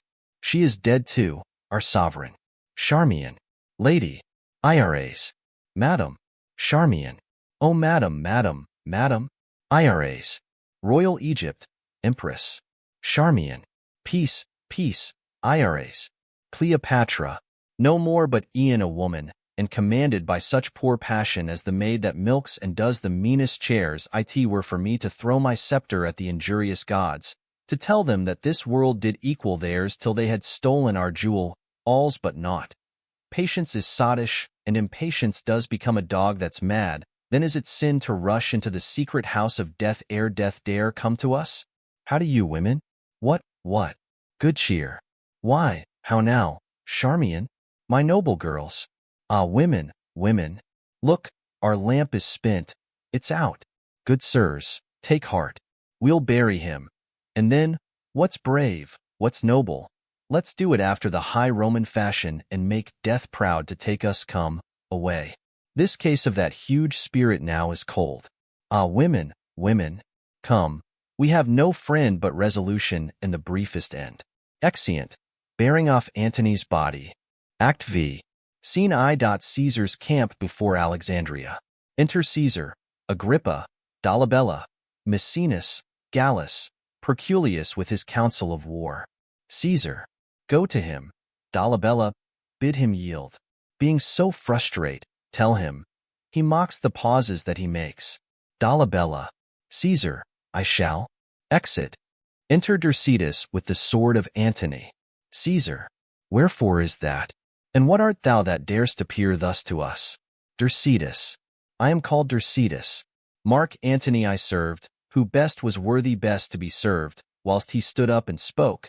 He was my master, and I wore my life to spend upon his haters. If thou please to take me to thee, as I was to him I'll be to Caesar. If thou pleasest not, I yield thee up my life. Caesar.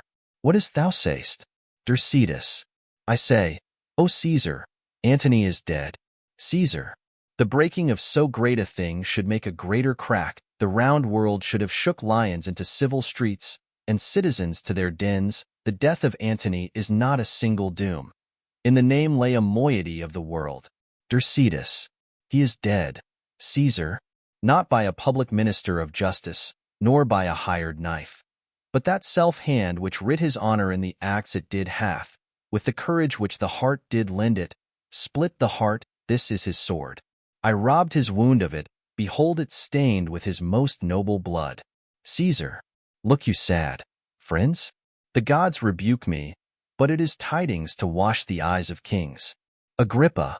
And strange it is, that nature must compel us to lament our most persisted deeds. Maecenas. His taints and honors, waged equal with him. Agrippa. A rarer spirit never did steer humanity, but you gods will give us some faults to make us men. Caesar is touched. Maecenas. When such a spacious mirror's set before him, he needs must see himself. Caesar. O Antony, I have followed thee to this, but we do lance diseases in our bodies. I must perforce have shown to thee such a declining day or look on thine. We could not stall together in the whole world, but yet let me lament with tears as sovereign as the blood of hearts, that thou, my brother, my competitor in top of all design, my mate in empire, friend and companion in the front of war, the arm of mine own body, and the heart where mine his thoughts did kindle, that our stars, unreconciliable, should divide our equalness to this. Hear me, good friends. Enter an Egyptian, but I will tell you at some meter season. The business of this man looks out of him. We'll hear him what he says. Whence are you? Egyptian. A poor Egyptian yet. The queen, my mistress, confined in all she has, her monument, of thy intense desires instruction, that she preparedly may frame herself to the way she's forced to. Caesar. Bid her have good heart. She soon shall know of us, by some of ours, how honorable and how kindly we determine for her, for Caesar cannot lean to be ungentle. Egyptian. So the gods preserve thee. Exit. Caesar. Come hither. Proculius. Go and say we purpose her no shame, give her what comforts the quality of her passion shall require, lest, in her greatness, by some mortal stroke she do defeat us, for her life in Rome would be eternal in our triumph. Go, and with your speediest bring us what she says and how you find of her. Proculius. Caesar, I shall. Exit Proculius. Caesar. Gallus, go you along. Exit Gallus. Where's Dolabella? To second Proculius. All. Dolabella. Caesar. Let him alone, for I remember now how he's employed. He shall in time be ready. Go with me to my tent, where you shall see how hardly I was drawn into this war. How calm and gentle I proceeded still in all my writings. Go with me, and see what I can show in this. Exeunt. Scene 2. Alexandria. A room in the monument. Enter Cleopatra, Charmian, and Iras. Cleopatra.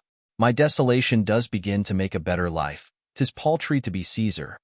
Not being Fortune, he's but Fortune's knave, a minister of her will, and it is great to do that thing that ends all other deeds, which shackles accidents and bolts up change, which sleeps and never pallets more the dung, the beggar's nurse and Caesar's.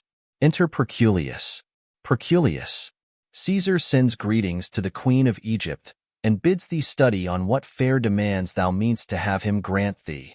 Cleopatra. What's thy name? Proculius. My name is Proculius. Cleopatra. Antony. Did tell me of you, bade me trust you, but I do not greatly care to be deceived that have no use for trusting. If your master would have a queen his beggar, you must tell him that majesty, to keep decorum, must no less beg than a kingdom. If he please to give me conquered Egypt for my son, he gives me so much of mine own as I will kneel to him with thanks. Proculius. Be of good cheer. You are fallen into a princely hand. Fear nothing.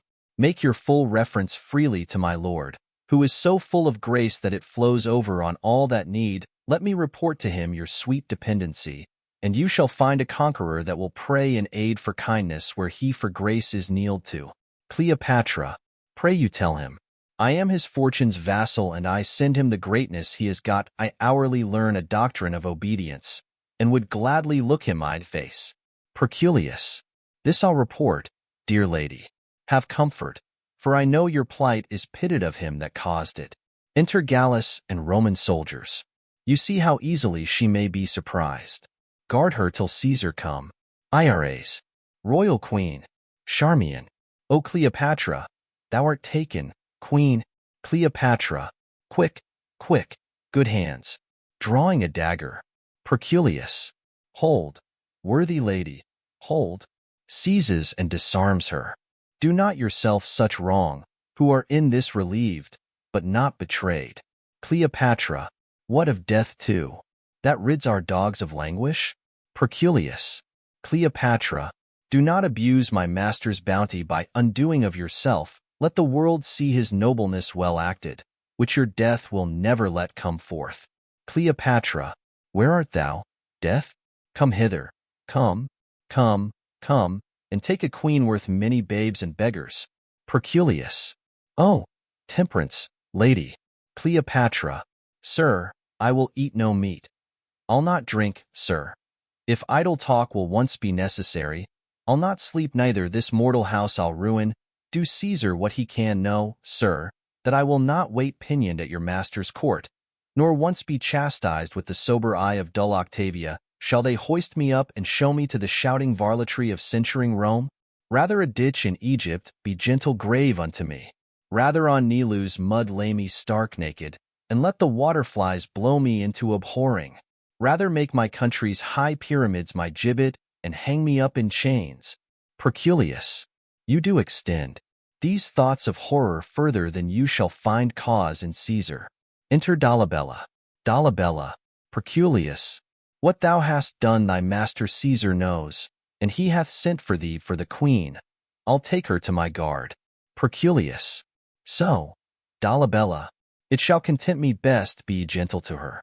To Cleopatra. To Caesar I will speak what you shall please, if you'll employ me to him. Cleopatra. Say I would die. Exeunt Proculius and soldiers. Dolabella. Most noble empress, you have heard of me? Cleopatra. I cannot tell. Dolabella. Assuredly you know me. Cleopatra. No matter, sir, what I have heard or known. You laugh when boys or women tell their dreams. Is not your trick? Dolabella. I understand not, madam. Cleopatra. I dreamt there was an Emperor Antony.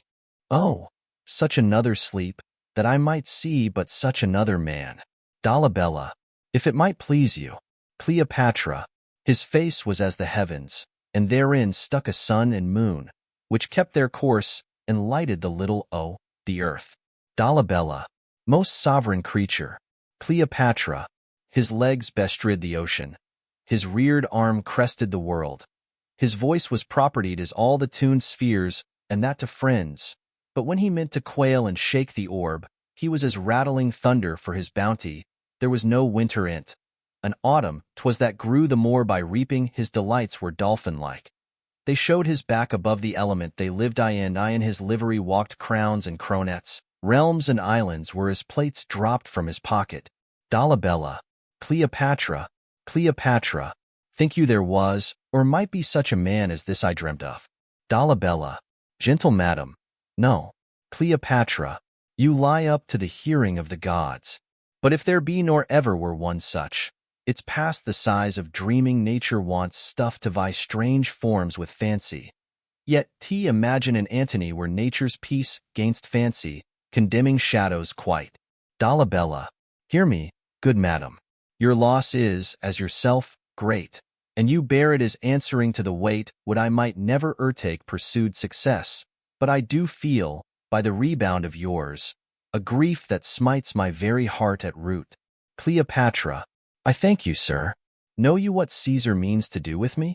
Dolabella, I am loath to tell you what I would you knew. Cleopatra, nay, pray you, sir. Dolabella, though he be honorable. Cleopatra, he'll lead me, then, in triumph. Dolabella, madam, he will. I know it.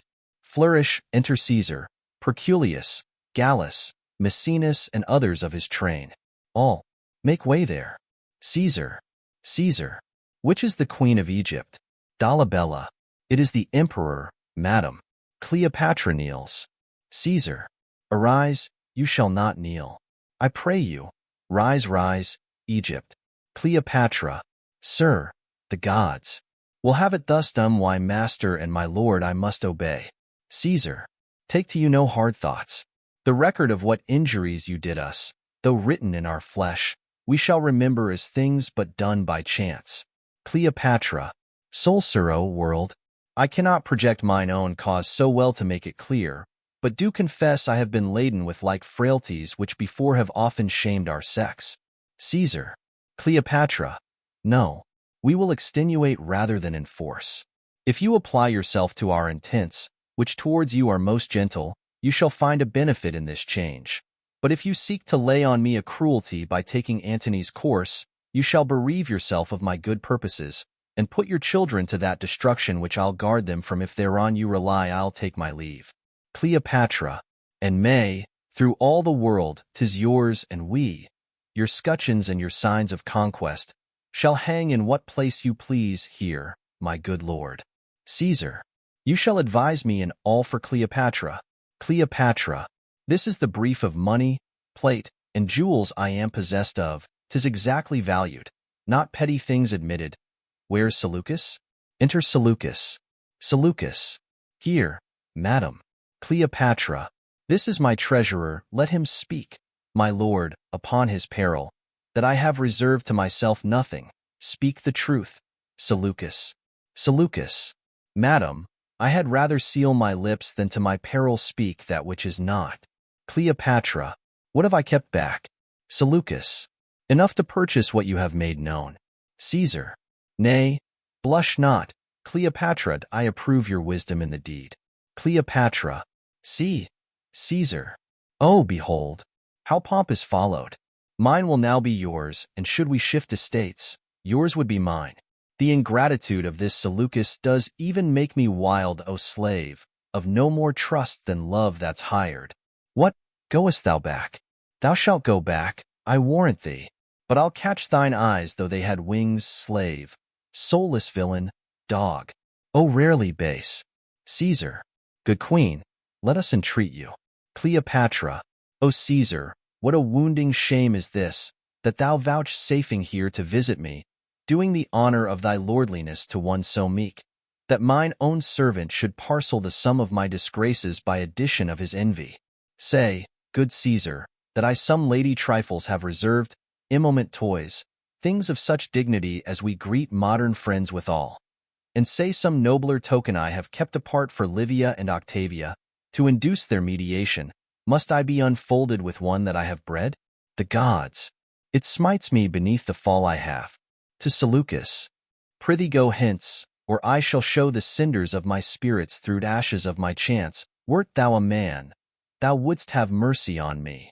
Caesar, forbear. Seleucus, exit Seleucus. Cleopatra, be it known that we, the greatest, are misthought for things that others do. And when we fall, we answer others' merits in our name, are therefore to be pitied. Caesar, Cleopatra, not what you have reserved, nor what acknowledged put we eyed roll of conquest, still beat yours. Bestow it at your pleasure, and believe Caesar's no merchant to make prize with you of things that merchants sold, therefore be cheered. Make not your thoughts your prisons, and oh, dear queen, for we intend so to dispose you as yourself shall give us counsel, feed, and sleep. Our care and pity is so much upon you that we remain your friend.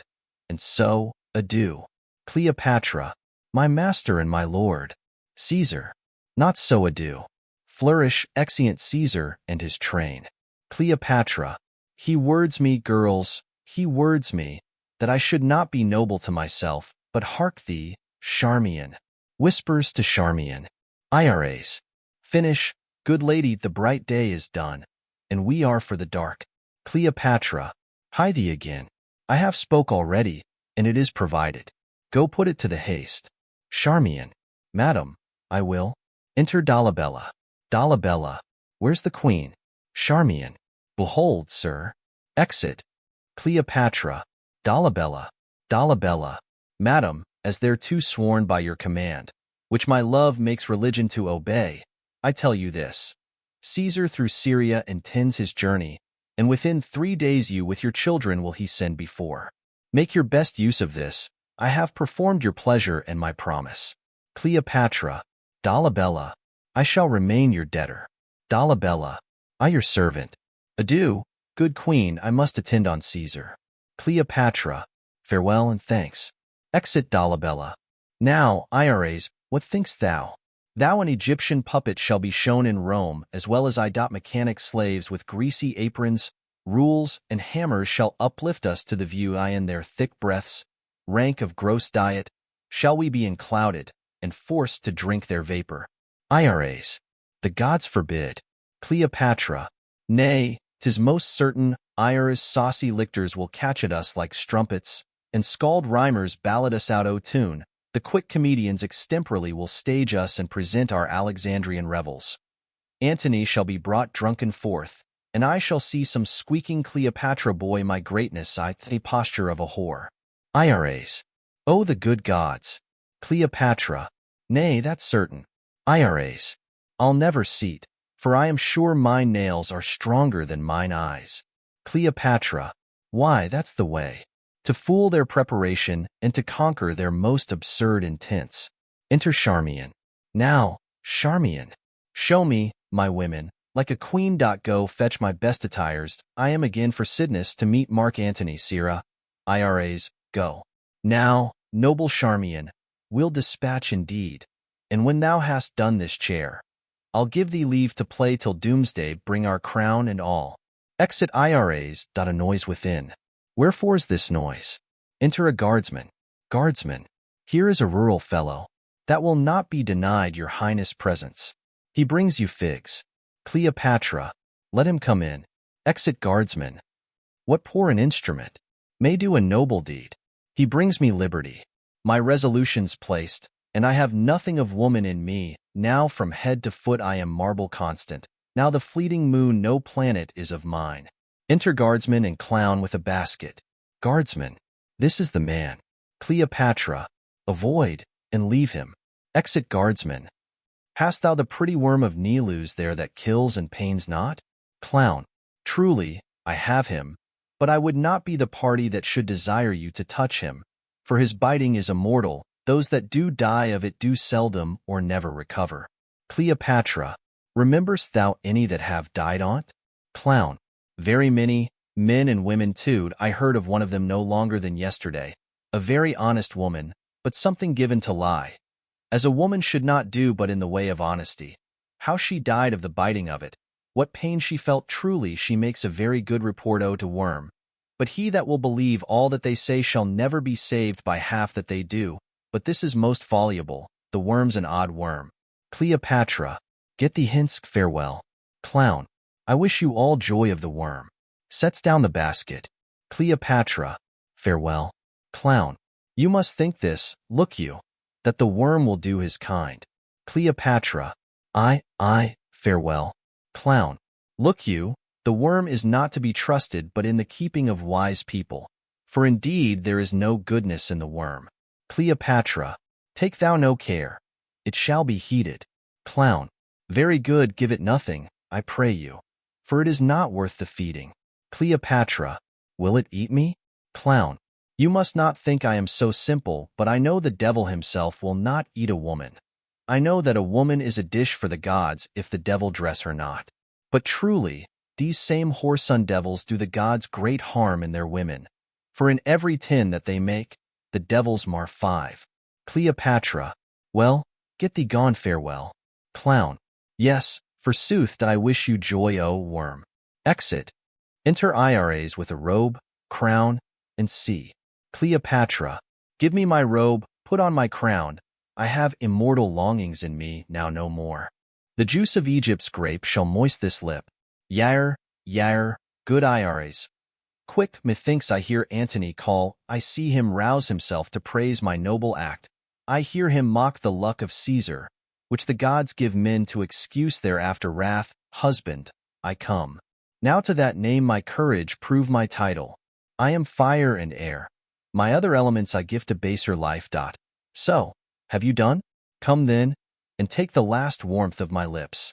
Farewell, kind Charmian, IRAs, long farewell. Kisses them, IRAs, falls and dies. Have I the aspic in my lips? Dost fall? If thou and nature can so gently part, the stroke of death is as a lover's pinch, which hurts and is desired. Dost thou lie still? If thus thou vanishest, thou tell'st the world it is not worth leave-taking.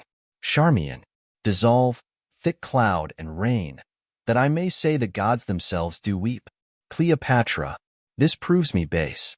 If she first meet the curled Antony, he'll make demand of her, and spend that kiss which is my heaven to have. Come, thou mortal wretch, to an asp, which she applies to her breast.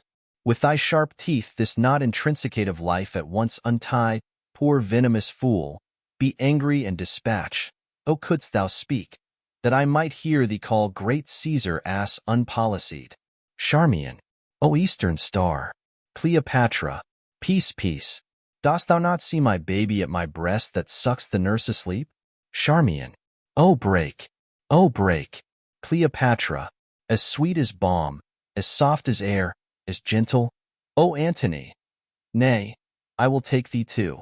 Applying another asp to her arm. What should I stay? Dies. Charmian, in this vile world?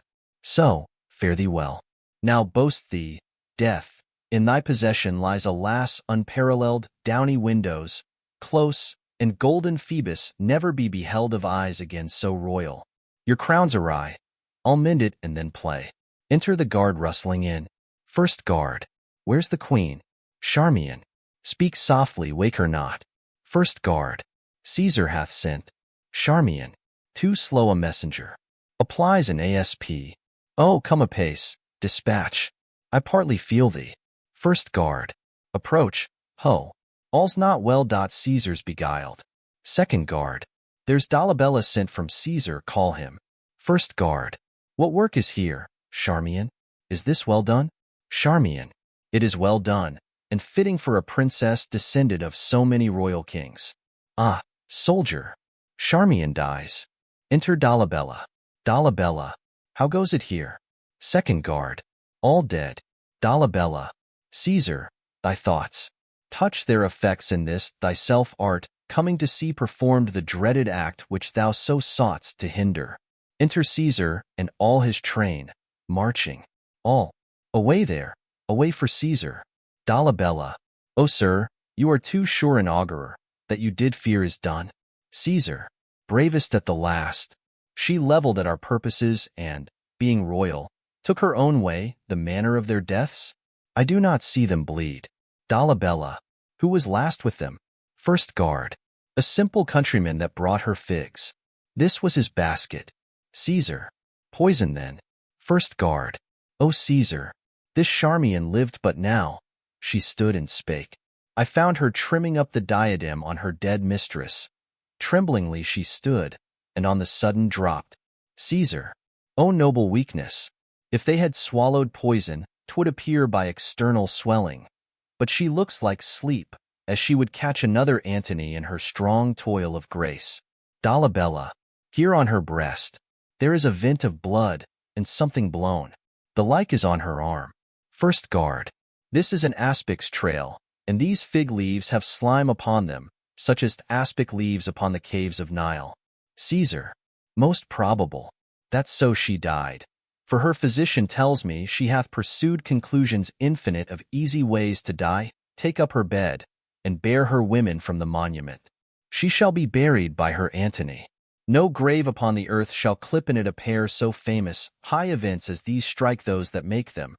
And their story is no less in pity than his glory which brought them to be lamented. Our army shall in solemn show attend this funeral, and then to Rome come. Dolabella, see high order in this great solemnity. Exeon omnes. As you like it. Contents. Act I. Scene I.A. Orchard near Oliver's house. Scene 2. A lawn before the Duke's palace. Scene 3. A room in the palace. Act 2. Scene I. The forest of Arden. Scene 2. A room in the palace. Scene 3. Before Oliver's house. Scene 4. The forest of Arden.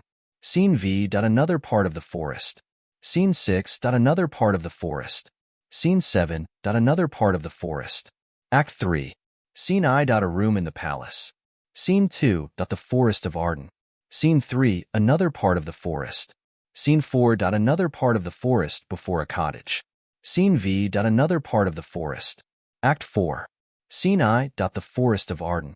Scene 2. Another part of the forest. Scene 3. Another part of the forest. Act V.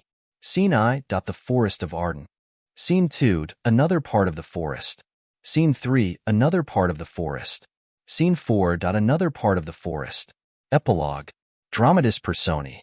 Orlando, youngest son of Sir Roland de Bois Oliver, eldest son of Sir Roland de Bois Jacques de Bois, second son of Sir Roland de Bois Adam, servant to Oliver.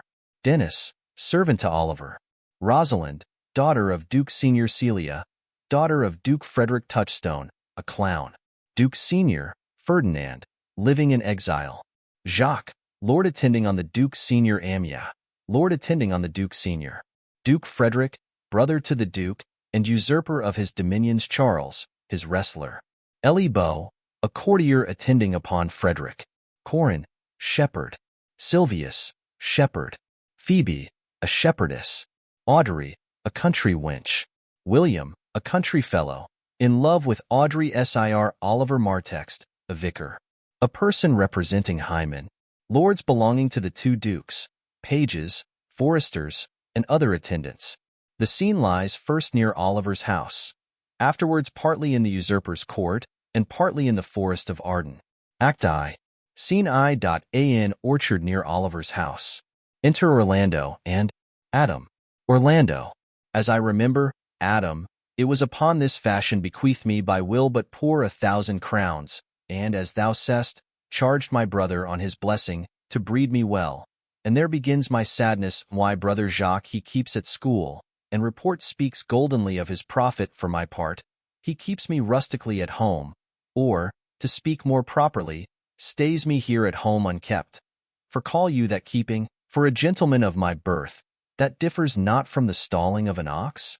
His horses are bred better, for, besides that they are fair with their feeding, they are taught their manage and to that end riders dearly hired.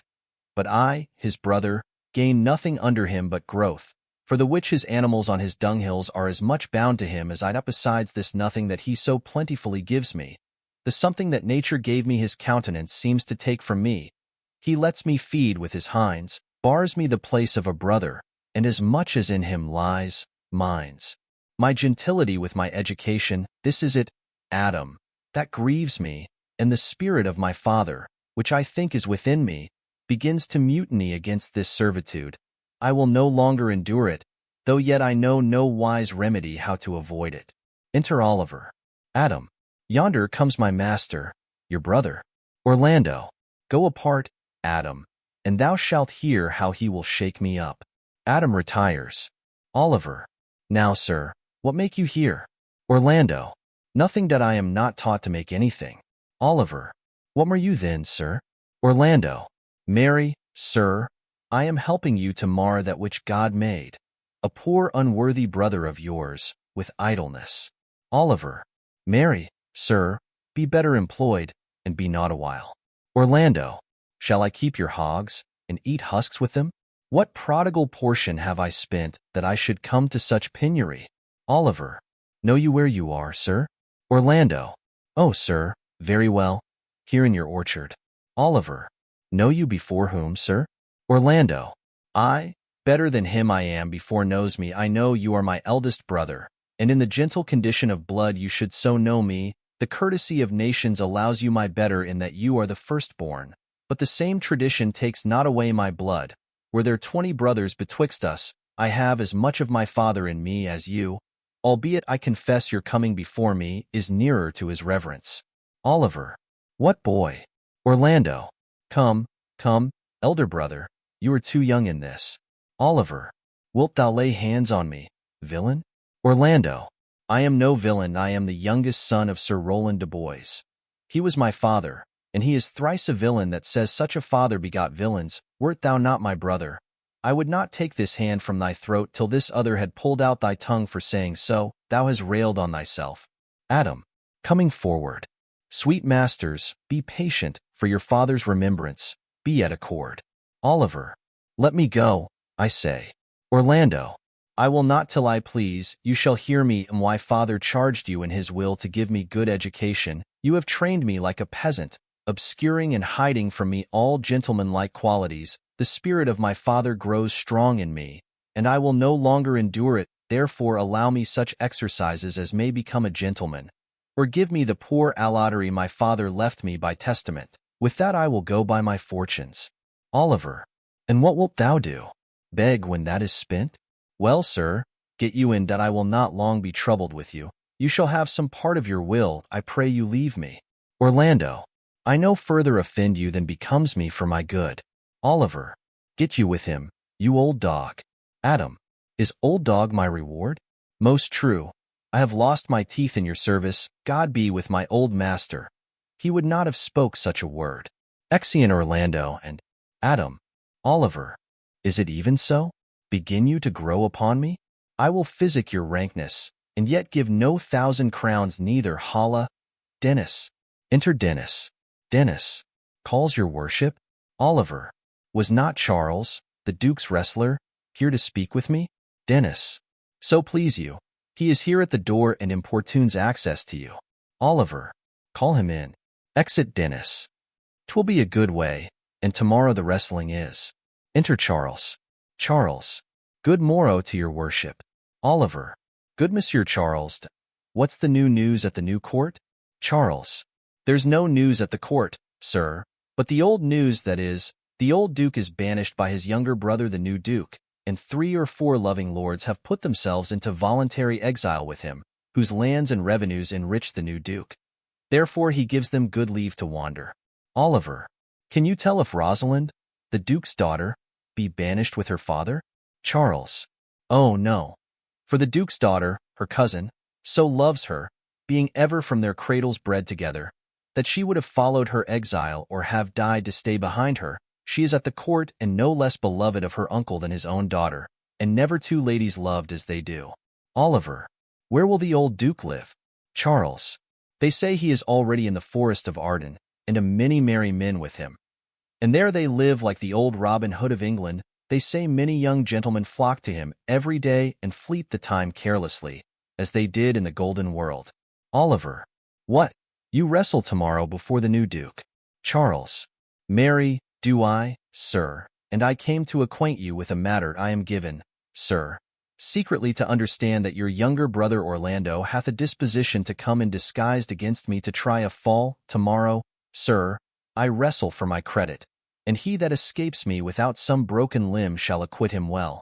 Your brother is but young and tender, and for your love I would be loath to foil him, as I must for my own honor if he come in. Therefore, out of my love to you, I came hither to acquaint you withal, that either you might stay him from his intendment, or brook such disgrace well as he shall run into, in that it is a thing of his own search and altogether against my will. Oliver. Charles, I thank thee for thy love to me, which thou shalt find I will most kindly requite. I had myself notice of my brother's purpose herein, and have by underhand means labored to dissuade him from it. But he is resolute, I'll tell thee, Charles. It is the stubbornest young fellow of France, full of ambition, an envious emulator of every man's good parts, a secret and villainous contriver against me his natural brother. Therefore use thy discretion, had as lief thou didst break his neck as his finger, and thou wert best look to't. For if thou dost him any slight disgrace, or if he do not mightily grace himself on thee, he will practice against thee by poison, entrap thee by some treacherous device, and never leave thee till he hath ta'en thy life by some indirect means or other. For I assure thee, and almost with tears I speak it, there is not one so young and so villainous this day living. I speak but brotherly of him. But should I anatomize him to thee as he is, I must blush and weep, and thou must look pale and wonder. Charles, I am heartily glad I came hither to you. If he come tomorrow, I'll give him his payment. If ever he go alone again, I'll never wrestle for prize more, and so, God keep your worship. Exit. Oliver. Farewell, good Charles. Now will I stir this gamester. I hope I shall see an end of him. For my soul, yet I know not why, hates nothing more than he, yet he's gentle, never schooled and yet learned, full of noble device, of all sorts enchantingly beloved, and indeed so much in the heart of the world, and especially of my own people, who best know him, that I am altogether misprized. But it shall not be so long. This wrestler shall clear all, nothing remains but that I kindle the boy thither, which now I'll go about. Exit. Scene 2. A lawn before the Duke's palace. Enter Rosalind and Celia. Celia.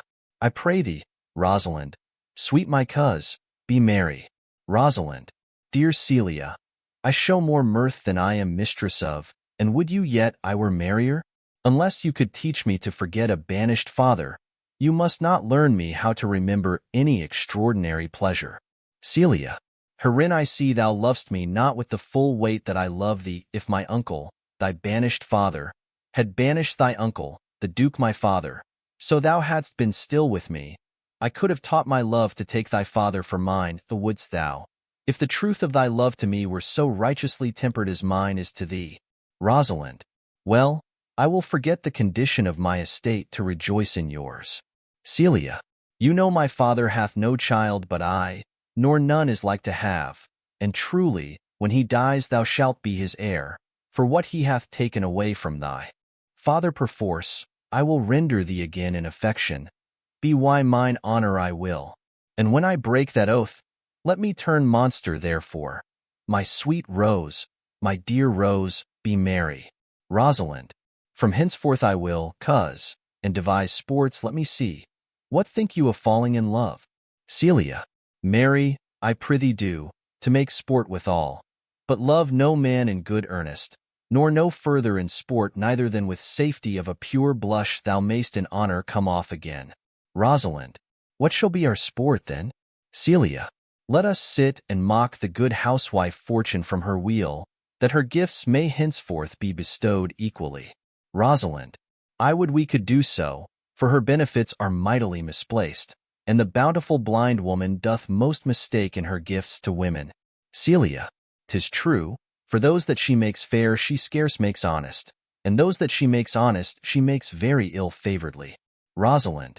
Nay, now thou goest from Fortune's office to Nature's. Fortune reigns in gifts of the world, not in the lineaments of nature. Enter Touchstone. Celia. No? When nature hath made a fair creature, may she not by fortune fall into the fire? Though nature hath given us wit to flout at fortune, hath not fortune sent in this fool to cut off the argument? Rosalind. Indeed, There is fortune too hard for nature, when fortune makes nature's natural the cutter-off of nature's wit. Celia. Peradventure this is not fortune's work neither, but nature's, who perceiveth our natural wits too dull to reason of such goddesses, and hath sent this natural for our whetstone. For always the dullness of the fool is the whetstone of the wits. How now, wit, whither wander you? Touchstone. Mistress, you must come away to your father. Celia. Were you made the messenger? Touchstone. No, by mine honor, but I was bid to come for you. Rosalind. Where learned you that oath, fool? Touchstone. Of a certain knight that swore by his honor they were good pancakes, and swore by his honor the mustard was not. Now, I'll stand to it, the pancakes were not and the mustard was good, and yet was not the knight forsworn. Celia. How prove you that in the great heap of your knowledge? Rosalind. I, Mary, now unmuzzle your wisdom. Touchstone. Stand you both forth now, stroke your chins and swear by your beards that I am a knave. Celia. By our beards, if we had them, thou art. Touchstone. By my knavery, if I had it, then I were, but if you swear by that that is not. You are not forsworn, and no more was this knight swearing by his honor, for he never had any. Or if he had sworn it away before ever he saw those pancakes or that mustard. Celia. Prithee, who is that thou meanst? Touchstone. One that old Frederick, your father, loves. Celia. My father's love is enough to honor him enough. Speak no more of him. You'll be whipped for taxation one of these days. Touchstone. The more pity that fools may not speak wisely what wise men do foolishly. Celia. By my troth, thou sayest true, for since the little wit that fools have was silenced, the little foolery that wise men have makes a great show, here comes Monsieur Lubeau. Enter Lubeau. Rosalind. With his mouth full of news. Celia. Which he will put on us as pigeons feed their young. Rosalind. Then shall we be news-crammed. Celia. All the better. We shall be the more marketable. Bonjour. Monsieur Lubeau. What's the news? Lubeau. Fair princess, you have lost much good sport. Celia. Sport? Of what color? Lubeau. What color, madam? How shall I answer you? Rosalind. As wit and fortune will. Touchstone. Or as the destinies decrees. Celia. Well said, that was laid on with a trowel. Touchstone. Nay, if I keep not my rank. Rosalind. Thou losest thy old smell. Lubeau. You amaze me. Ladies, I would have told you of good wrestling, which you have lost the sight of. Rosalind. Yet tell us the manner of the wrestling. Lubeau. I will tell you the beginning, and, if it please your ladyships, you may see the end, for the best is yet to do. And here, where you are, they are coming to perform it. Celia. Well, the beginning that is dead and buried. Lubeau. There comes an old man and his 3 sons. Celia. I could match this beginning with an old tale. Lubeau. 3 proper young men of excellent growth and presence. Rosalind. With bills on their necks. Be it known unto all men by these presents. Lubeau. The eldest of the 3 wrestled with Charles, the Duke's wrestler, which Charles in a moment threw him and broke 3 of his ribs, that there is little hope of life in him, so he served the second, and so the third. Yonder they lie, the poor old man their father making such pitiful dole over them that all the beholders take his part with weeping. Rosalind. Alas! Touchstone. But what is the sport, monsieur, that the ladies have lost? Lubeau. Why, this that I speak of. Touchstone. Thus men may grow wiser every day. It is the first time that ever I heard breaking of ribs was sport for ladies. Celia. Or I promise thee. Rosalind. But is there any else longs to see this broken music in his sides? Is there yet another dotes upon rib-breaking? Shall we see this wrestling, cousin? Lubeau. You must if you stay here, for here is the place appointed for the wrestling, and they are ready to perform it. Celia. Yonder, sure, they are coming, let us now stay and see it. Flourish, enter Duke Frederick, lords, Orlando, Charles, and attendants. Duke Frederick. Come on, since the youth will not be entreated, his own peril on his forwardness. Rosalind. Is yonder the man? Lubeau. Even he, madam. Celia. Alas, he is too young, yet he looks successfully. Duke Frederick. How now, daughter and cousin? Are you crept hither to see the wrestling? Rosalind. Ay, my liege, so please you give us leave. Duke Frederick. You will take little delight in it, I can tell you. There is such odds in the man, I in pity of the challenger's youth I would fain dissuade him. But he will not be entreated. Speak to him, ladies. See if you can move him. Celia. Call him hither, good Monsieur Lubeau. Duke Frederick. Do so. I'll not be by. Duke Frederick steps aside. Lubeau. Monsieur the challenger, the princess calls for you. Orlando. I attend them with all respect and duty. Rosalind. Young man, have you challenged Charles the wrestler? Orlando. No, fair princess, he is the general challenger. I come, but in as others do, to try with him the strength of my youth. Celia. Young gentleman, your spirits are too bold for your years. You have seen cruel proof of this man's strength. If you saw yourself with your eyes or knew yourself with your judgment, the fear of your adventure would counsel you to a more equal enterprise. We pray you for your own sake to embrace your own safety and give over this attempt. Rosalind. Do, young sir, your reputation shall not therefore be misprized. We will make it our suit to the Duke that the wrestling might not go forward. Orlando. I beseech you, punish me not with your hard thoughts, wherein I confess me much guilty to deny so fair and excellent ladies anything, but let your fair eyes and gentle wishes go with me to my trial, wherein if I be foiled there is but one shame that was never gracious. If killed, but one dead that is willing to be so I shall do my friends no wrong, for I have none to lament me. The world no injury, for in it I have nothing. Only in the world I fill up a place, which may be better supplied when I have made it empty. Rosalind. The little strength that I have, I would it were with you. Celia. And mine to eke out hers. Rosalind. Fare you well, pray heaven I be deceived in you. Celia. Your heart's desires be with you. Charles. Come. Where is this young gallant that is so desirous to lie with his mother earth? Orlando. Ready, sir. But his will hath in it a more modest working. Duke Frederick. You shall try but one fall. Charles. No, I warrant your grace you shall not entreat him to a second, that have so mightily persuaded him from a first. Orlando. You mean to mock me after. You should not have mocked me before, but come your ways. Rosalind. Now, Hercules be thy speed, young man. Celia. I would I were invisible, to catch the strong fellow by the leg. Orlando and Charles wrestle. Rosalind. Oh, excellent young man. Celia. If I had a thunderbolt in mine eye, I can tell who should down. Charles is thrown shout. Duke Frederick. No more, no more. Orlando. Yes, I beseech your grace, I am not yet well breathed. Duke Frederick. How dost thou, Charles? Lubeau. He cannot speak, my lord. Duke Frederick. Bear him away. Charles is carried off by attendants. What is thy name, young man? Orlando. Orlando, my liege, the youngest son of Sir Roland de Boys. Duke Frederick. I would thou hadst been son to some man else.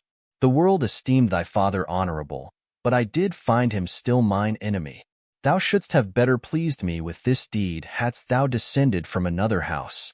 But fare thee well, thou art a gallant youth. I would thou hadst told me of another father. Exeunt Duke Frederick, Lubeau and Lords. Celia. Were I my father, cuz, would I do this? Orlando. I am more proud to be Sir Roland's son, his youngest son, and would not change that calling to be adopted heir to Frederick. Rosalind.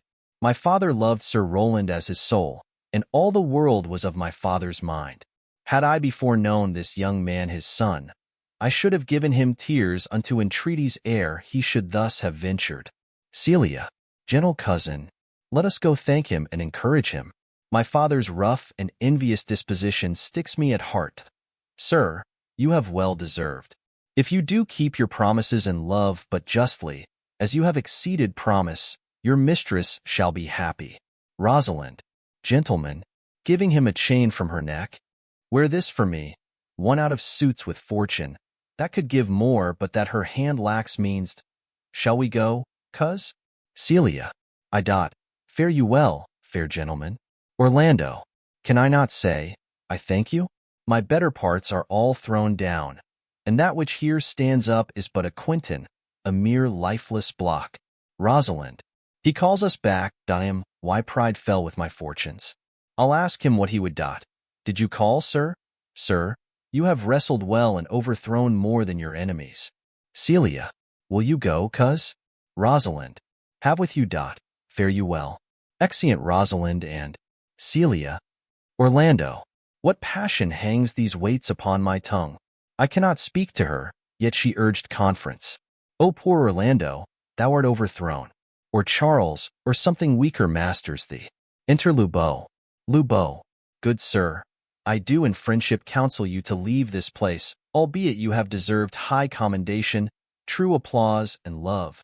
Yet such is now the Duke's condition that he misconstrues all that you have done.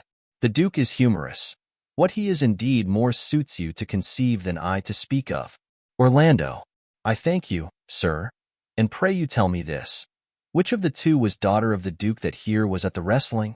Lubo. Neither his daughter, if we judge by manners, but yet indeed the smaller is his daughter.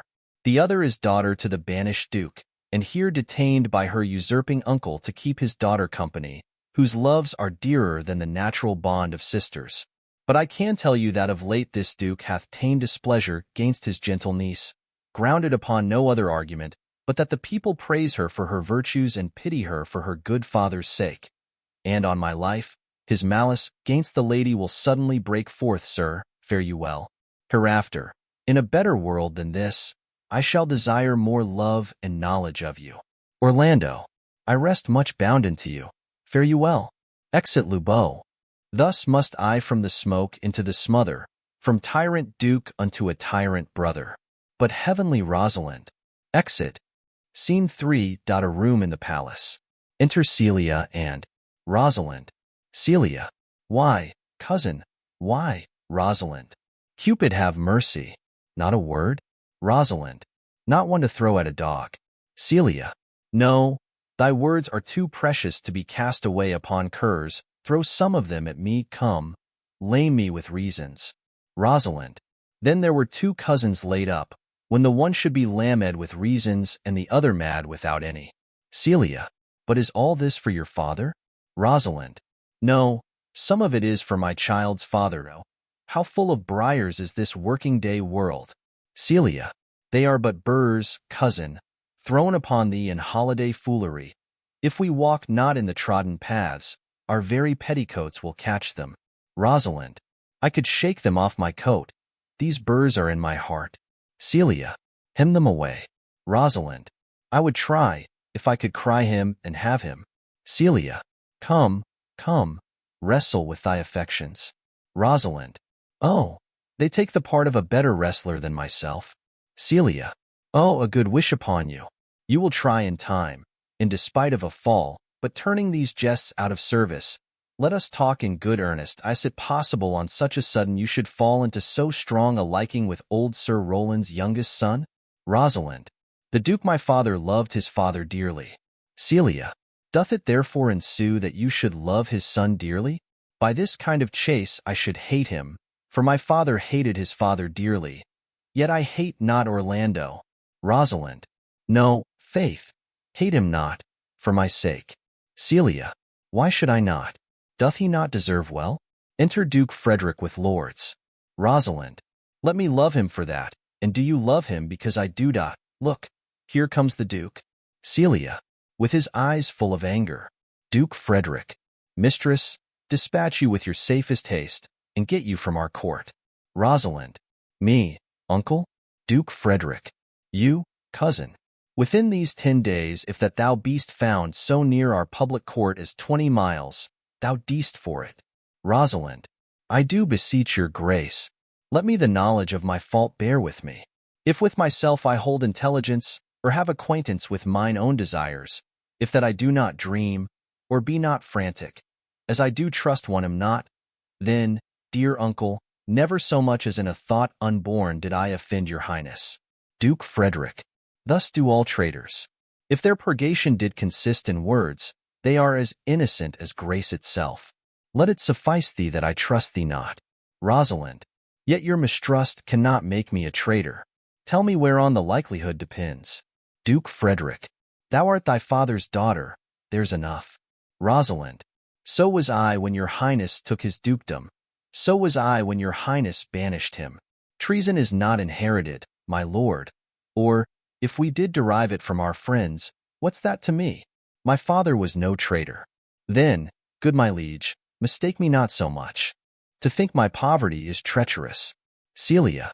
Dear sovereign, hear me speak. Duke Frederick. I, Celia, we stayed her for your sake, else had she with her father ranged along. Celia. I did not then entreat to have her stay. It was your pleasure and your own remorse. I was too young that time to value her, but now I know her, if she be a traitor. Why, so am I. We still have slept together, rose at an instant, learned, played, ate together, and wheresoe'er we went, like Juno's swans, still we went coupled and inseparable. Duke Frederick. She is too subtle for thee, and her smoothness, her very silence, and her patience speak to the people, and they pity her. Thou art a fool, she robs thee of thy name. And thou wilt show more bright and seem more virtuous when she is gone, than open not thy lips. Firm and irrevocable is my doom which I have passed upon her, she is banished. Celia. Pronounce that sentence then on me, my liege. I cannot live out of her company. Duke Frederick. You are a fool, you. Niece, provide yourself. If you outstay the time, upon mine honor and in the greatness of my word, you die. Exeunt Duke Frederick. And lords. Celia. O my poor Rosalind, whither wilt thou go? Wilt thou change fathers? I will give thee mine. I charge thee, be not thou more grieved than I am. Rosalind. I have more cause. Celia. Thou hast not, cousin. Prithee be cheerful. Know'st thou not the Duke hath banished me his daughter? Rosalind. That he hath not. Celia. No, hath not? Rosalind lacks then the love which teacheth thee that thou and I am one. Shall we be sundered? Shall we part? Sweet girl? No, let my father seek another heir. Therefore devise with me how we may fly, whither to go, and what to bear with us, and do not seek to take your change upon you, to bear your griefs yourself and leave me out. For, by this heaven, now at our sorrow's pale, say what thou canst, I'll go along with thee. Rosalind. Why, whither shall we go? Celia. To seek my uncle in the forest of Arden. Rosalind. Alas, what danger will it be to us, maids as we are, to travel forth so far? Beauty provoketh thieves sooner than gold. Celia. I'll put myself in poor and mean attire, and with a kind of umber smirch my face. The like do you. So shall we pass along and never stir assailants. Rosalind. Were it not better, because that I am more than common tall, that I did suit me all points like a man? A gallant curtleaxe upon my thigh, a boar spear in my hand, and in my heart lie there what hidden womans fear their will. We'll have a swashing and a martial outside, as many other mannish cowards have that do outface it with their semblances. Celia. What shall I call thee when thou art a man? Rosalind. I'll have no worse a name than Jove's own page, and therefore look you call me Ganymede. But what will you be called? Celia. Something that hath a reference to my state. No longer Celia, but Aliena. Rosalind.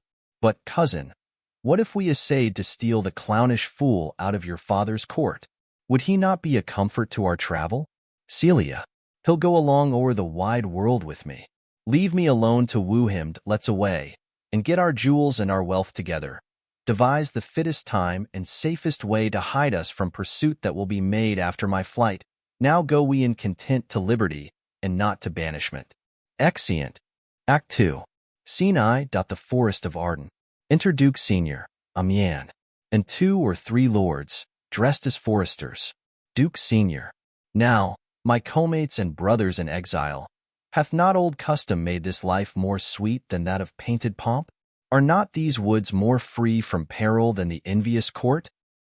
Here feel we not the penalty of Adam, the season's difference, as the icy fong and churlish chiding of the winter's wind, which when it bites and blows upon my body, even till I shrink with cold, I smile and say, this is no flattery, these are counselors that feelingly persuade me what I am. Sweet are the uses of adversity, which, like the toad, ugly and venomous, wears yet a precious jewel in his head. And this our life, exempt from public haunt, finds tongues in trees, books in the running brooks, sermons in stones, and good in everything. Amiens. I would not change it. Happy is your grace, that can translate the stubbornness of fortune into so quiet and so sweet a style. Duke Senior. Come, shall we go and kill us venison? And yet it irks me the poor dappled fools, being native burghers of this desert city, should in their own confines with forked heads have their round haunches gored. First Lord. Indeed, my lord, the melancholy Jacques grieves at that, and in that kind swears you do more usurp than doth your brother that hath banished you. Today my lord of Amiens and myself did steal behind him as he lay along under an oak, whose antique root peeps out upon the brook that brawls along this wood, to the which place a poor sequestered stag, that from the hunter's aim had ta'en a hurt,